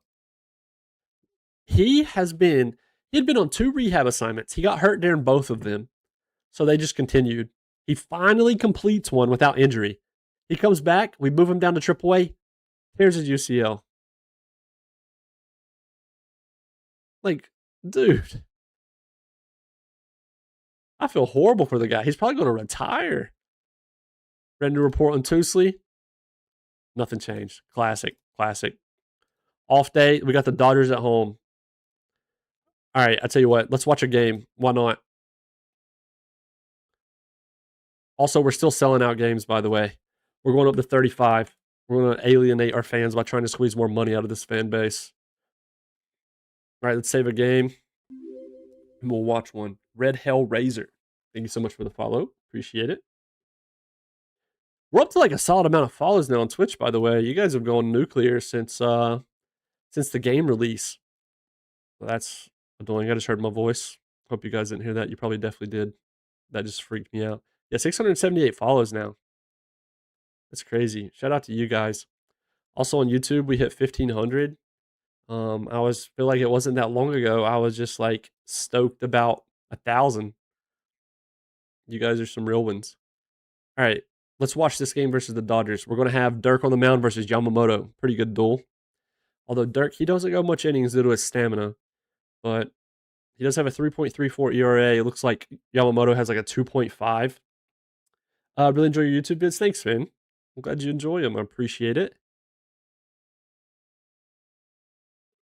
Yeah, I mean, a 123 ERA plus. He's been going, 85, 75, 74. He had a 104 pitch game here. How the hell did that happen? With his 40 stam. Regardless, we're facing Yamamoto. I don't know how well we'll hit today. He has a pitching BABIP of 65. His opponent's BABIP is 274. Congrats on 15. Thanks, dude. It's all thanks to you dudes interacting all the time and stuff. interacting and just chatting it up with me, and yeah, just watching everything, man. You guys are some real ones. All right, they have Ian McDonald leading off. He's like all contact. Hayden Dirk on the mound. 2-2 count, top of the first. All my DH are injured. I'm done, bro. Oh, no, you're going through it. You're going through it. Jesus Rivas. Ooh, this is going to get down or no? What a play by Liao.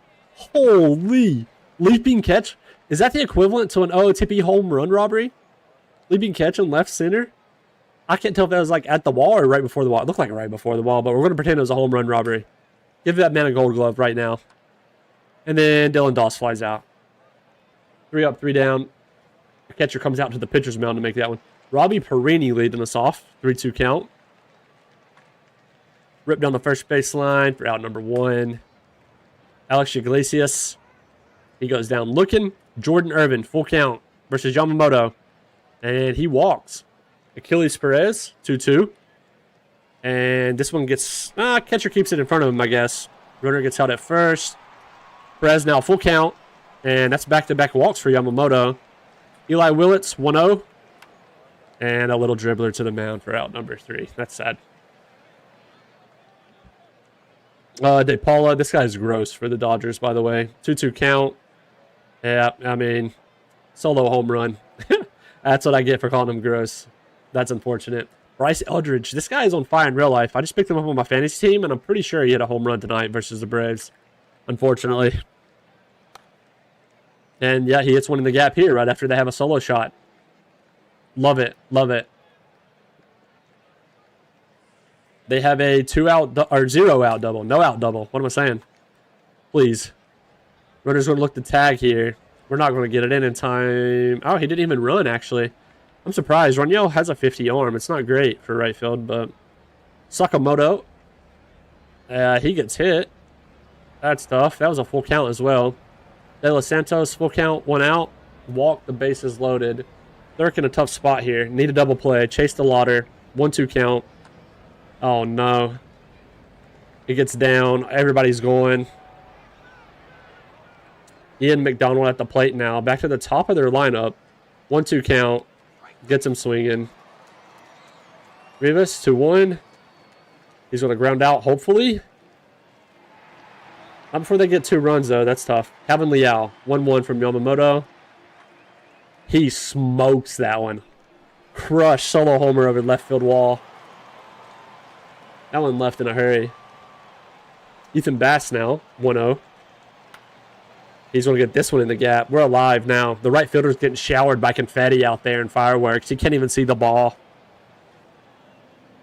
Don't know what's going on. Luis Raniel, 0-2. He's going to catch that one. He's going to easily tag. That was deep in the left center, though. Especially for Raniel standard. He only has like 35 power or 40. Daniel Hernandez now took the starting job from William Contreras. He goes down looking. Robbie Perini, 1-0, please. 2 outs, so the runner's going regardless, but that one is caught. So we do get 1 back. Dylan Doss.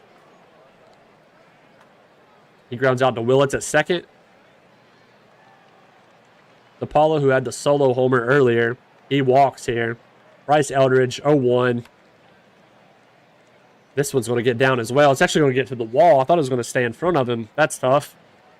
That might score him. He's going home. No throw either. They're up 3-1 now. Dalton rushing. And this is going to score another possibly. I don't know if there'll be a no throw again. Nope. Hold the runner. Okay. Runners in the corners with 1 out. Sakamoto, 2-2. Willits fields it.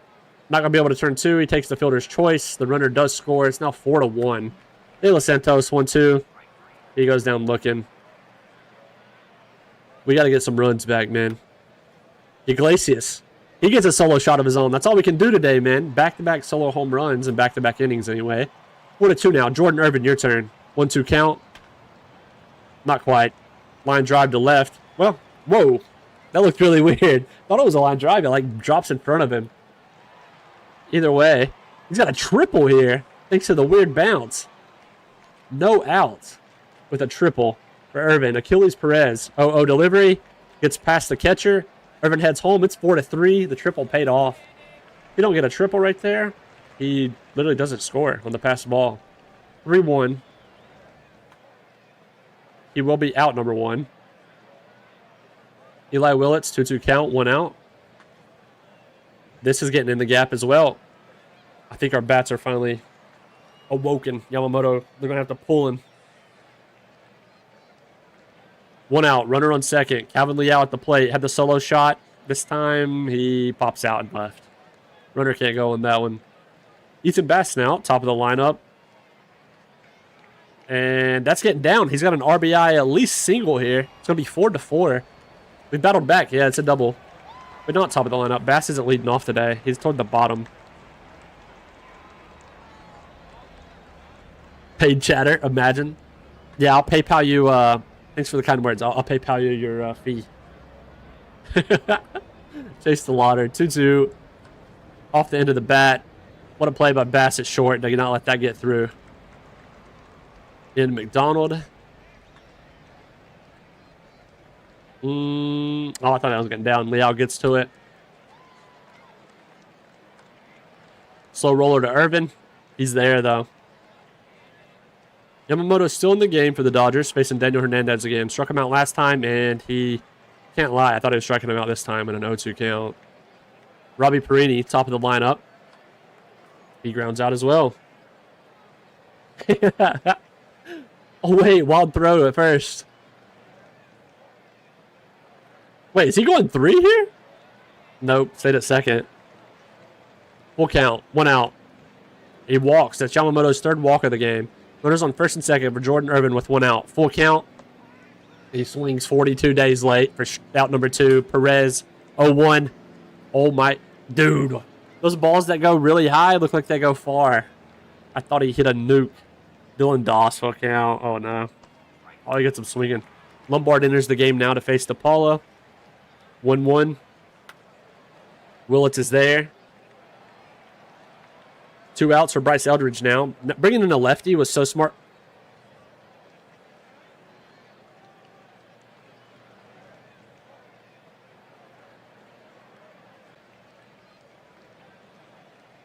I was literally saying bringing in a lefty was so smart by our manager.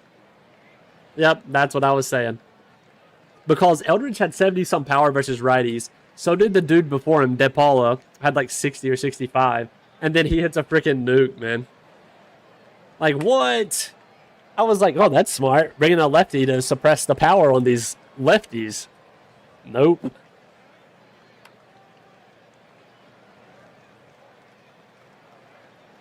Did that get down? That actually got down. Base hit for Willits with no outs. 2-2 count. Oh, no. Get there. Get there. He's there. Runners on first and second with no outs. 2-1 count. Bottom of the 5th. And that's out number 1. Raniel, full count, 1 out. Goes down swinging. Daniel Hernandez, oh no. Drowan's in the game now for them. All right, we strand him. That's unfortunate. Sakamoto.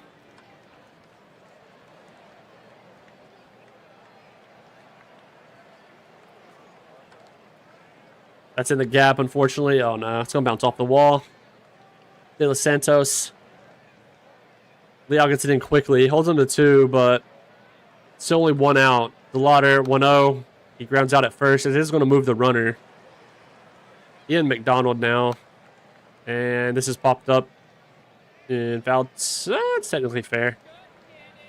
Cotton candy. Robbie Perini, 2-2. And he lines out to right. Come on, man. Iglesias. Same thing, I fear. Yeah, with a crazy play, apparently. Just had to be a web gem out there. Jordan Irvin, 2-2. Oh, my gosh. He goes down swinging again. He's so due, man. Simon Jr. enters the game now in the stopper role. Whoa, great play by Irvin. That was hit sharp. Dylan Doss now, 70 freaking power. I can see it now. Okay, well. You know, that hit animation right there, like the ball path, I feel like I haven't saw that very much. DePaula gets him swinging. That's a huge strikeout. Bryce Eldridge, 75 power. 1-2. Simon Bass fields it, tags the bag for the force out for out number 3. All right. 4-hole. Achilles Perez. OO delivery. And he's off to a great start. He's going to have a leadoff double at least here. In the bottom of the 7th. That's what we need. Tying run is on second base now. Winning run at the plate, technically. Bia goes down swinging. He was a pinch hitter. Liao up now. Oh, wait, no, that was Willits. Oh, that's what it said. Abia came in to pinch run. That's what confused me. Not to pinch hit. Full count to Liao. He walks. That's his 29th walk of the year. Ethan Bass, massive spot. 1-2 delivery. God, I'm already. Come on, man. Ronyell's not going to do anything either. Top of the 8th. Saime's still in, of course. He's in the stopper role. Hopefully he can hold him here. Sakamoto, 2-2, strike him out. Yes. Saime, you're a goat. De Los Santos, 2-2. 2 outs. Great play by Willits for out number 3. All right. Bottom of the 8th. Come on, man. Let's not save it till the 9th, please. Daniel Hernandez. 1-0 delivery. That was probably the loudest hit I've ever heard for a line drive to center. Ronnie Cruz, pinch hitter here. Or is he just the DH today, actually? We've got a few subs in today due to... Yeah, Cruz is just DHing. That's what's going on. Due to stamina. So this was a tough game to watch. I didn't think about a lot of the backup. Well, I mean, the backups are still good, but... The Lauder now, top of the 9th. We've got to get it done in the bottom of the 9th. Tanner Dunn enters the game. Nominal play at first. Ian McDonald. Uh-oh, delivery to him. Please catch it. Don't let it get down. Yes. Jesus Rivas. 1-2. He grabs up to Irvin at third. Last chance. Last chance. Here we go. Jordan Irvin facing David Bednar. Full count. Oh my gosh, the loudest ever hit off the end of the bat. Route number 1. Micah Bia now. 0-1 delivery. Whoa, the crowd got really loud right there. Either way, there's a base hit. The crowd was hyped for that. Eli Willits now. I think Achilles Perez got hurt. He was hitting at playing at first base. 3-1 count. That's a walk. Runners on first and second with 1 out for Calvin Liao and his 80 power. Full count.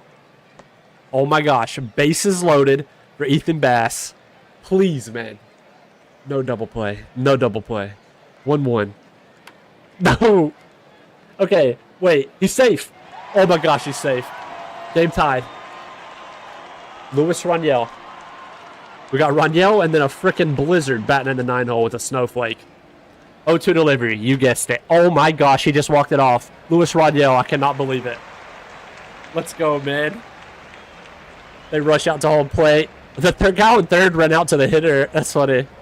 Let's go, man. We walk it off in the bottom of the 9th.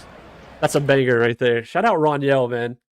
He was 0 for whatever on the day. Already striking out how many times? 2 times? He was 0 for 4.